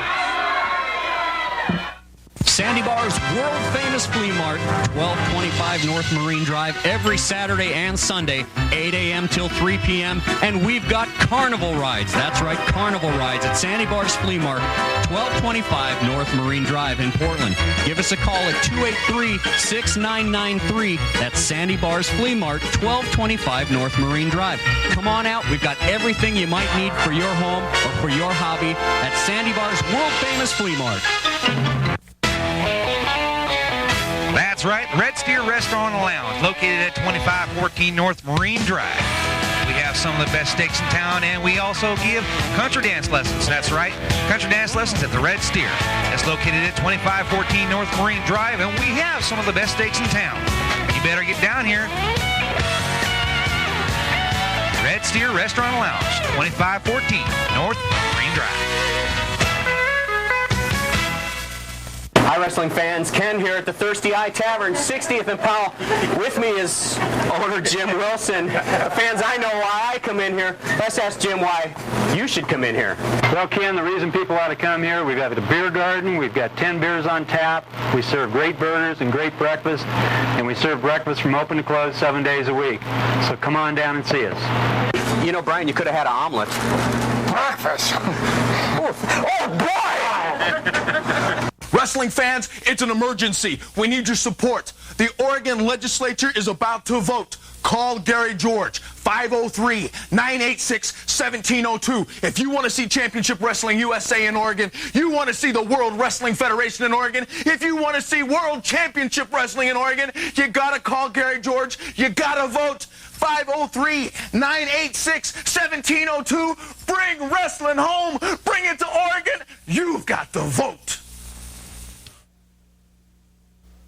Ladies and gentlemen, here's a man who never ceases to amaze us, to excite us. I think they're going to have to change the name of the Bart Man to the Heart Man. Oh, I got to tell you what there, Don Coss. John Rambo, you're a tough competitor. You got your karate down, but I got one thing that you ain't got, and that's these bright, shining faces right here. I tell you what, as long as these kids are in this building, you ain't never going to beat me. You're going to have to be a better man, a straight-up man than I am, because I got the kids, and me and the kids are always going to come out on top, because good always wins. Now, let me tell you something. We're coming to Silverton, Oregon, to the Silverton Armory, August 20th, 8 o'clock bell time. Folks in Silverton, come out and see us. Now, also, Don Coss, I get to go to Japan. I get to ride the Big Bird. I'm going over September 5th, but I wanted to leave the kids something before I went. And kids, we got together, I talked to Sandy Bar, and guess what?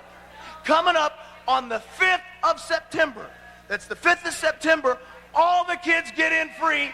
I'm paying for it. Since I get to go to Japan and wrestle, because that's where all the big super cards are, the super crowds are, and all the big money, I want to spend some of it on the kids. So I'll tell you what, all the kids get in free to the Portland Sports Arena on September 5th. All right. Now, August 20th, Thursday, we're going to be at the Silverton Armory. On September 5th, all kids admitted free. Now, I want to say one thing, Al Madrill. What happened last week wasn't pretty. I want to tell you something. I ain't forgot, and the kids ain't forgot. September 5th, kids are free. All right. We'll all be back, kids and all, right after this. Hey, do you know someone that wants to become a professional wrestler? Well, come on out to the Ringside Gym. We have the only complete gym that offers professional wrestling classes. Train with the pros and turn your dreams into reality. No enrollment fees. We offer weekly classes you can afford. Take as many or as few classes as you like. It's up to you. Come see why we're the best in the Northwest, or give us a call at 283-6993. We'll see you in the ring.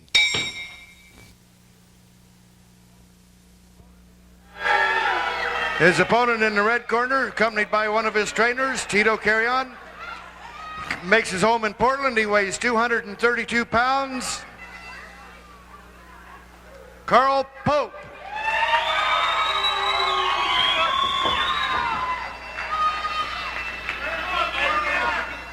Continues. And Damian Knight, Carl Pope. Carl Pope just returned from Japan, along with a host of our other wrestlers that went over there. And I understand that they just tore that place apart. Packed them in. I'm talking thousands and thousands and thousands of people watched our wrestlers do battle. And a little bit later, we're going to try to show a film clip from some of the action over there. All right, now let's bring you up to date here. Our first match today, Samito, the Wild Samoan, defeated Mike Winter. Samito advances. In our second match, Bart Sawyer against John Rambo. Bart Sawyer, the winner, he advances. Our third match, Jim Pope against Al Madril. Both men battled to a draw, so they'll just have to kind of wait their turn there. And here we are with Damian Knight and Carl Pope. Another reminder, as you watch Damian Knight with a camel clutch move on Carl Pope and then slams his face right down into the mat. Another reminder that Thursday, August the 20th, we're going to be at the Silverton Armory in the beautiful, beautiful town of Silverton, Oregon. That's in the Mount Angel, Salem, Woodburn area, nestled in there. Magnificent area. You can get your tickets for those matches at the A&W in Silverton. That's Thursday, August the 20th.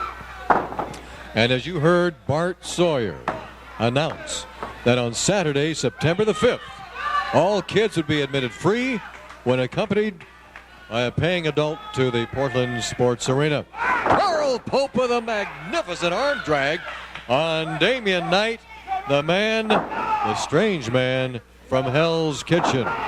Strange but dangerous, and a very, very fine athlete. Both of these men are. Carl Pope trying to advance. His brother Jim Pope drew with Al Madril. Now, in a draw, neither man advances, yet neither man is eliminated. So I guess they just kind of slows down somebody's progress in that. This is round one. These rounds will continue for the next couple of weeks at least, and the winner will be crowned the TV champion of Championship Wrestling USA and will receive a very handsome, very nice trophy. Well, Damian Knight having a few words with referee Moretti, and both men lock up again. And another nice arm drag by Carl Pope on Damian Knight, and then a drop kick, and he went through the ropes and outside. Damian Knight did. He is outside looking in. Actually, he's looking up at Tito. Tito, of course, along with Jesse and Sandy Barr, Tito has been tutoring the Pope brothers. Oh, and look here, Al Madril, fresh from his draw. Did you see the referee raise my hand? I didn't see the referee raise your hand. He did. He raised my hand. I won the match. So I will be in here this week. I will be in here again. Well, I made it to the second.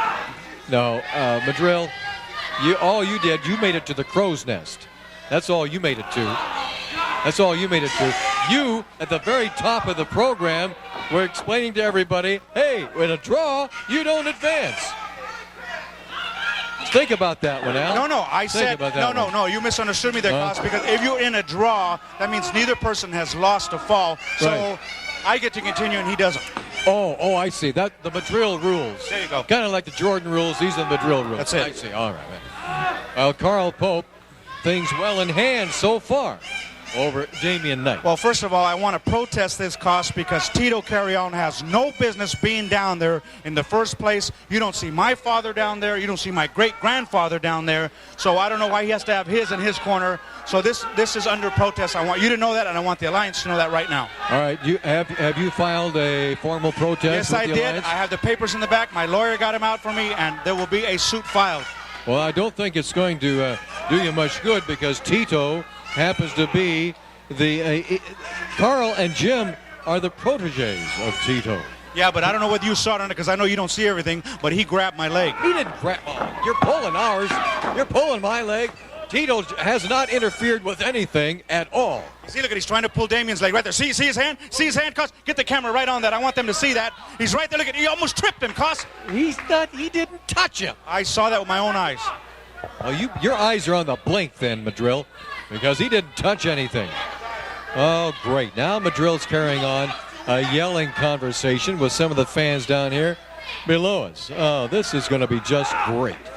In the meantime, in the ring, where the real action is, Carl Pope and Damian Knight exchanging hammerlock moves. That's right, and right now I've been counting points, and Damian Knight right now is ahead on the match, so if the bell rings into a draw cost, the winner will be Damian Knight. Well, I tell you, we've missed you up here in the Crow's Nest. You didn't even know we threw anything at you, did you? That's just a little Madril joke. Okay. Down goes Carl Pope, and the folks at ringside are yelling a hair pull. I didn't see it, Carson. I was paying attention very... Well, we already know what condition your eyes are in, so forget it. Did you see that? Did you see it? Huh? Damian Knight grabbing onto the hair. Huh? You didn't see that. No, I didn't see that either, Cos. I saw him trip the leg in a takeover. You're too busy yelling. Now, did you see that hair pull right there, Don Cos? I didn't see that. Oh, of course not. Huh? Well, I certainly did. And the TV audience saw it too.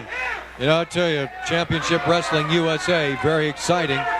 And when it comes to your area, you make sure that you take it in person. Like when it comes to Silverton, get to the Armory on the 20th. Now, if you have a church or a group, an organization of any kind that you'd like to raise money for, you can book Pro Wrestling in to raise money for charity into your area. You call area code 503-283-6993 right there on your screen, and they'll give you all the information you need to know on how to book pro wrestling into your area to raise money for charity. All right? That's very true, Cos, and that's why we are going to Silverton at the Armory at 8 p.m. on the 20th, because the phone has been ringing off the hook, Cos. They want to see the Latin Lover there. Well, I'm not going to let them down because I will be there on the 20th, Cos.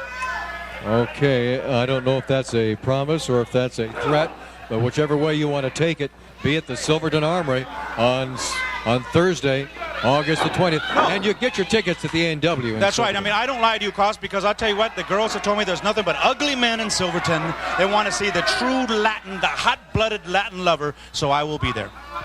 Well, let's do this. Let's issue a special invitation for all the Latinos in the Silverton area, and that's a marvelous area for our Hispanic friends to make your plans and get to the Armory, and you tell Al Madril in person what you really think. Así es, a toda mi gente mexicana, vamos a luchar en Silverton en el Armory a las 8:00 de la tarde, el 20 de agosto, y van a ver el más guapo, el más tremendo luchador del mexicano, el Latin Lover, Al Madril. Mm-hmm. Now they understand, Cos. Right, yeah, I'll bet they do. All right. Thursday, August 20th, mark it down, and be there. Make a sign or two, will you? Yeah, make some placards, make some signs, make some banners, and bring And what is this I heard, Cos, that Sandy Barr is going to let the brats in free? Oh, isn't that wonderful? Huh? They're not brats, Madril, they're kids. When is this? I want to know when I know when to take my kids. vacation.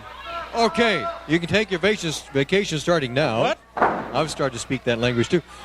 It's going to be Saturday, September the 5th. September the 5th. Bart Sawyer's got something to do with this? Oh, yes. Well, I'll tell you what, Cos, I hope that I wrestle Bart Sawyer that day in front of these brats, because, you know, I almost broke his leg, and I tell you, that'd be so lovely. I would just love, in front of all those brats, to have a match with him and break his leg for sure. You're really proud of that, aren't you? That's your style I love it. of pro wrestling. You don't want to just win. Let's break something. That's right, Cos. That's what it's all about. No, that isn't. It's all about Carl Pope. He had the trunks there, Cos. I saw that. He came off the ropes. He got the pin on Damian Knight. 1, 2, 3. Carl Pope advances, and Damian Knight. I think Tito pulled the leg again. Does not. All right. We will be back with more of our tournament, more interviews, more action right after this. Hey, wait a minute. Sandy Bar's world-famous flea mart, 1225 North Marine Drive, every Saturday and Sunday, 8 a.m. till 3 p.m. And we've got carnival rides. That's right, carnival rides at Sandy Bar's Flea Mart, 1225 North Marine Drive in Portland. Give us a call at 283-6993. That's Sandy Bar's Flea Mart, 1225 North Marine Drive. Come on out. We've got everything you might need for your home or for your hobby at Sandy Bar's world-famous Flea Mart. That's right, Red Steer Restaurant and Lounge, located at 2514 North Marine Drive. We have some of the best steaks in town, and we also give country dance lessons. That's right, country dance lessons at the Red Steer. That's located at 2514 North Marine Drive, and we have some of the best steaks in town. You better get down here. Red Steer Restaurant and Lounge, 2514 North Marine Drive.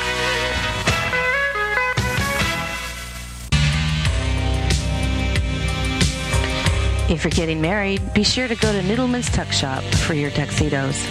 Right now, Noodleman's can save everyone in your wedding party up to half off on your accessories. Plus, ask about Noodleman's free tuxedo for the groom. When you need a tuxedo, see Noodleman's Tuck Shop for the newest and latest tuxedos and fashion accessories.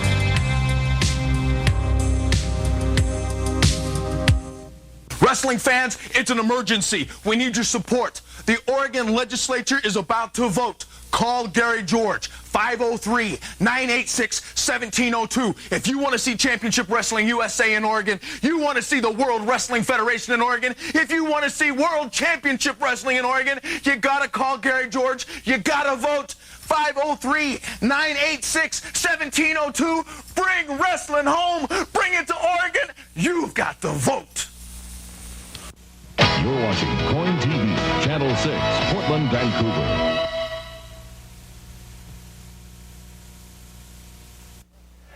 As you know by now, Championship Wrestling USA is going worldwide. This man right here, Mike Winner, just got back from Japan. And is it true that pro wrestling has become the -- 1 sport in the country of Japan? Don Cost, it is big over there. It is getting bigger all the time. Those crowds were huge over there. They came out. Came over to those auditoriums. We jumped in there. We were kicking, fighting, and scrapping, and showing just what the good old USA can do. Oh, it was wonderful. They treated us like kings. The hospitality over there, the people were wonderful. The wrestling was top-notch. I'll tell you what, the boys that went over there from here learned a whole lot of things, and we're bringing them back here to good old USA. Did you come back with a few more moves or what? Oh, absolutely, and a whole different philosophy about wrestling here, Don. I tell you what, this is, but you know, the #1 thing when you're going out there, it makes you appreciate when you come back in here, the good old USA and the greatest fans in the world in Portland, Oregon. All right, Mike Winner, very, very well said. All right, we will be back with more action from the House of Action right after this. We promised that you would see a little bit of every match in our tournament today, and what you just saw was Jesse Barr victorious over Mike Starr, or Michelle Starr, or whatever he calls himself. But Jesse Barr advances in our tournament. We're going to take you back to that match right now and let you watch a few more moments of the Jesse Barr Mike Starr match. Watch this.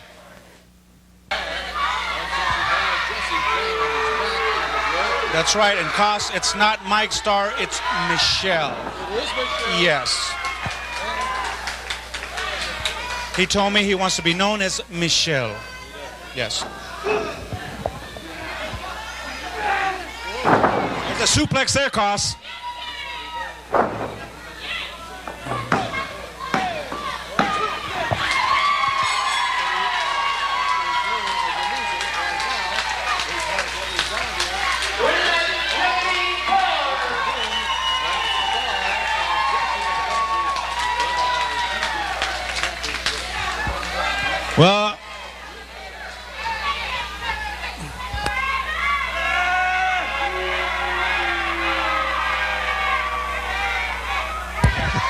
Well, I'll tell you what, Cost. Michelle is mad right now, and I wouldn't want Michelle mad at me. But Jesse Barr is the winner of the match. He'll go on to continue. Michelle is out of it.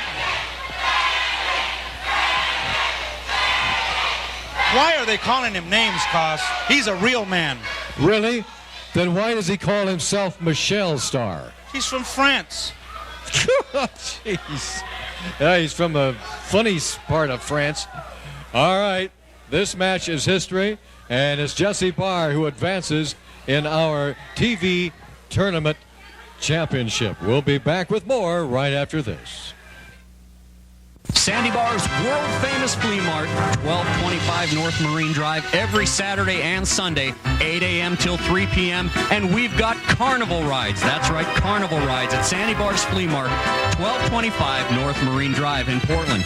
Give us a call at 283-6993. That's Sandy Bar's Flea Mart, 1225 North Marine Drive. Come on out. We've got everything you might need for your home or for your hobby at Sandy Bar's world-famous Flea Mart. That's right, Red Steer Restaurant and Lounge, located at 2514 North Marine Drive. We have some of the best steaks in town, and we also give country dance lessons. That's right, country dance lessons at the Red Steer. It's located at 2514 North Marine Drive, and we have some of the best steaks in town. You better get down here. Red Steer Restaurant and Lounge, 2514 North Marine Drive. Here it is, an investor's delight. A home, a studio, apartment, and an apartment for $196,000. Has a nice Japanese-style garden in the back. It has a 1,802 square foot ranch home, a 520 square foot brand new studio apartment, plus a brand new 2-bedroom, 930 square foot studio apartment out back. Everything is handicap accessible. You can call Dutch Savage at 574-9400. That's area code 360. Welcome to Ringside. The Northwest's only pro gym offers the best of free weights and machine weights, featuring boxing facilities and the Northwest's only pro wrestling school. Free tanning with Ringside Pro Gym membership and personal trainers cap off this Pro Power package. So join the pros and call us today at 283-6993. For $20 a month or $150 for a year, you too can train with the pros at Ringside, the Pro Power Gym. Samito, the Wild Samoan, you come back from Japan, and already you have advanced in our TV championship tournament. Guys, this is the first of many to come. Pass me away the next 10 people. I'm going to be the next person to go on and win. All right, and Al Madril, you and Jim Pope have advanced. No, wait a minute. Don't worry about Pope. I was the one cause. They got my hand raised. You yourself said you didn't see Pope get his hand raised. So next week, or may I say this Saturday, I will be in the second round and Pope will not be. All right, that's this Saturday, August the 15th. You're going to be in the second round. Pope is also going to be in the second round. Well, now, you didn't get your hand raised any more than he did. Well, I just might start my vacation early because I hear brats are going to be in free win. September 5th. Well, maybe next week then, if Pope's going to be in that, I might not just show up, and I know when those brats are in free, I'm not going to show up at all. Al Madril, let's show a little respect. It's kids free September 5th when accompanied by a paying adult. We will be back with more after this timeout. The Branding Iron is now open under new management for good, dependable family dining. Breakfast starts at 6 a.m. and is served all day long with lunch and dinner till 11 p.m.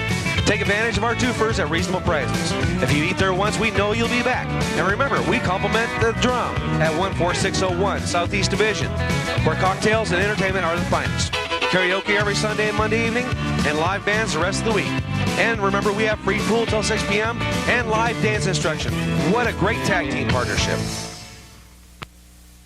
A very special country place, 19914 419th Street. What a beautiful double A-frame. It has its own indoor swimming pool and jacuzzi. A great secluded view of the mountains. You must see this place to appreciate it. 4.3 acres along Cedar Creek. Great schools, close to Battleground and Amboy, in a great part of Clark County. Has 3 possible 5 bedrooms and possible 3,000 square foot of living space, air conditioned and heat pump. Call Dutch Savage, 574-9400. You're watching a couple of giants out there right now. C.W. Bergstrom and Don Harris as our tournament for the TV championship continues. That's right, Don Cost. There's a lot of winners, a lot of losers, but it goes going to go on and on until finally they'll be the TV champion. And Cost, why don't they just give me the belt now and get it over with? Well, because then they'd have to turn right around and give it to whoever wins it. Don't look at me like that. You got to earn it. You've advanced along with Jim Pope. I'm not saying that you won't eventually end up with the trophy. But you show me respect then, Cost? I show you respect. Hey, listen, I show you a little respect now. Yeah, very little. Okay. C.W. Bergstrom. Don Harris. Big successful tour in Japan, Cos. He's bigger and better and tougher than ever. But like you said, he's in there with CW and two huge men. Both men lock up right now. And an arm bar by CW on Don Harris. A rake across the face by Harris. A forearm smash across the back. What a forearm. You hear that, Cos? You could hear that outside. Holy right on the forehead. And CW has collapsed in the corner. Another reminder, Silverton, August 20th. That's Thursday, 8 o'clock bell time at the Silverton Armory. Get your tickets at A&W in Silverton and get there early for that one. Well, that's what I'm going to do, Cos. I'm going to be down at the A&W. I'm going to have a nice little dinner there. And after that, I'll go down to the wrestling matches there at the Armory. And all my amigos and paisanos can come and see me. Well, that's the 20th, Thursday. In Silverton at the Armory. Get your tickets for our matches at Tito's Gym on Walker Road in Beaverton and at Sandy Bar's Flea Markets right here at the Sports Arena and at his Interstate Pavilion Flea Market, 1225 North Marine Drive. Well, you know what, Cos? I don't like Tito at all, okay? Because I know everybody just loves him. He's been around forever. But I have to say one thing about the man, and it irks me. He does have a nice gym to go to, and Sandy Bar's Flea Market, which I could care less about, is probably one of the best flea markets here in the state of Oregon. You better believe. It bothers me to say that. I know it does. It just tears you apart. But if you want the best bargains you're going to find anywhere, or if you want to make some money, I tell you, get a hold of Sandy. Buying or selling, you're going to come out ahead with Sandy Bar's Flea Market. By the way, another reminder, tune in to KWBY Radio, 940 on your AM dial, and catch the big contest there between, it's the BP Oil KWBY contest, where they're giving away a car full of groceries and the car. And every Saturday from 11 a.m. to 1 p.m., we've got one of our pro wrestlers on location for a live remote broadcast. And tune into the station and find out who's going to be there and where we're going to be and which BP station. It's a fun contest. And I'll tell you, the guys are doing a heck of a job. That's KWBY Cowboy Country. 940 on your AM dial. Suplex by Don Harris on C.W. Bergstrom, and the Bergman is hurting a little bit right now. However, he powers out, avoiding the 3 count. As our tournament continues, this is round 1. Round 2 next Saturday. And referee Moondog Moretti.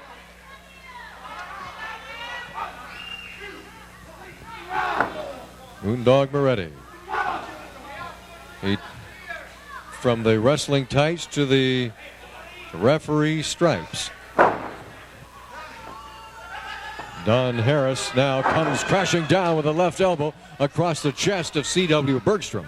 Well, I'll tell you what, Cos, this is 2 of the biggest men I think they have around here, and they're going toe-to-toe, but like I said, the twins have just made back from a tour in Japan. They're bigger, they're tougher than ever. And I tell you what, Cos, they won all their matches over there. Did they? Yes. In Japan? Yes, they did. Well, I hope we. I'm trying to get clearance now to show some tape footage of some of that action over there in Tokyo. Well, I'd like to see it, Cos, because right now they're begging me to go to Japan, and maybe I will eventually, but I would like to see, do you have a tape of anything that we can see how the wrestling is over there? Well, I'm waiting for word to come back to see if we can show that. Hope to have it in just a couple of minutes. Well, you can't possibly go over there before September 5th, because that's when we're going to have Kids Free Night. I might just go before that, Cos. Oh, Kids Free at the Portland Sports Arena on Saturday, September 5th. Kids Free when accompanied by a paying adult. Who's paying for that? Thanks to Bart Sawyer. Well, I'll tell you what, my lawyer is going to be in touch with him because I don't work for free, Cos. Well, we'll see about that come September 5th. Because after that, then Bart gets to go to Japan for the tour. Don Harris has got CW by the nape of the neck, by the hair. Where's he going with him? Where's he going? Smashes him into the guardrail. clear over here on the other side of the arena. I don't know if you could see that or not. Harris, you know what's happening here, though, is referee could count these guys out. He's, I don't know where, he's at 12 right now. They've only got 20 seconds to get back in there. And right in the chair. Did you see that, Koss? Yes, slammed CW face first into the chair. That count got to 19, and Harris broke the count. Gets back in, and CW then he's the winner, right? Bergstrom didn't make it back.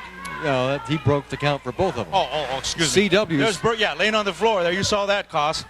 Look at, there he is laying on the ground. Well, he just had his face slammed right into that metal folding chair. Now, what kind of pro wrestling is this by Don Harris, a forearm smash? You know what kind it is? The kind I love, Don Koss. I know you do. Yeah, you really get into this. Unless you're on the receiving end, then you don't love it so much. Which never happens. I've got some film clips that I'd like to show you then. Oh, right in the shoulder, Koss. I think they may have both. No. That iron post. What happened there? Donnie was trying to throw him in, but CW reversed it, and in went Donnie into that steel post, Koss. He's hurting now. Well, they're both hurting. CW still hurting from the chair, and now Don Harris. Oh, right in that chair, Don Koss. You see that? And the chair. People are going crazy, Koss. We've got a brawl going on out here right now. People are loving it, Koss. They're loving it. Both men outside the ring. CW throws Don Harris into the ring. CW should be disqualified right there, Don Koss. Why? For using the chair. Oh, big clothesline. Whoa. Big clothesline there. Don went down, Koss. This could be it. This is like a couple of redwoods battling out here. And one just got felled. And here comes CW. Oh, there's a flying shoulder tackle there, Koss. This could be it for Don Harris. Let's see what happens. He goes for the pin. 1, 2. Almost 3. Harris kicks out. Harris may have been undefeated in Japan, but he's got the Portland Sports Arena, the house of action, and CW Bergstrom. Suplex, Koss. He's setting up for it. Now. Yeah. Did you see that DDT, Koss? By Don Harris on CW Bergstrom. Now that was quite a move there by Harris. That was a smart move. He broke that suplex and then put the DDT on CW Bergstrom. Look out! Big knee. This is it, Koss. This could be it, and it is. It is. Don Harris advances in our championship tournament. Oh, I tell you, he put some bodily damage on CW Bergstrom. Just tell the people he's the winner, Koss. Don't make excuses. He won the match. Now say it. Boy, is this a snit or what? Yes, say it. He won the match. Just say it. He won the match. Thank you. All right. Let's get out of here. We'll be right back with more. Gee. Jesse Barr, I've got to thank you. Not only did you just get back from Tokyo, where Championship Wrestling USA was worldwide, but you brought back that tape that we've been talking about, and now we get to see a little bit of what you were in over there. Oh, yeah. You know, we took Championship Wrestling USA to Japan, but boy, it's good to be back here. Now let's take a look at this clip, and you'll see what kind of crowds they drew with the same main events as we got here. All right, watch this.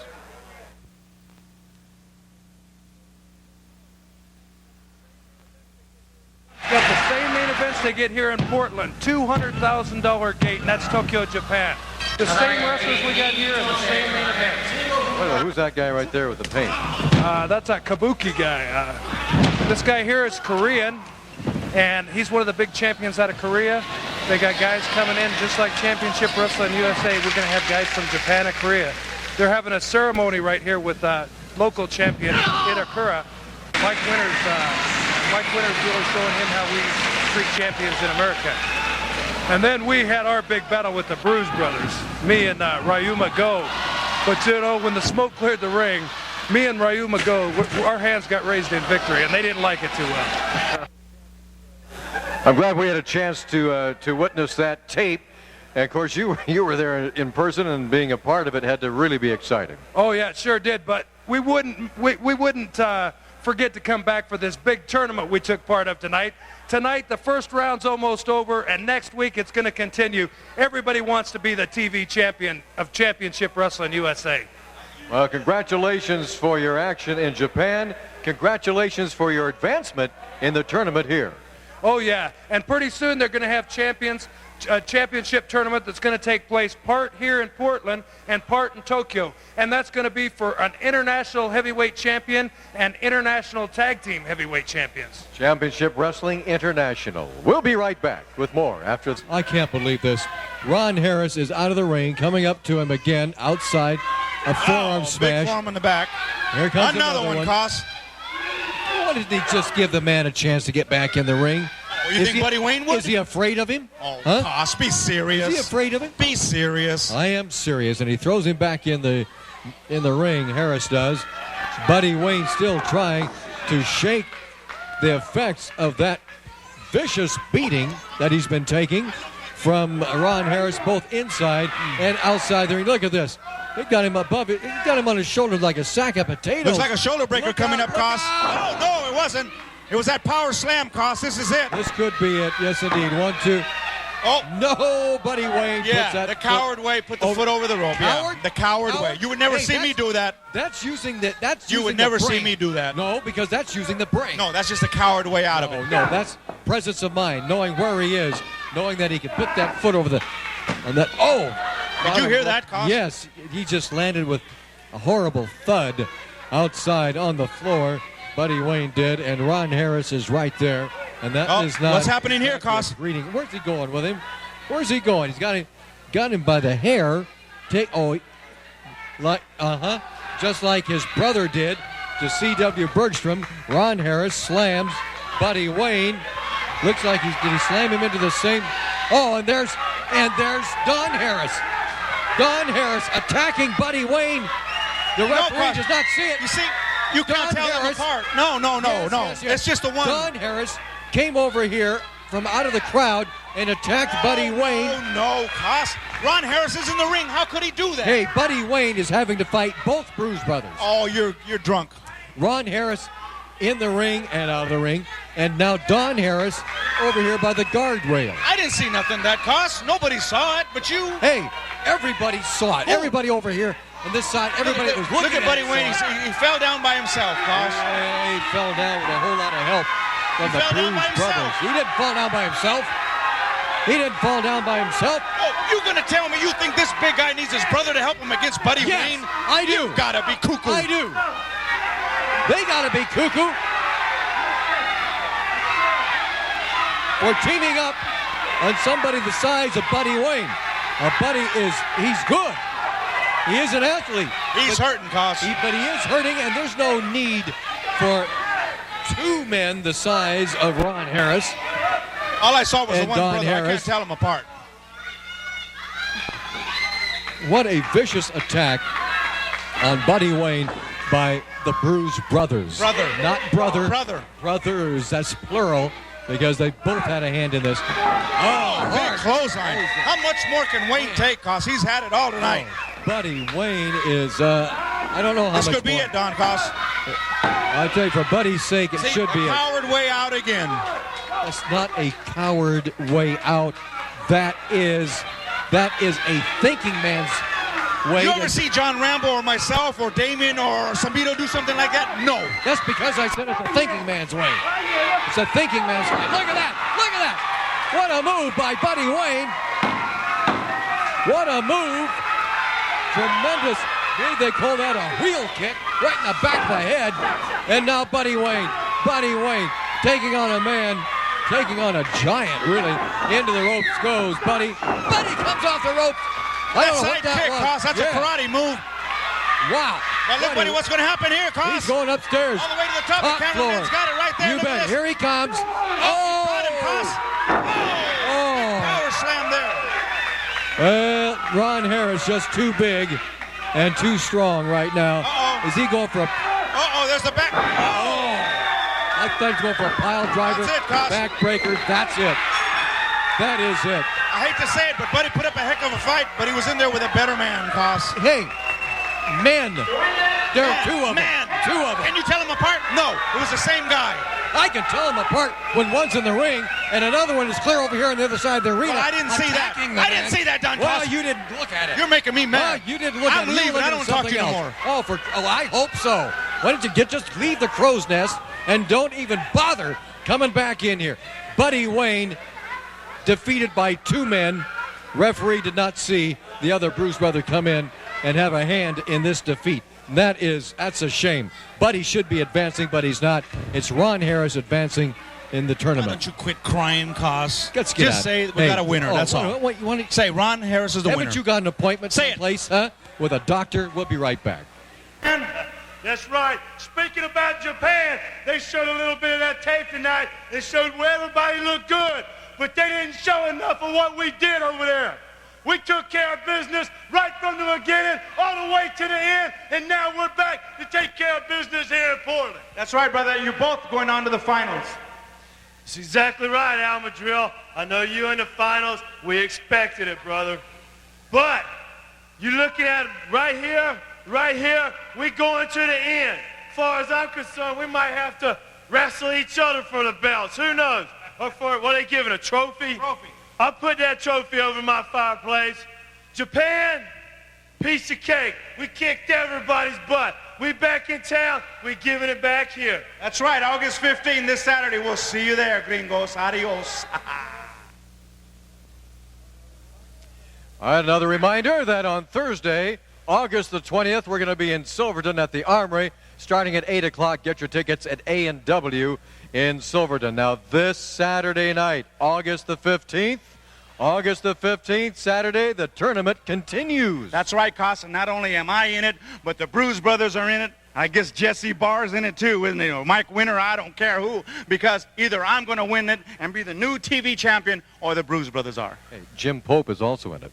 I don't want to talk about that. Yes. So you make sure you are here at the Portland Sports Arena. Bell time 8:30. Don't miss out on this tournament, this TV championship tournament. All right, from the Portland Sports Arena, this has been Portland. Well, I tell you, it's been Portland Wrestling with a brand new name, Championship Wrestling USA. This is Don Koss along with Al Madril. We'll see you for the tournament this Saturday, August 15th. Bye-bye. Mr. Al Madril to you.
From the Portland Sports Arena in Portland, Oregon, this is Championship Wrestling USA.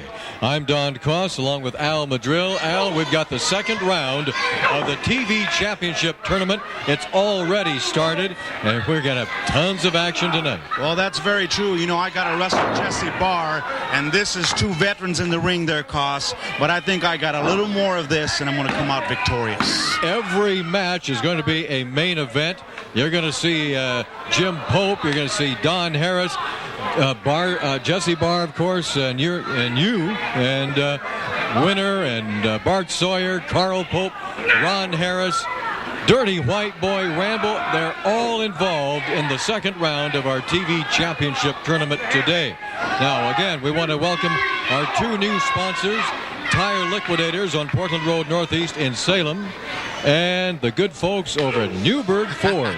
That's right. These are 2 great places. Of course, my friends over at Tire Liquidators, they just love the Latin lover, you know. Yes, yeah. I don't know what's wrong with Dennis and Steve, but they do speak highly of him. And also the folks at Newburgh Ford on 99W Newburgh. Now, are you ready for the action? I hope you are, because we're going to be right back with all the action from the House of Action right after this.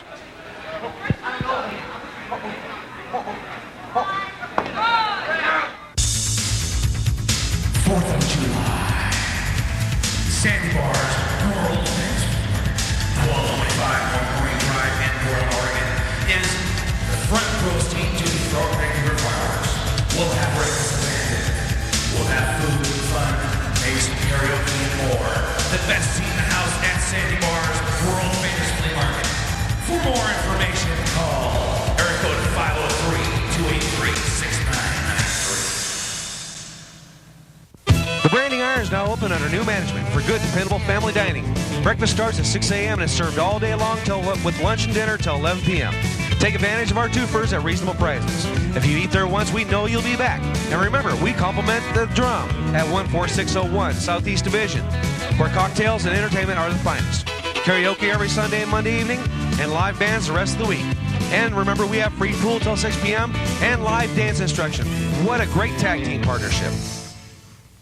You're watching Coin TV, Channel 6, Portland, Vancouver.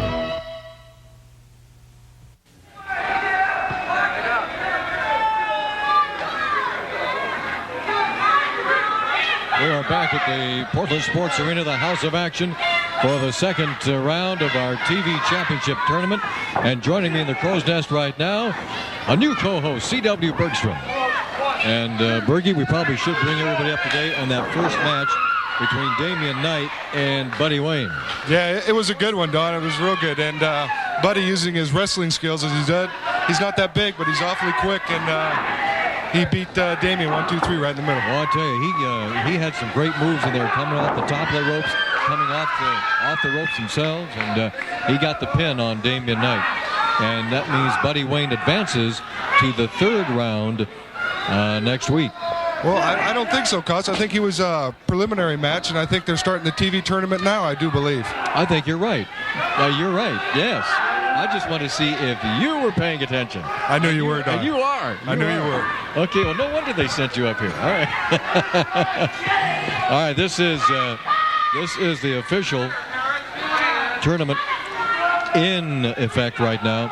And as you can see, Jim Pope is in there with Don Harris.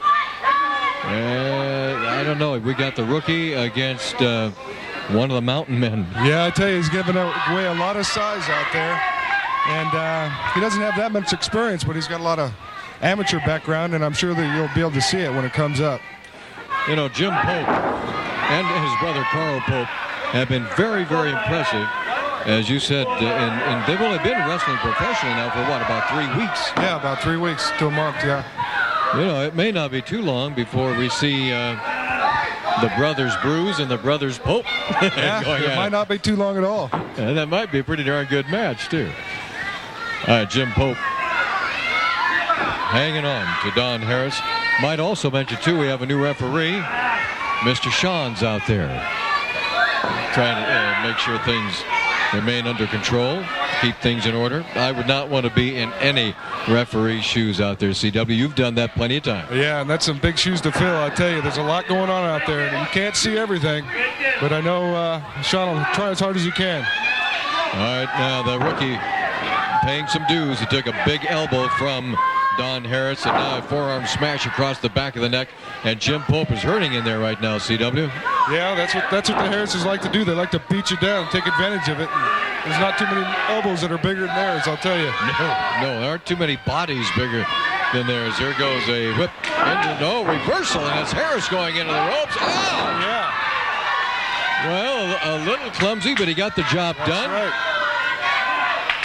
He got that arm drag on Don Harris. Yeah, Harris is a big man. Yes. But Jim Pope hung right on there, and That's right. His amateur background came in. It was probably just more instinct than anything else. Probably was. Well, it paid off for him. A kneeling arm bar. Right now, it looks like he's got that locked into a figure 4 on the left arm of Don Harris as our tournament continues. And that means that this Saturday night, the 22nd, is when you're going to see round 3 and the championship. I have it all in one for you. This Saturday night, August 22nd. Yeah, I'm looking forward to that. I'd like to know who's going to be the champion.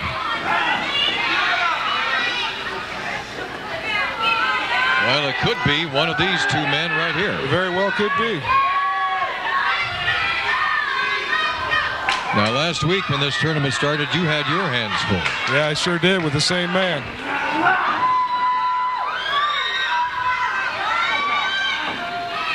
Now Don Harris applying a pressure to the left arm. Oh, good move Very good move. Now, he should try to keep him down on the mat, right where he's at. Take away that height advantage and the weight advantage. You know that Jim Pope, for rookies, making some pretty darn good veteran moves out there. He sure is. He's a quick learner. We invite you to pack up your friends and your family and bring them on down to the Portland Sports Arena, bell time 8:30, and catch this third round and championship in person this Saturday, the 22nd of August. Don't miss a chance to see this in person. Through the ropes and outside onto the floor goes Jim Pope. Yeah, it's just like the Harrisons, Don. I tell you, you just get a little advantage on them. They take over by gouging the eyes or a punch, or like just have the Pope, they just threw him out of the ring. Hard forearm smash. And he stops. I think Don Harris may be fighting right now out of a little frustration and possibly embarrassment, because he is. He's taking some pretty good licks in there from Jim Pope. He sure is, but he's dealing them right back right now. Oh, he threw Jim Pope into that metal guardrail. Looks like he bent the rail and slammed him face first right into that. That rail doesn't feel too good. No, it's metal. Can't get any harder than that. No, and it's going to win every time. Flying mare by Don Harris. Yeah, Harris is really exploding right now all over Jim Pope. And, oh, man, these are body drops on him. He sure did. He's putting those size 17 boots to him. There's more romping and more stomping. Yeah, he's got to try to get out of there and get a breather. If you're thinking about getting your tickets for the third round and championship, you can get your tickets at Tito's Gym on Walker Road in Beaverton, and at Sandy Bar's Flea Market right here at the Sports Arena, and at his Interstate Pavilion Flea Market, 1225 North Marine Drive in Portland. Yeah, that was a hard chop right to the throat. Yeah, he's trying to catch his breath right now, Jim Pope is, and Don Harris is not giving him any time. He's not letting him. He's not letting up at all. He's staying right on him. But that goes along with that experience too, Don. Yeah, it wasn't that long ago that the Bruce brothers were rookies themselves, but boy, oh boy, have they come a long way in the past year or year and a half. They sure have. Let's just hope Jim Pope comes along as fast. Well, it looks like he's going to. Although right now he's been paying some rookie dues, and he's going to continue to pay rookie dues. That's part of. They have no choice. Part of the sport. All right, Don Harris twisting that neck around and driving the knee into the midsection. Big knee. Again, taking the wind out of Jim Pope. There goes the whip across the ring. Oh, man, he about took his neck off. Oh. Threw him into the turnbuckle and tried to take his head off of the clothesline. He thought he had a hard time breathing before. Oh, baby. Here we go, into the other turnbuckle. And Pope moves out of the way, and Don Harris hits that turnbuckle.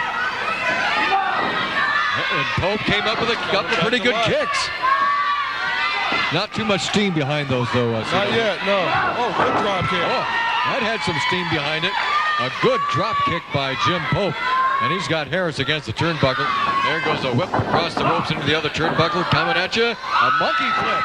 Good monkey flip. Good monkey flip. He's got to stay on him. Really impressed with the job that Jim Pope is doing on the much bigger Don Harris out there. Big slam. Yeah, body slam by Jim Pope. Oh, I don't know. Jim's going upstairs. He's going to. Let's hope he gets it. Oh, no. That's too much for experience. Inexperience. Yeah, that was too much of a risk. It's a high-risk move. They can work either way. And this could be the beginning of the end for young Jim Pope. There's a backbreaker, and Harris goes for the pin. 1, 2, and he's... Oh, good. I thought he had it. He's not done yet. Jim Pope gets that right shoulder up, and Don Harris is going to go back to work again on him. Hey, Pope got him into a small package. 1, 2, whoa! Jim Pope... right back to the eyes. Just one surprise after another from Mr. Pope. And a suplex. I think Don Harris is getting worn out a little bit. 1, 2, and that time, I think the body mass took its toll on Jim Pope. He just wore him down. But I think, CW, I think you can go back to that one move off that top turnbuckle that was just too much of a chance. It was definitely the turning point in the match right there. He probably should have just used another more simple move at that particular time. But it's not for me to say. You can certainly That's right. speak. It's hard to say. It could go either way. All right. The bottom line is that Don Harris advances in this particular match, and we will advance with our tournament right after this.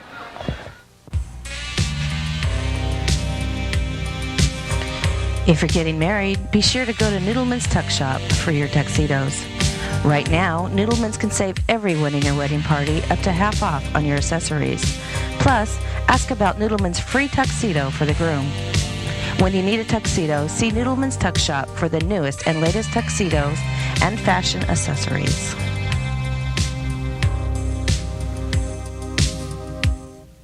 132 Cougar Loop Road, bed and breakfast right next to Yale Lake. Here it is, the bed and breakfast you've always dreamed of in a majestic Cascade scenery. This 2,400-foot, possible 3,000 square foot beauty offers peace and quiet to its guests next to Yale Lake, menace from the 8 caves and other wonders of nature. You have an investment that will make you secure for decades to come. Call Dutch Savage at 574-9400. This place is just absolutely beautiful. Wrestling fans, it's an emergency. We need your support. The Oregon legislature is about to vote. Call Gary George, 503-986-1702. If you want to see Championship Wrestling USA in Oregon, you want to see the World Wrestling Federation in Oregon, if you want to see World Championship Wrestling in Oregon, you got to call Gary George. You got to vote. 503-986-1702. Bring wrestling home. Bring it to Oregon. You've got to vote. 4th of July, Sandy Bars, World Next 1225 North Marine Drive in Portland, Oregon, is the front row seat to the throwback of fireworks. We'll have breakfast banded. We'll have food, fun, amazing karaoke, and more. The best seat in the house at Sandy Bars, world famous flea market. For more information, call area code 503-283-6993. Well, Don Harris has advanced in our tournament, but I'll tell you, young Mr. Jim Pope gave you all you could handle out there. Well, I'll give the boy credit. He made me break a little bit of sweat here. He gave me a little bit of a run out there. Jim Pope, you up and coming, but you need a few more matches under your belt before you crawl in there with me, son. Like you said, I advanced, and there ain't no doubt in anybody's mind that I was going to. And you bet, come the end of this tournament, I'm going to be right there on top. Now, my brother's going to be out here in a few minutes, and I believe he's got the other Pope boy. And Carl Pope, you're going to get the same thing your brother just got tonight. Y'all going back home and lick each other's wounds, and you people will see me and Ronnie out here in the finalists. And all the rest of you boys, I said it before, you lace them boots up real tight, because sooner or later you're going to come up against me, and I guarantee you, I'm going to kick your butt from one end of this building to the other. All right, well, we've got a long way to go in our tournament yet. He's through, but we'll be right back with more right after this timeout. Sandy Bar's world-famous flea mart, 1225 North Marine Drive, every Saturday and Sunday, 8 a.m. till 3 p.m. And we've got carnival rides. That's right, carnival rides at Sandy Bar's Flea Mart, 1225 North Marine Drive in Portland. Give us a call at 283-6993. That's Sandy Bar's Flea Mart, 1225 North Marine Drive. Come on out. We've got everything you might need for your home or for your hobby at Sandy Bar's world-famous Flea Mart. Welcome to Ringside. The Northwest's only pro gym offers the best of free weights and machine weights, featuring boxing facilities and the Northwest's only pro wrestling school. free tanning with Ringside Pro Gym membership, and personal trainers cap off this Pro Power package. So join the pros and call us today at 283-6993. For $20 a month or $150 for a year, you too can train with the pros at Ringside, the Pro Power Gym.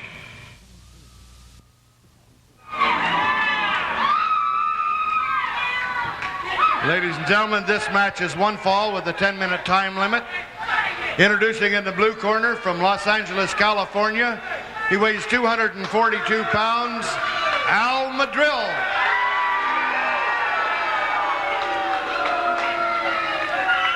His opponent in the red corner from Portland, he weighs 265 pounds, Jesse Barr.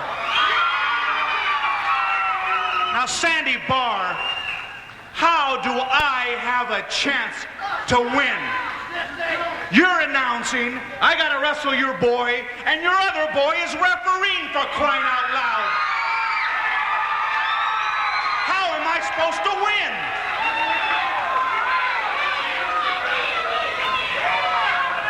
You know, right now, the only thing I can think of that I like about you at all is your music. And with all this heat, I need all the help I can get in here. So in 2 or 3 weeks, I'm bringing in Beetlejuice.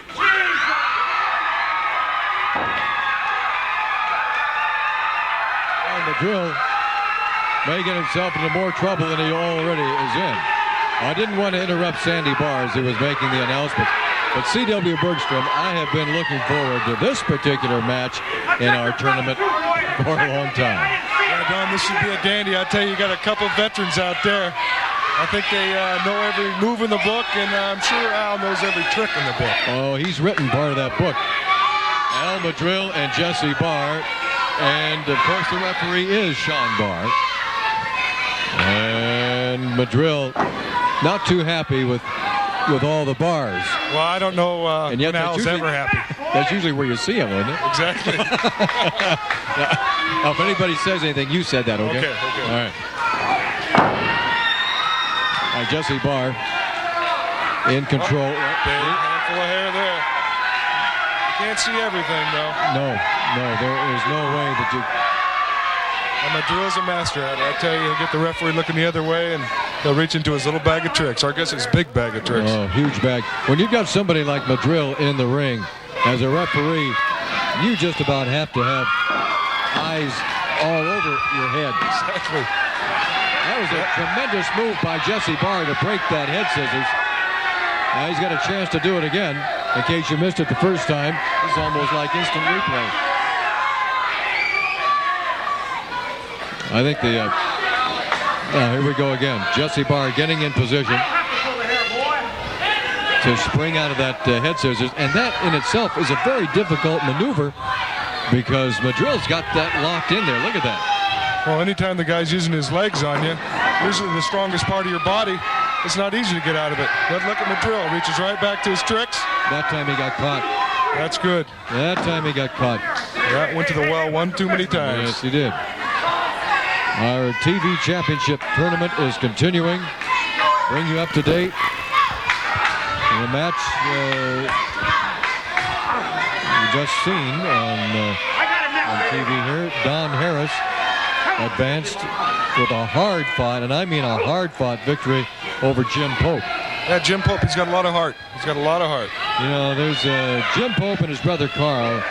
Certainly got a bright future in pro wrestling, CW. That's a great move by Jesse there. Yeah, oh, this is going to be a very painful move right here. Just for Al. Yeah, just for Al. Oh! Ah! Now, what's he doing? He's calling the referee over.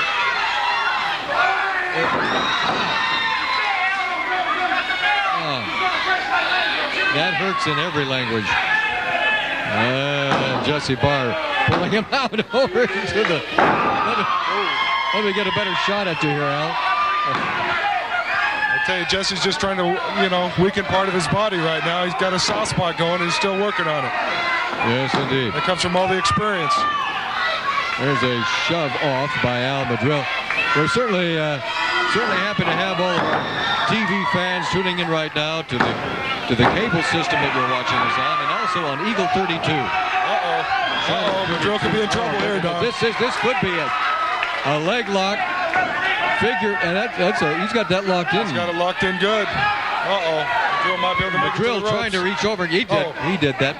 That saved him, Don. You're right. Exactly right. He's going to go outside. Can't even stand up.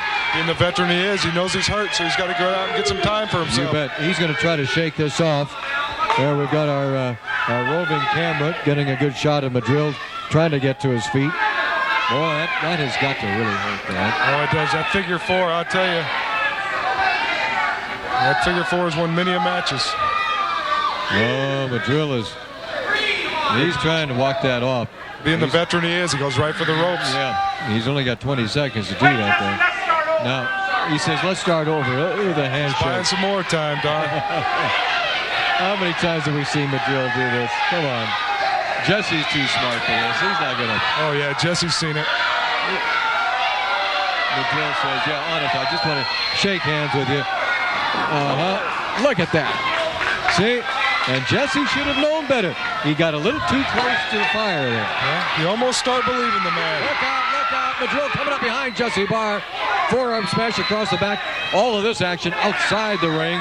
A hard smash right into the face. And Jesse is paying for...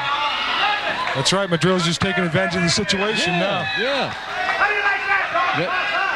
Right here, TV champion, right here. I'm sure you could hear that.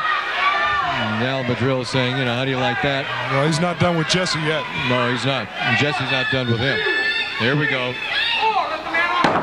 Whiplash off that top rope, and Jesse Barr is back outside on the floor. You got a good view of him right there. Now Jesse's trying to shake off some of those hurts. I tell you, Madrill will do anything he can to win a match. Yes. He pulls out all the stops. And he's doing it right now. Both men have been hurt in this match so far. Well, there's a lot of pride on the line in every match.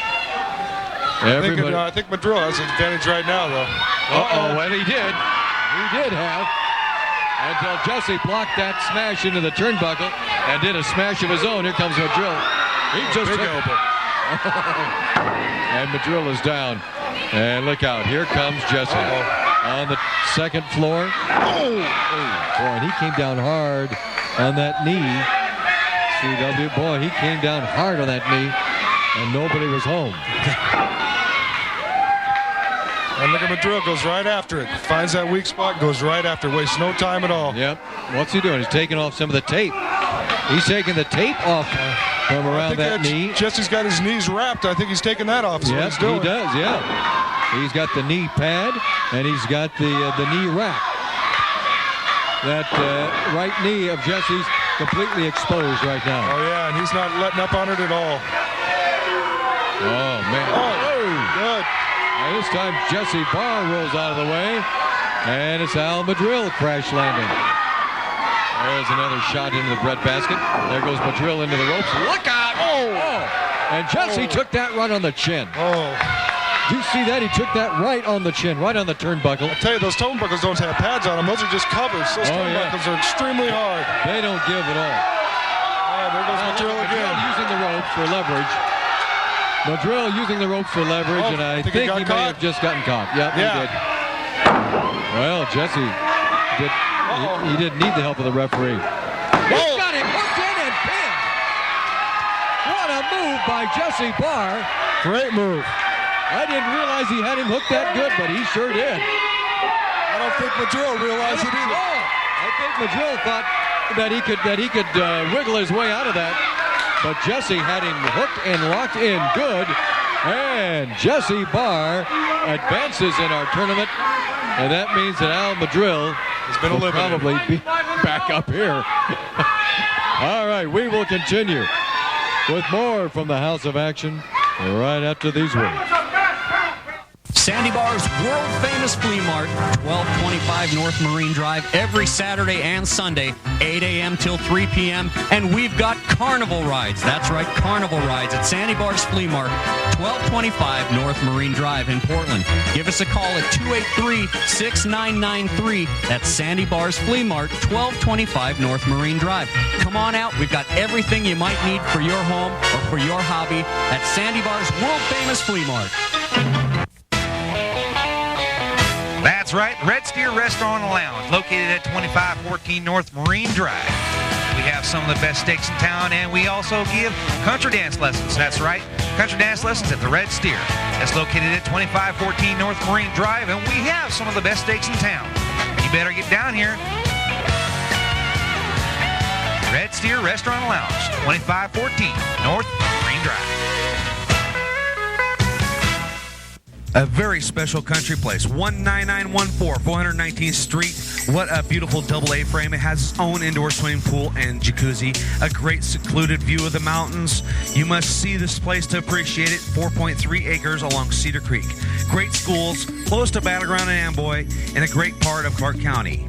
Has 3 possible 5 bedrooms and possible 3,000 square foot of living space, air conditioned and heat pump. Call Dutch Savage, 574-9400. Hi, wrestling fans. Ken here at the Thirsty Eye Tavern, 60th and Powell. With me is owner Jim Wilson. The fans, I know why I come in here. Let's ask Jim why you should come in here. Well, Ken, the reason people ought to come here, we've got a beer garden, we've got 10 beers on tap, we serve great burgers and great breakfast, and we serve breakfast from open to close 7 days a week. So come on down and see us. You know, Brian, you could have had an omelet. Breakfast. Oh, boy!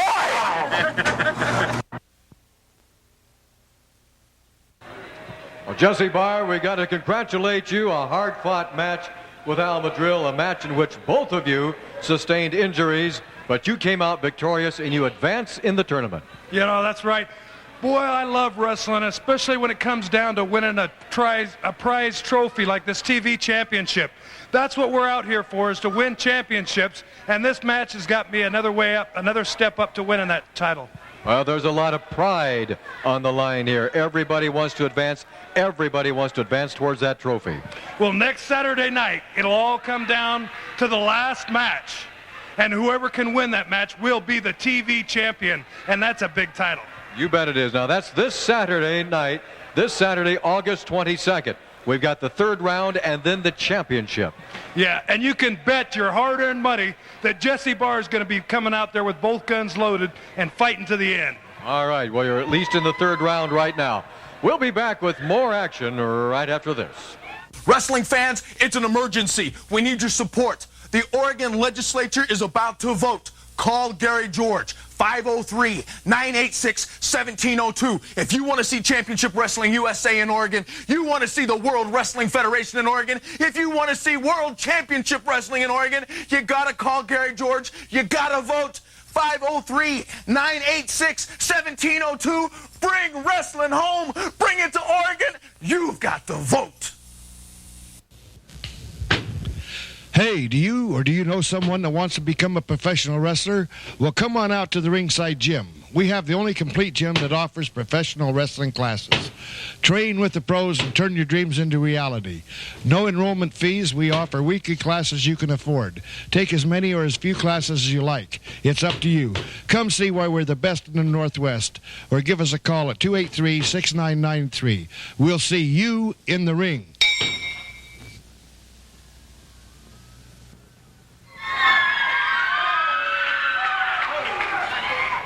Ladies and gentlemen, this match is one fall with a 15-minute time limit. Introducing in the blue corner, from Culpeper, Virginia, he weighs 243 pounds, Mike Winner. His opponent tonight in the red corner makes his home in Kansas City, Missouri. He weighs 232 pounds, Bart Sawyer.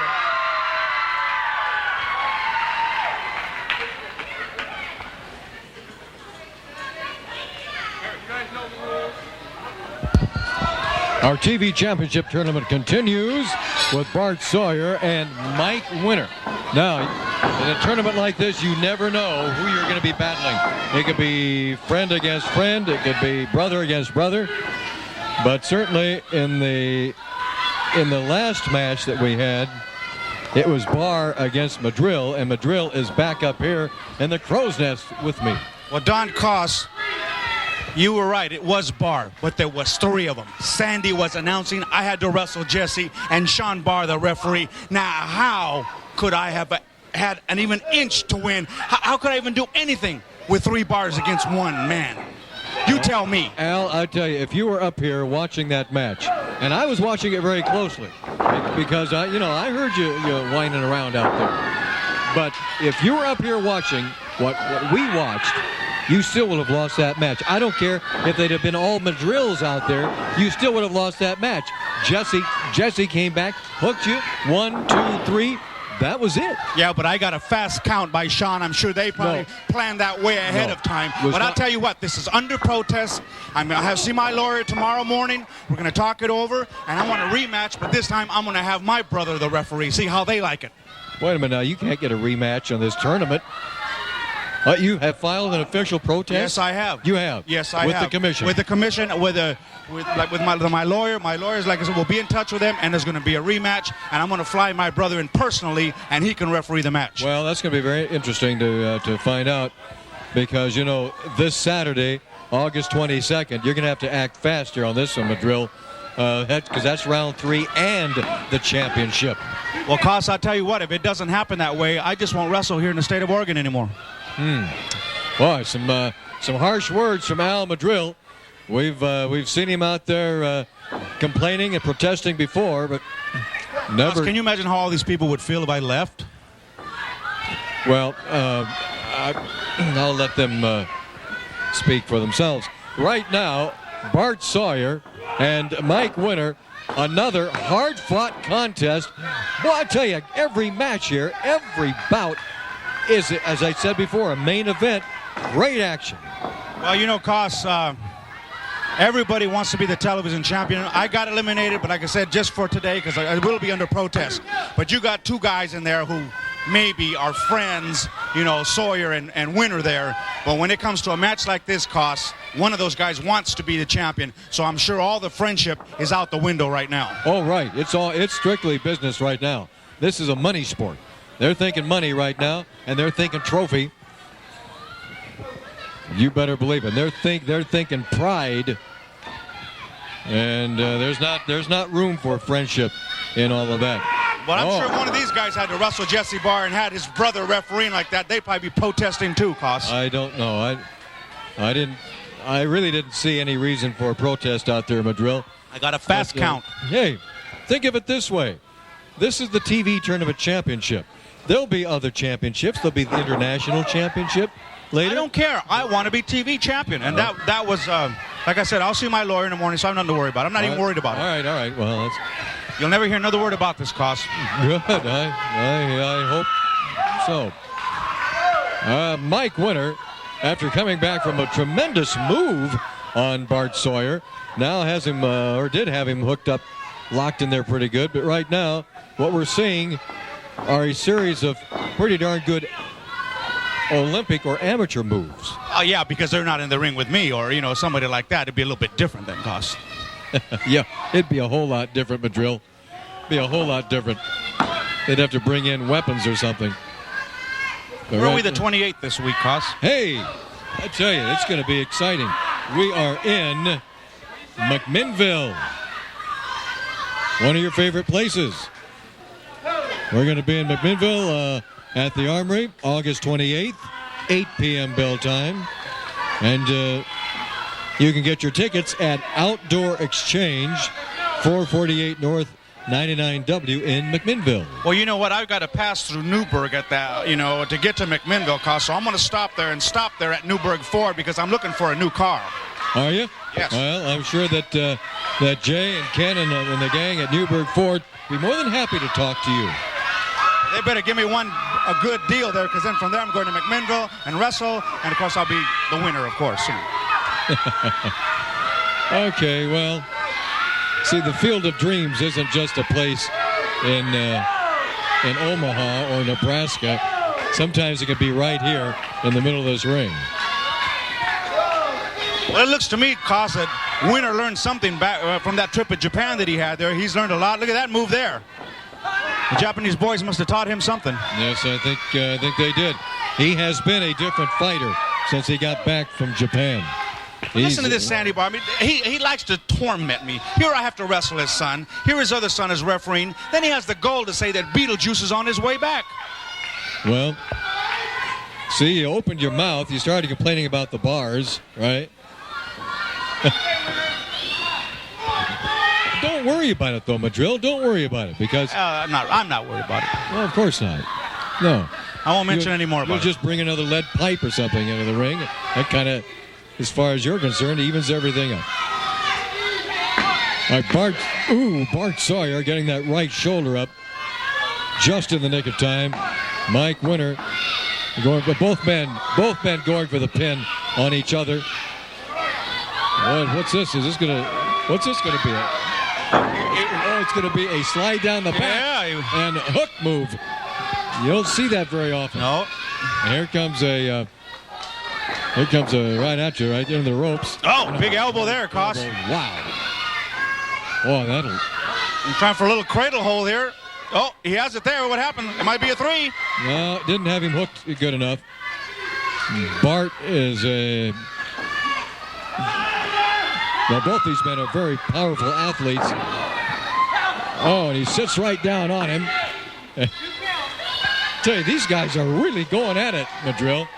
That's right. You know, one of them wants to be that champion. Of course, the finals are this week, right? This Saturday. This Saturday, the 22nd. Yep. You bet.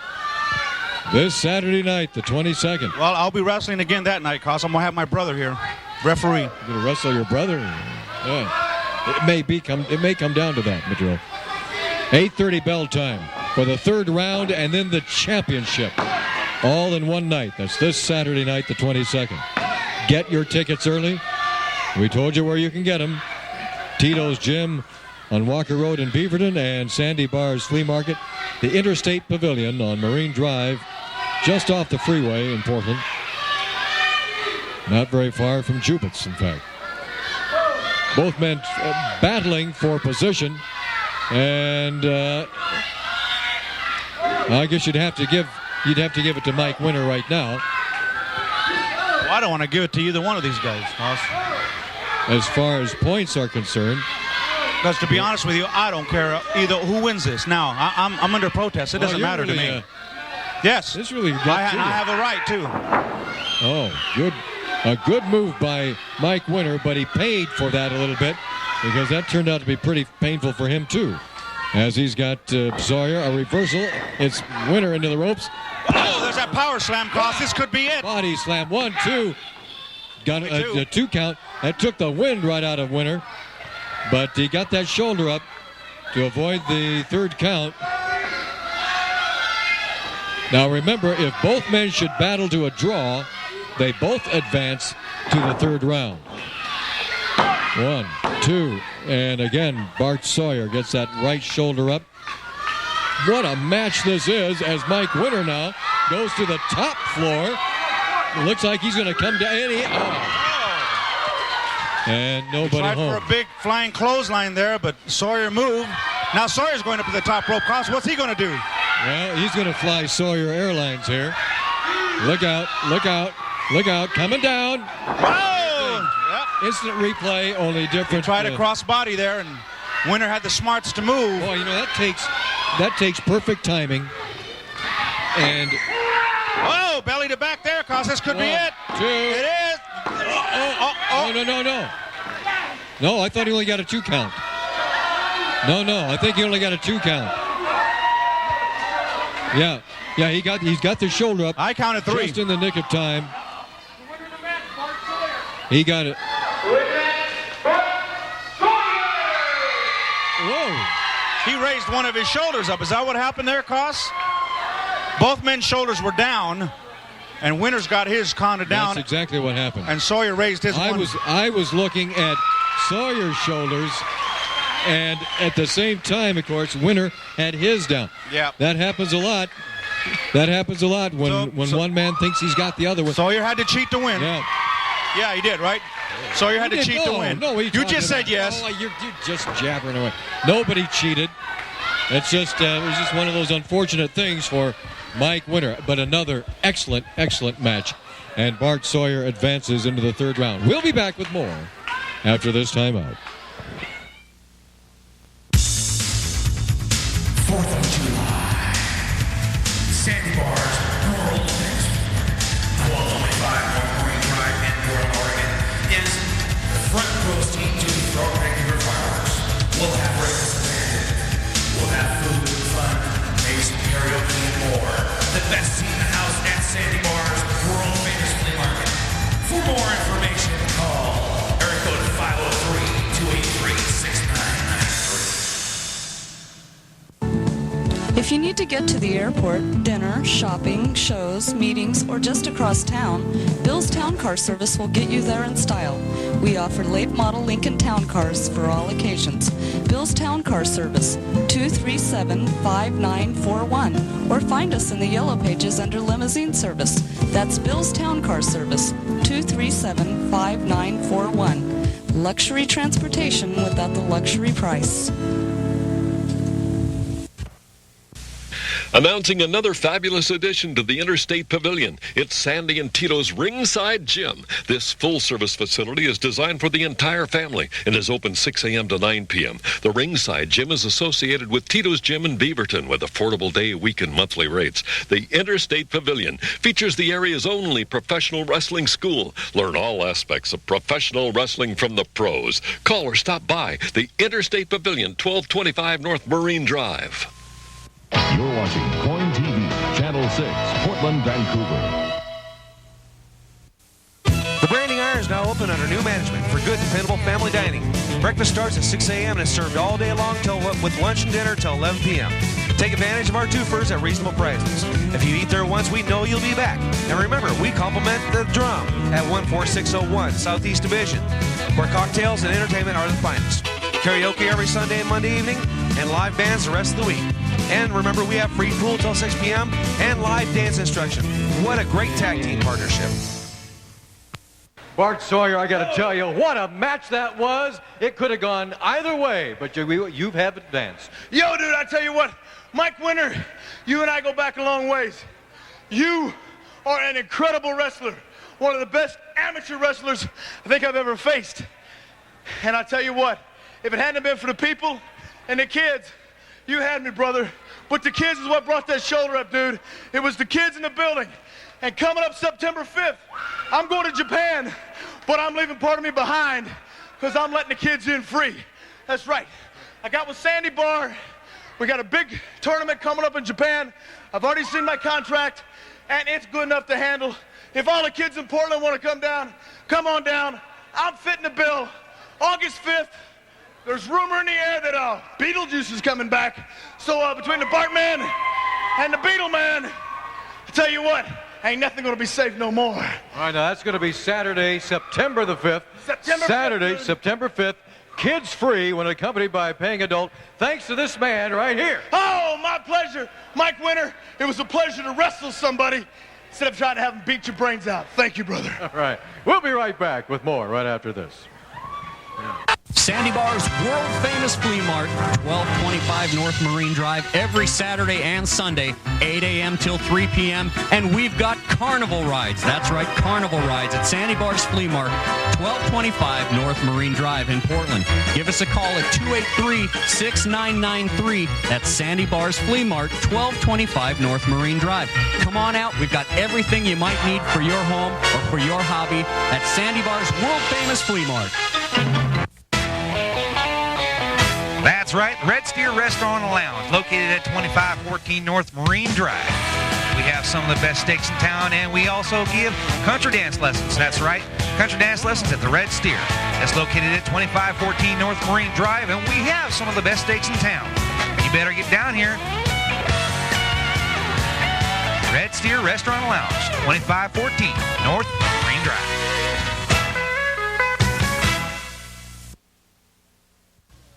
You never see it. I don't know what's last week we had both brothers in there against one man. You didn't see the other one come in.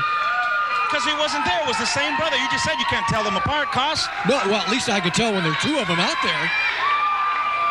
I only saw the one. You may see the other one any minute here. If this one gets in trouble. Oh, there's a little roll up there, Cos. Wow. He almost turned that one into a victory. What a big upset that would have been, Cos. Now Ron Harris has got more work to do, and he knows it. He just, oh man, he delivered a hard smash right into the face of Carl Pope. Ron Harris trying to put this in the win column. Got a neck breaker on Carl Pope.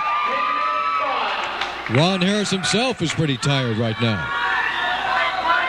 He's been fighting hard since this match began, and this is a match we joined in progress. It was already going a few minutes before we got to it. And here goes another. But he held the rope, Cos. Pope was going up to hold the rope. Pope just reached out.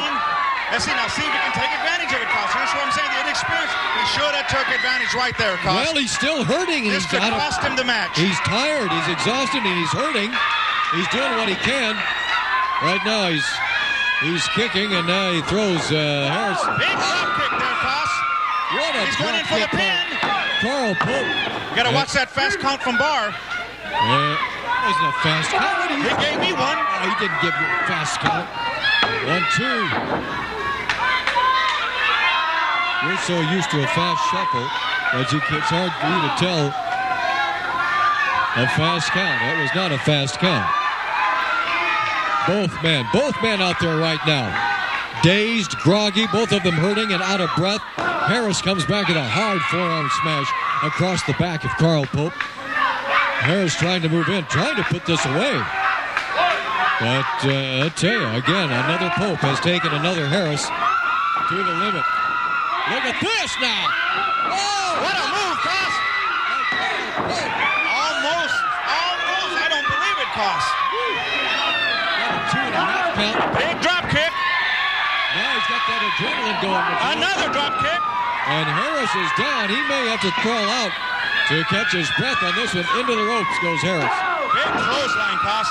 This could be it. 1, 2. Almost 3. Wow. I'm out of breath just watching these guys, Madrill. Good. It is good. Good match. It's fantastic, in fact.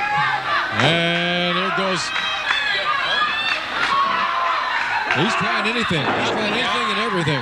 Got a big slam there, but no, it's going to take more than that, Cos. Oh, yeah. Well, again, both men just reaching down. And trying, there we go. Oh, did you see that? That's it, Cos. Now, say what a great move that was by Ron Harris, Cos. That was an excellent move by Ron Harris. And another Pope bites the dust. And it was an excellent move by Pope, but he went to that well just once too often. And Ron Harris came out victorious. Thank you. Pope, let's hope that Carl Pope is all right. Hey, he wanted to be a wrestler. And there you see a victorious but exhausted Ron Harris making his way back to the dressing room. Carl Pope's going to be okay. Exhausted? I bet you he could run 10 miles right now. Really? Yeah. I doubt if he could be driven 10 miles right now. We'll be back with more of our tournament after this timeout. Ron Harris, the winner. The Branding Iron is now open under new management for good, dependable family dining. Breakfast starts at 6 a.m. and is served all day long with lunch and dinner till 11 p.m. Take advantage of our twofers at reasonable prices. If you eat there once, we know you'll be back. And remember, we compliment the Drum at 14601 Southeast Division, where cocktails and entertainment are the finest. Karaoke every Sunday and Monday evening, and live bands the rest of the week. And remember, we have free pool till 6 p.m. and live dance instruction. What a great tag team partnership. 4th of July, Sandy Bar's World Famous 1225 North Marine Drive in Portland, Oregon is the front row seat to the Frog Regular Fireworks. We'll have breakfast and we'll have food, fun, amazing karaoke, and more. The best seat in the house at Sandy Bar's World Famous Flea Market. For more information, call area code 503-283-6993. Wrestling fans, it's an emergency. We need your support. The Oregon legislature is about to vote. Call Gary George, 503-986-1702. If you want to see Championship Wrestling USA in Oregon, you want to see the World Wrestling Federation in Oregon, if you want to see World Championship Wrestling in Oregon, you got to call Gary George. You got to vote. 503-986-1702. Bring wrestling home. Bring it to Oregon. You've got to vote. Welcome to Ringside. The Northwest's only pro gym offers the best of free weights and machine weights, featuring boxing facilities, and the Northwest's only pro wrestling school. Free tanning with Ringside Pro Gym membership, and personal trainers cap off this Pro Power package. So join the pros and call us today at 283-6993. For $20 a month or $150 for a year, you too can train with the pros at Ringside, the Pro Power Gym. That's right, baby. I want to interview the winner to that last match. Ronnie, what a great match that was. You advance now to the next time and then to the finals if you go all the way. That's right. You know, my brother was out here with that other Pope boy earlier. They had a tough match. I was just out there, and that boy gave me a run for my money. He was tough. I ain't gonna take nothing away from you, boy. But you didn't quite measure up. So, both the Bruise Brothers gonna ease on to the finals. We 2 for 2 tonight, and that's the way it should be. Next week, I don't know who I got. I don't know who my brothers got. But you people better hope we got each other, because that's the only way we're going to get eliminated. So like my brother said, you boys come on. Y'all got all week to practice up. So bring it on, because we going to come hard and strong. That's right, baby. It could be the Brothers Wrestling Brothers. We'll find out. 4th of July, Sandy Bar's World Famous 1225 North Marine Drive in Portland, Oregon is the front row seat to the Throat Regular Fireworks. We'll have races abandoned. We'll have food and fun, maybe some karaoke and more. The best seat in the house at Sandy Bar's World Famous Flea Market. For more information, call area code 503-283-6993. The Branding Iron is now open under new management for good, dependable family dining. Breakfast starts at 6 a.m. and is served all day long with lunch and dinner till 11 p.m. Take advantage of our twofers at reasonable prices. If you eat there once, we know you'll be back. And remember, we compliment the Drum at 14601 Southeast Division, where cocktails and entertainment are the finest. Karaoke every Sunday and Monday evening, and live bands the rest of the week. And remember, we have free pool till 6 p.m. and live dance instruction. What a great tag team partnership. That's right, baby. It's Fiesta Garden time. What more can I say? Now, Sandy Bar, I asked you out here for one reason and one reason only. I was out there in my match. Your son was refereeing, and I had to wrestle your son, too. Now, how fair was that? I don't understand. I should be going on to the finals. You're not in the finals. In fact, the finals are over here. Don's got a hold of them. Come on in, Don. Well, I just want you to know it is under protest. I'll see my lawyer Monday morning, and I'm going to be in the finals whether you like it or not. All right, well, I don't see his name on here, do you, Sandy? It's not on there. Here's the final bracket for this Saturday night, August 22nd. In this first bracket, we've got Ron Harris, who will be fighting Bart Sawyer. And the winner, and then Jesse Barr will go against Don Harris. Those two winners will go against each other, and the winner of that match will be our TV champion.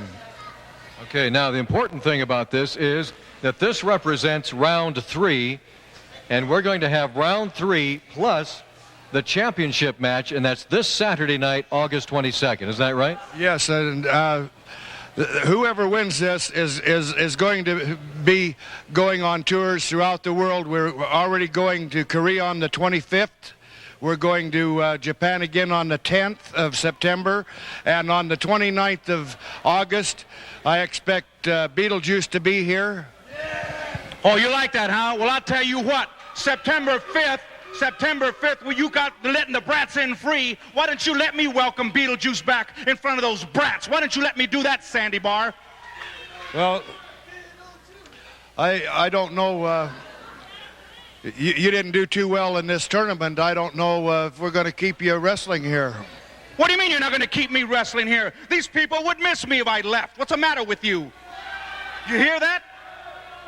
Well, we're going to have kids free that night, and you're not going to come, according to what you're always telling me. Well, that's very true. You let those brats in free the 5th, I won't wrestle. Well, anyway, we got to go now, gringos. But I don't care what about this. My name is going to be put on here next week. So we'll see you later. Adios. You're watching Coin TV, Channel 6, Portland, Vancouver. What a tournament this has been, the TV Championship Tournament. And this Saturday night, August 22nd, Al Madril, it comes down to the nitty-gritty. Well, that's very true, Cos. As you can see how calm I am right now, but it's still under protest. I know. You've protested it, but for right now, what it's going to boil down to is Ron Harris battling Bart Sawyer and Jesse Barr battling Don Harris. The winners will advance to the championship battle. You left my name off. How come?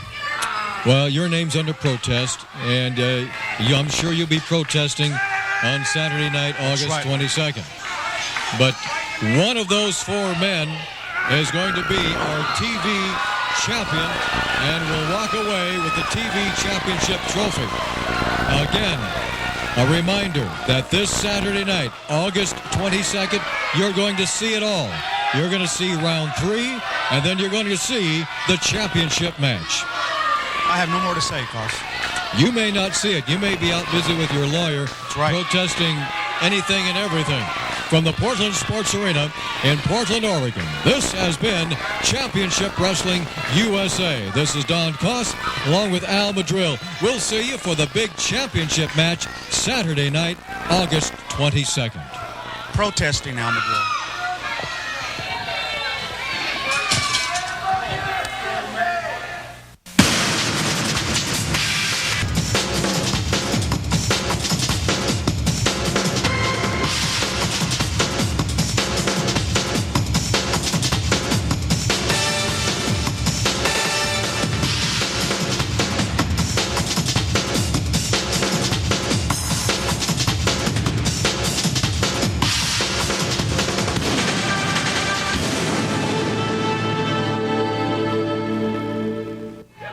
From the Portland Sports Arena in Portland, Oregon, this is Championship Wrestling USA.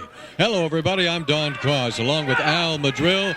And Al, today we've got the third round of the TV Championship Tournament, and then we're going to have the championship match. Well, Koss, if anything should be said, I'm going to say it right now. It's still under protest. As far as I'm concerned, this beautiful, look how beautiful it is. This beautiful trophy should be mine. Well, I don't see your name in the brackets because, number 1, Don Harris is going to be battling Jesse Barr. And in bracket number 2, Ron Harris will be battling Bart Sawyer. Well, now, the winners of those two matches will fight for this magnificent trophy. No, the winners of those are going to have to wrestle me because this is mine. Well, I think you're going to have to take a photo of this and display it on your mantle. And that's about the only way you're going to get this in your house, is with a photo. I might just take it right now, Koss. All right. Al Madril, if you remember from last week, is standing here under protest. He's got his attorneys in the building, from what I understand. So who knows what's going to happen.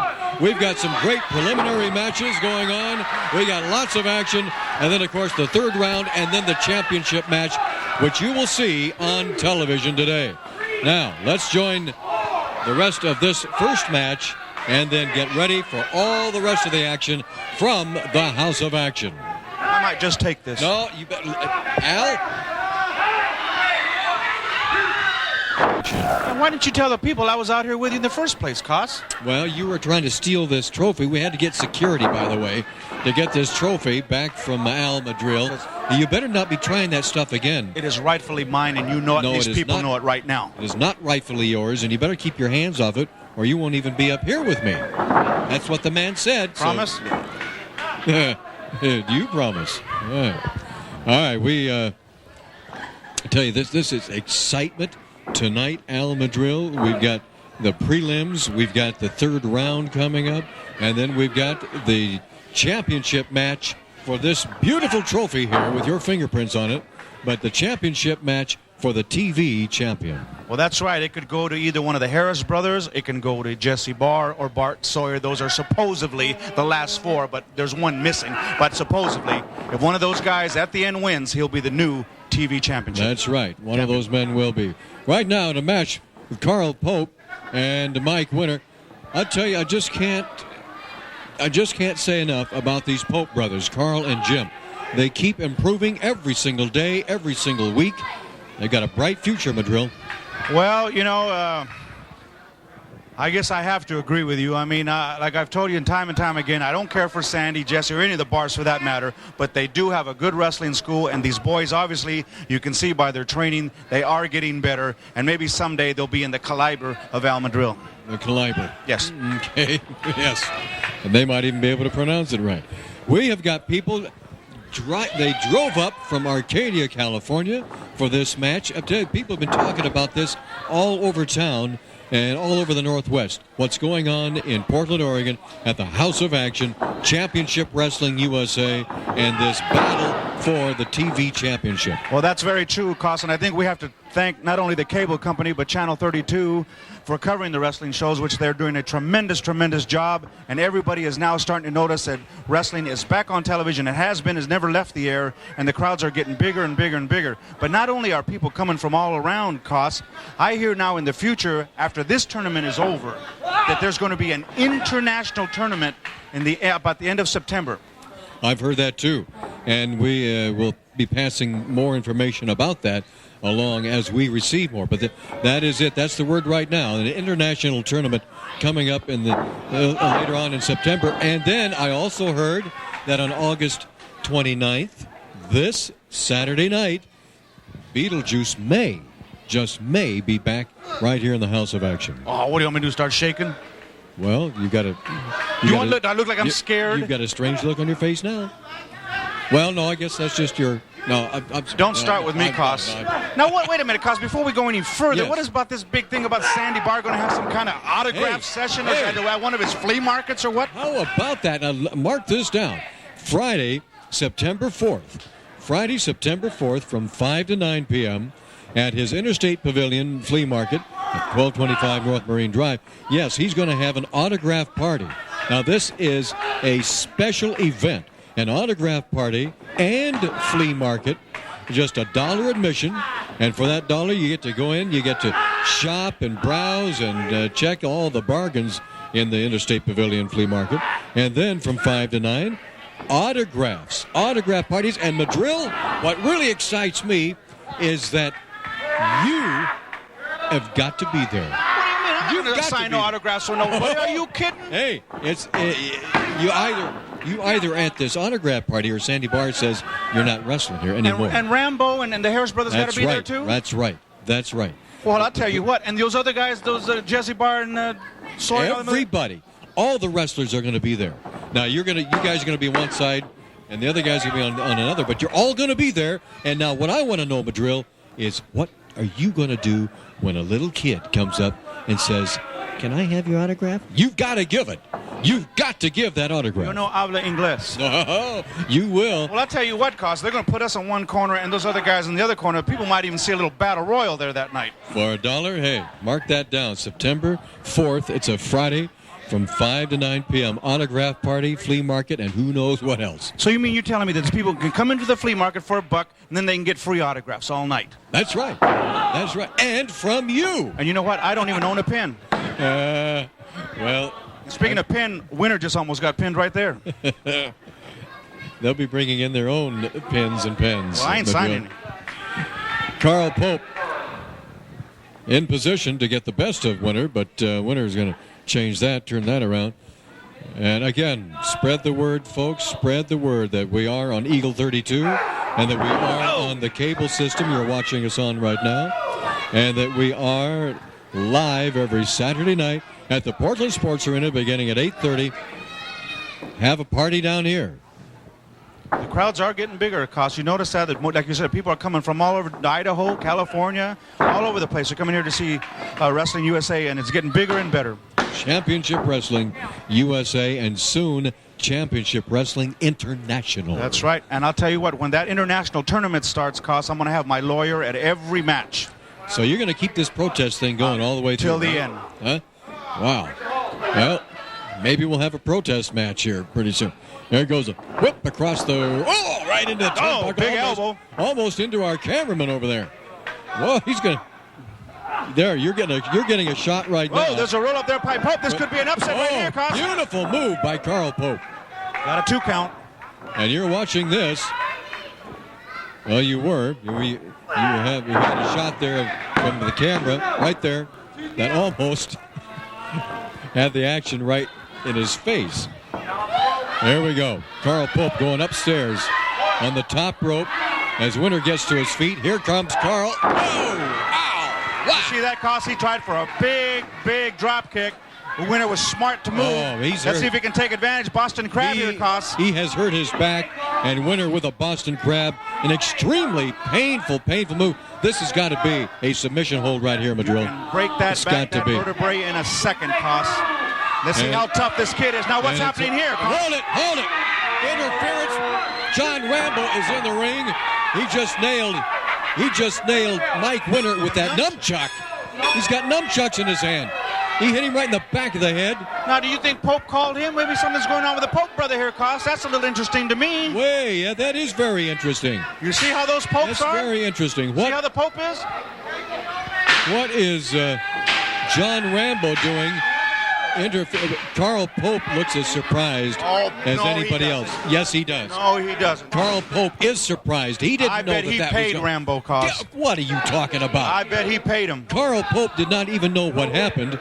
He's still trying to figure it out from Mike Winter and the referee, Sean Barr.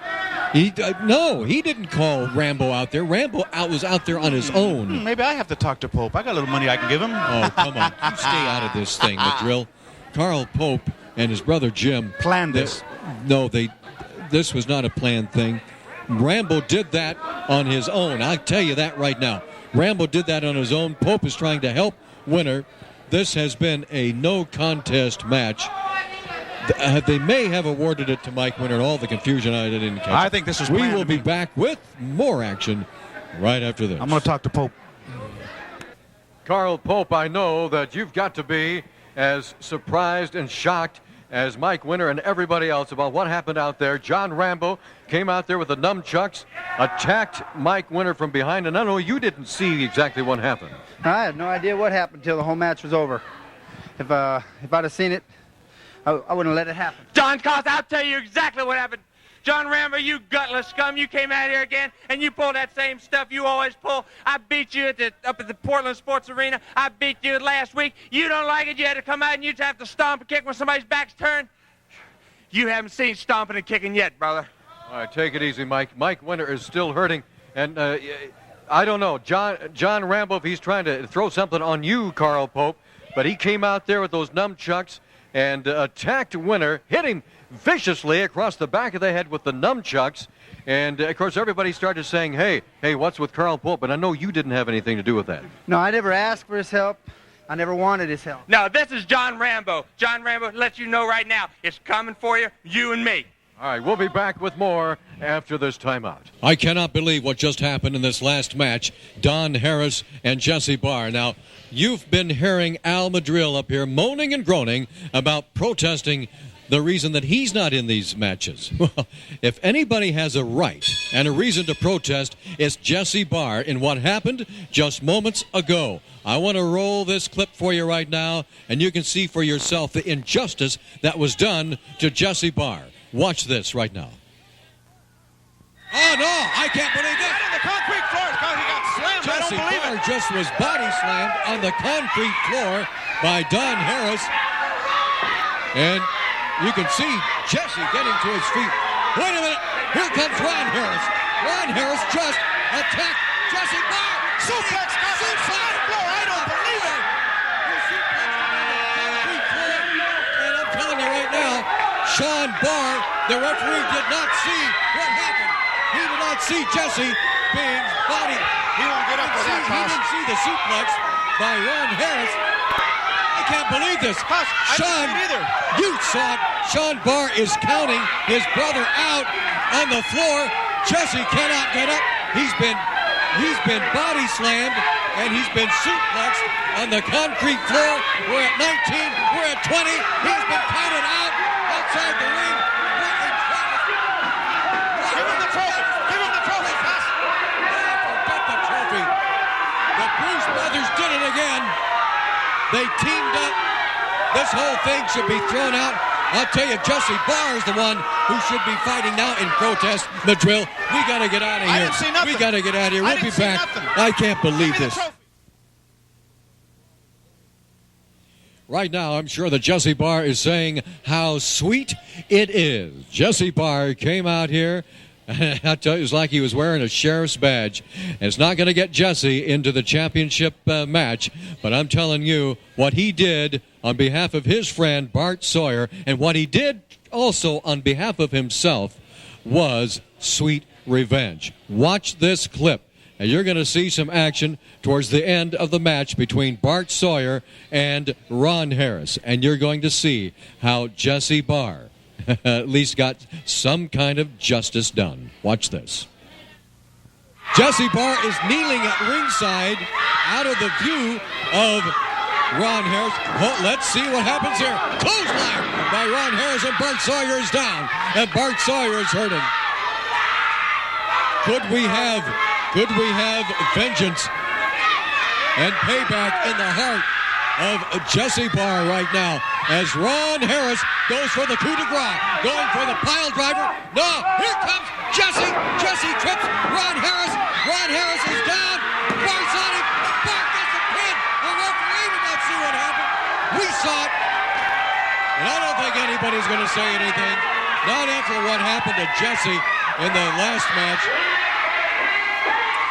Bart Sawyer, vengeance is mine, saith that Jesse, and Bart Sawyer is walking away from this victorious over Ron Harris, and we'll be back with more.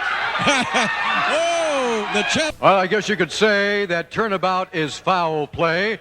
The bottom line, the end result, is that our TV championship match will be between Bart Sawyer and Don Harris.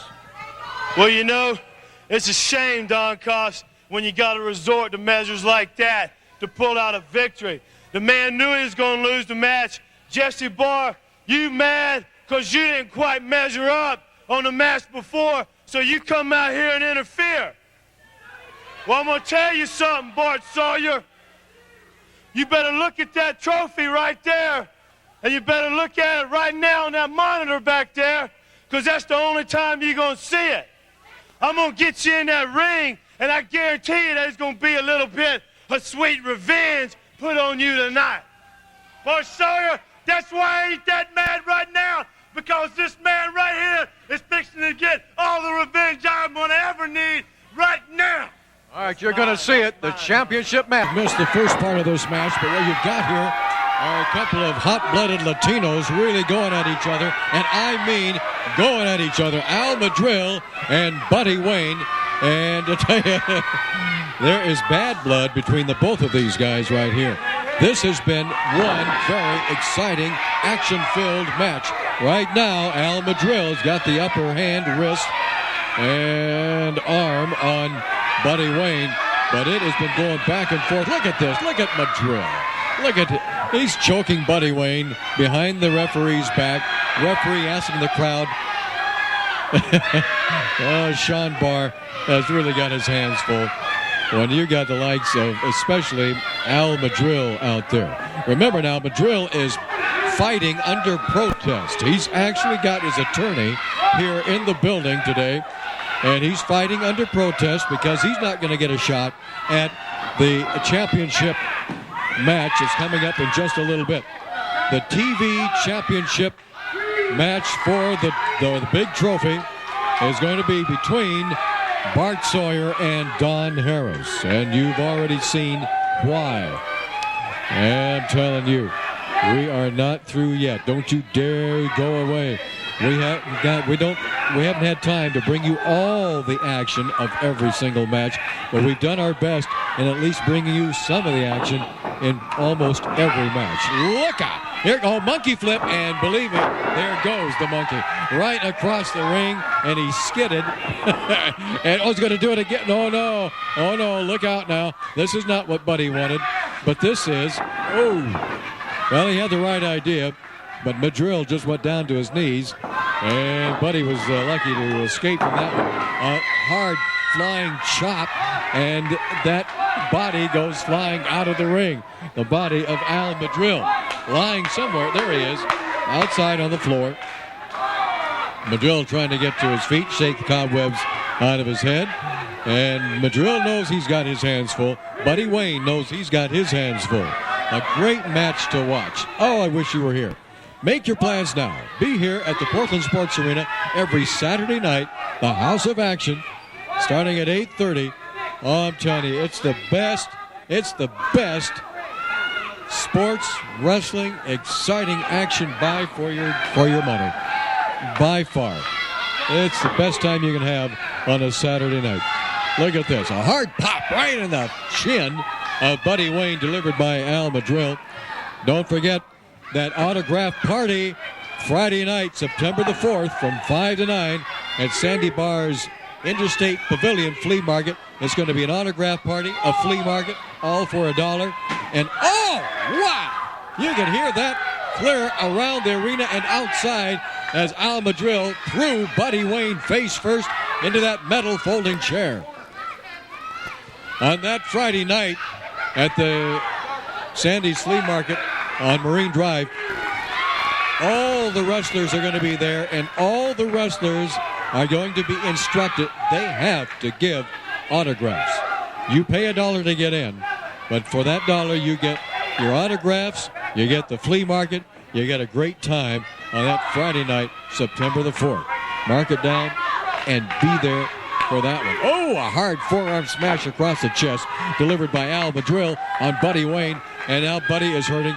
Buddy's asking for some time, which Madril's not going to give him, against the turnbuckle. And now Madril with another forearm smash across the chest of Buddy Wayne. And Buddy, reversal whip. Into the ropes goes Al Madril. Back body drop by Buddy Wayne on Madril.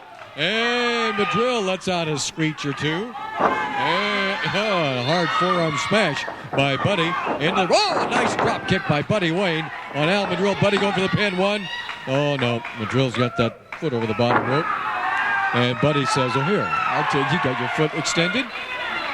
I'll just try to hyperextend it for you. And Buddy Wayne continuing to do some body damage on Al Madril. A body slam. And here comes an elbow drop across the chest. Buddy going for the pin. 1, 2. Madril just powers out. And Buddy Wayne now with it's a reversal whip into the turnbuckle goes Buddy. Into the turnbuckle goes Al Madril. And a roll up. And he couldn't hook him. Now he's got him hooked. 1, 2. But not good enough. Oh! Madril threw Buddy Wayne chin first into the turnbuckle and got the pin. Got to admit, a good move by Al Madril as he kicked Buddy Wayne chin first into that hard turnbuckle. Buddy came off the turnbuckle.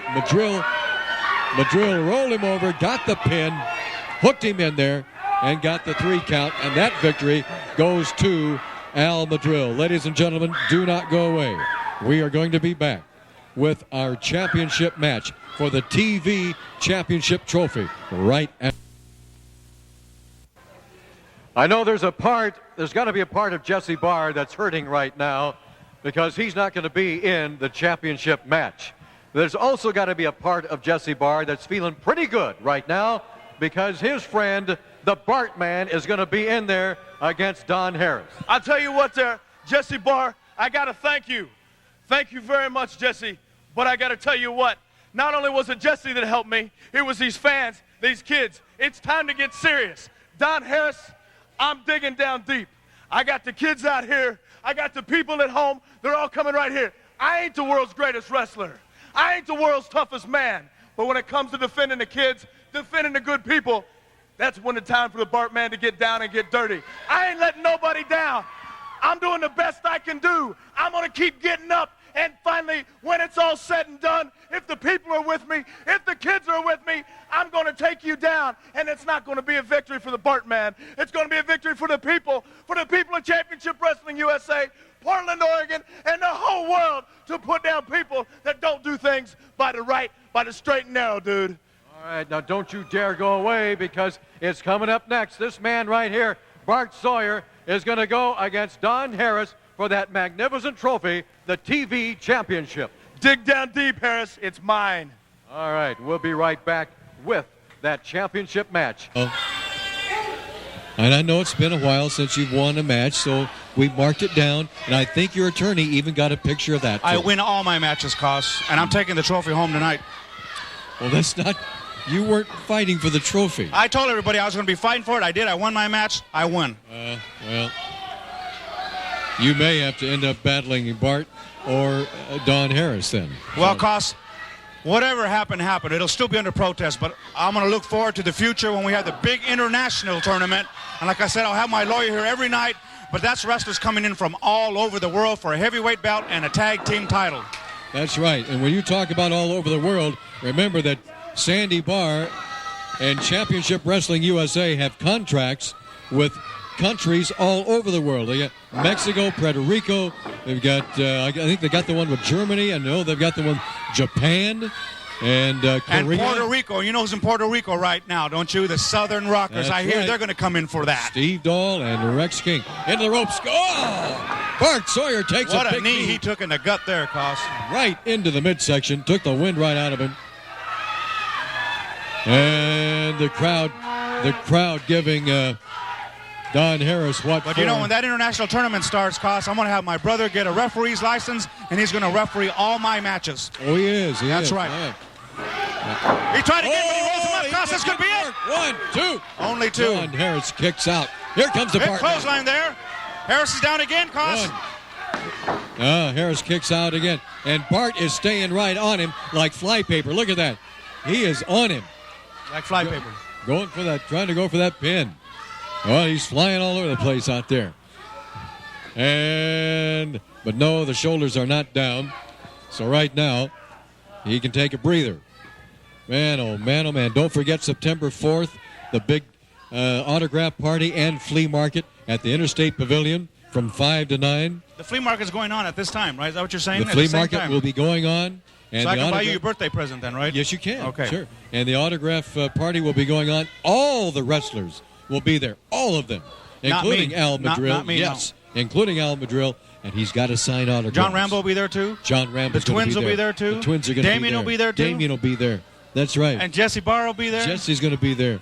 Bart Sawyer. Bergstrom's going to be there? And you know, I think by that time, Beetlejuice will probably be here. And he'll probably be there. No, And he'll be selling his pictures if I know him. He's scheduled to come He charges in. for autographs. Hey, you pay $1 to get in, and the $1 gets you the flea market and the autograph. Well, they're going to have to get $10 for me to get an autograph. Dream on. Don Harris.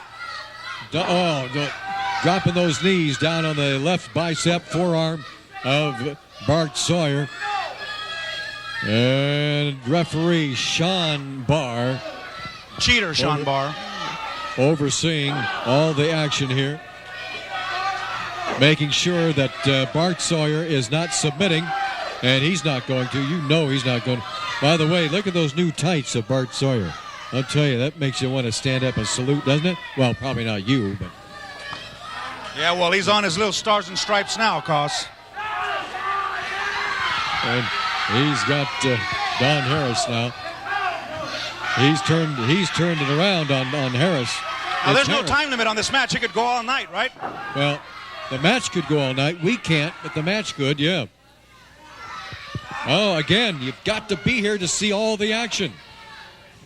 We have a 1-hour show on cable and Eagle 32. So we are limited by time. But when you're here, hey, there's no limit. There's no limit to the action, no limit to the fun, and no time limit. Bart Sawyer trying to get a grasp on Don Harris. You know, Don Harris certainly much bigger, taller, more weight. But I'll tell you. And smarter. You cannot sell that Bart Sawyer short. Yeah, you can. Look at him. No, you can't. And you can't say that Don Harris is smarter than Bart Sawyer. He's a lot smarter. Oh, come on. We'll find out when the winner of the match is Harris. Oh, that was close. That was close. Bart almost put that one away. Take down, but the shoulders are not down on the mat. Referee Sean Barr making sure the shoulders are not down. And, man, I tell you, this crowd is alive here at the Portland Sports Arena, the house of action. The excitement is in the air. The excitement is in the ring. And this is for the TV championship. This is for that trophy that you saw up here. That magnificent, that beautiful trophy. Boy, oh boy. Oh! Don Harris rolled Bart Sawyer over and almost got the pin. Now, Koss, did you tell the people who won the last match, my last match? Did you tell them that I won? You see that? Oh, come on. How much? What did you pay to get him to do that? See, that means I'm the champion. Next, they're going to show me that I am the TV champion. That's going to be up next. No, did you read it there? It said Al won the last match. It said Al did not win the trophy. Boy, I can't believe. What kind of ego have you got? What did it pay? What did it cost you? Cost philosophy. It's not who you know. What did it cost you to get him to put that on the screen? I won't have to announce it next time. You jeez. Bart Sawyer, side headlock on Don Harris, as both men battling, and I mean battling. Oh, there's that belly-to-back suplex there, Koss. This could be it right now. You know, both these men have got to be exhausted, Madril. They've both been in matches already today. Yeah, but Harris is in great shape, Koss. I seen him run 10 blocks and then lay down and run another 10. You know, I mean, that's nothing to him. He fell down. And Bart got out of his car and he ran out of breath. Oh, no. But in a situation like this where you've got a title on the line, adrenaline takes over and it's like, hey, you are fresh. You haven't fought before at all. This is your first match. Adrenaline can do wonderful and strange things to the body. And here we go. A right hand into the midsection delivered by Sawyer. Another right hand, and another one. And taking the wind out of Don Harris. Don Harris with a rake across the face. And a warning from the referee. And Don Harris moving in. Boy, ooh, through the ropes. Out onto the floor goes Bart Sawyer. And Don Harris goes out on the other side. Don Harris just picked up something off the mat. Some wrist tape. I don't see nothing, Koss. He's choking Bart Sawyer with that wrist tape. What tape? You see what he just dropped? Did you see it? I don't see nothing. Hello. Open up the eyes. Oh, they were showing my graphic on the TV again. That's what I was No. There he goes again. The same wrist tape. The same chokehold on Bart Sawyer. No. And if he doesn't break by the count of 5. That's a Japanese sleeper hold, Koss. Yeah. Oh, no. If you have a yen for choking, then that may be what that is. But that was not a Japanese sleeper hold. And Bart Sawyer staggers to his feet. Trying to get over and into the ring, and he does, and he's met there by Don Harris. And Don doing some romping and stomping on Bart Sawyer again. This is for all the marbles for the TV championship and for that trophy. A little small package. Who's got who? Oh, Harris's shoulders were down. And there's no marbles, Koss. It's for the trophy. Oh, okay. Well, it wouldn't be any for you because you've lost yours, right? You're making me mad. Uh-oh. Yeah, I don't know. You got your attorney out there. He probably taking a picture. He's going to get you, too. Taking a picture of me making you mad. I told him. Oh, big elbow. Down goes Bart Sawyer. And Don Harris circling like a vulture, moving in for the pin. 1, 2. Bart Sawyer. Why do you have to call Don Harris a vulture? I'm going to tell him you said that, I didn't call him a vulture. I said he's circling like a vulture. I didn't call him a vulture. Now, don't... Write this don't down, lawyer. Trouble. Okay, thank you. Oh, for crying out loud. Don't make any more trouble than you already have. Well, there's one more match after this, too, isn't there? There is another match, but we won't have time for it. Yep, people got to come down here. Get your tickets, Tito's Gym on Walker Road in Beaverton, and at Sandy Bar's Flea Markets, at the arena, and at the Interstate Pavilion. Into the ropes goes Bart Sawyer. Sawyer coming out there, go an elbow drop. Bart Sawyer, DDT. But both men are hurting, Koss. They're both down. I think Harris is hurt a little bit more, but this may be who has the smarts here. This may come down to the man who has got the reserve to get up. Both men are up now. There's a right hand, another right hand by Sawyer, another right hand, and he's driving Harris into the ropes, whips him across the ring into the other side. Close by Bart Sawyer. 1, 2. Don Harris kicks out. You know these guys have just got to be giving it all. Side suplex, Koss. Giving it all. Could this be it now? As Sawyer goes for the pin. 1, 2, and Harris kicks out. Both these men digging down deep with everything they've got. Here goes Sawyer off the over the top rope, out onto the floor. But the referee is going to rule that he was not thrown over that top rope. His momentum so don't carried even him suggest over it, Koss. He went over on his and own. Harris is outside Don't even now. suggest it. I'm not suggesting. Right away. I knew you were going to start that. Into the that steel rail, Koss. And Harris again, Koss. Slamming Sawyer's history. Into the guardrail again. He's going to slam him into the metal folding into the chair, Koss. And now he's stomping on him some more. Both men could be counted out. Outside the He's got that chair, Koss. Oh, right on the back. Slams it across the back of Bart Sawyer. We've got security in there. We've got the camera people. Got to be careful. And now what's Harris going to do? Slams Sawyer into that iron post. And Sawyer's hurting. He is really hurting. He is down on the floor, and he is hurt. He may be counted out outside the ring. Don Harris Get is the trophy inside. ready, Koss, because I want to give it to the Twins. I don't know where the referee is with his count. I don't think he's not to 10 yet. And Bart Sawyer trying to get up. He's to his knees. He's hanging on to the apron of the ring. The count is at 15 right now, and Bart is just staggering around. He's trying to get back into the ring, and there is Harris, and that will start the count all over again.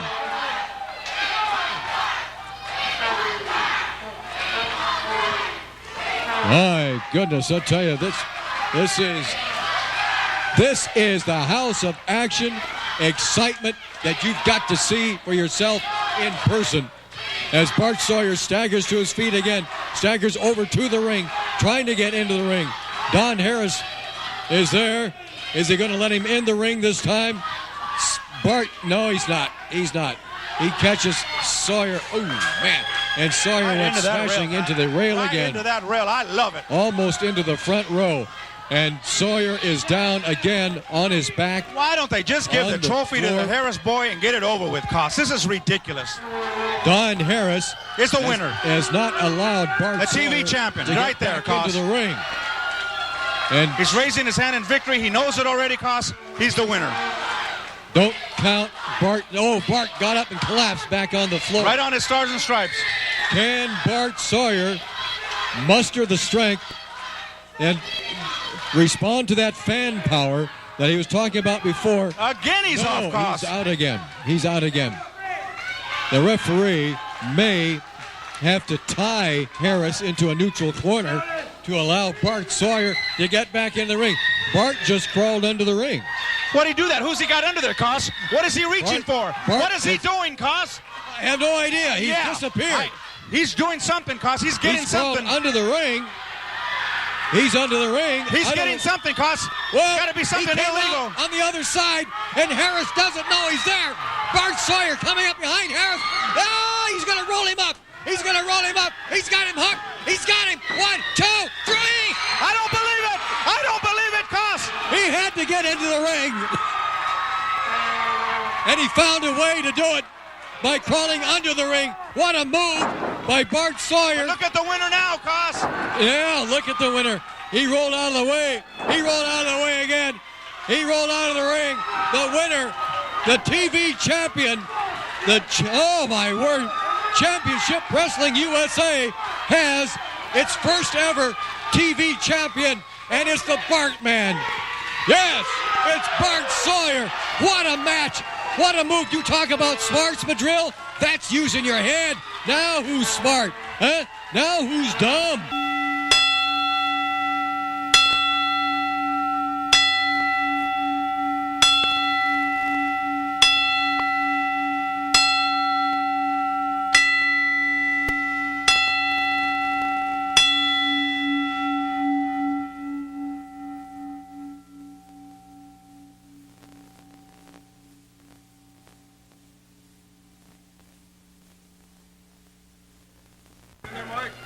Got a good shot of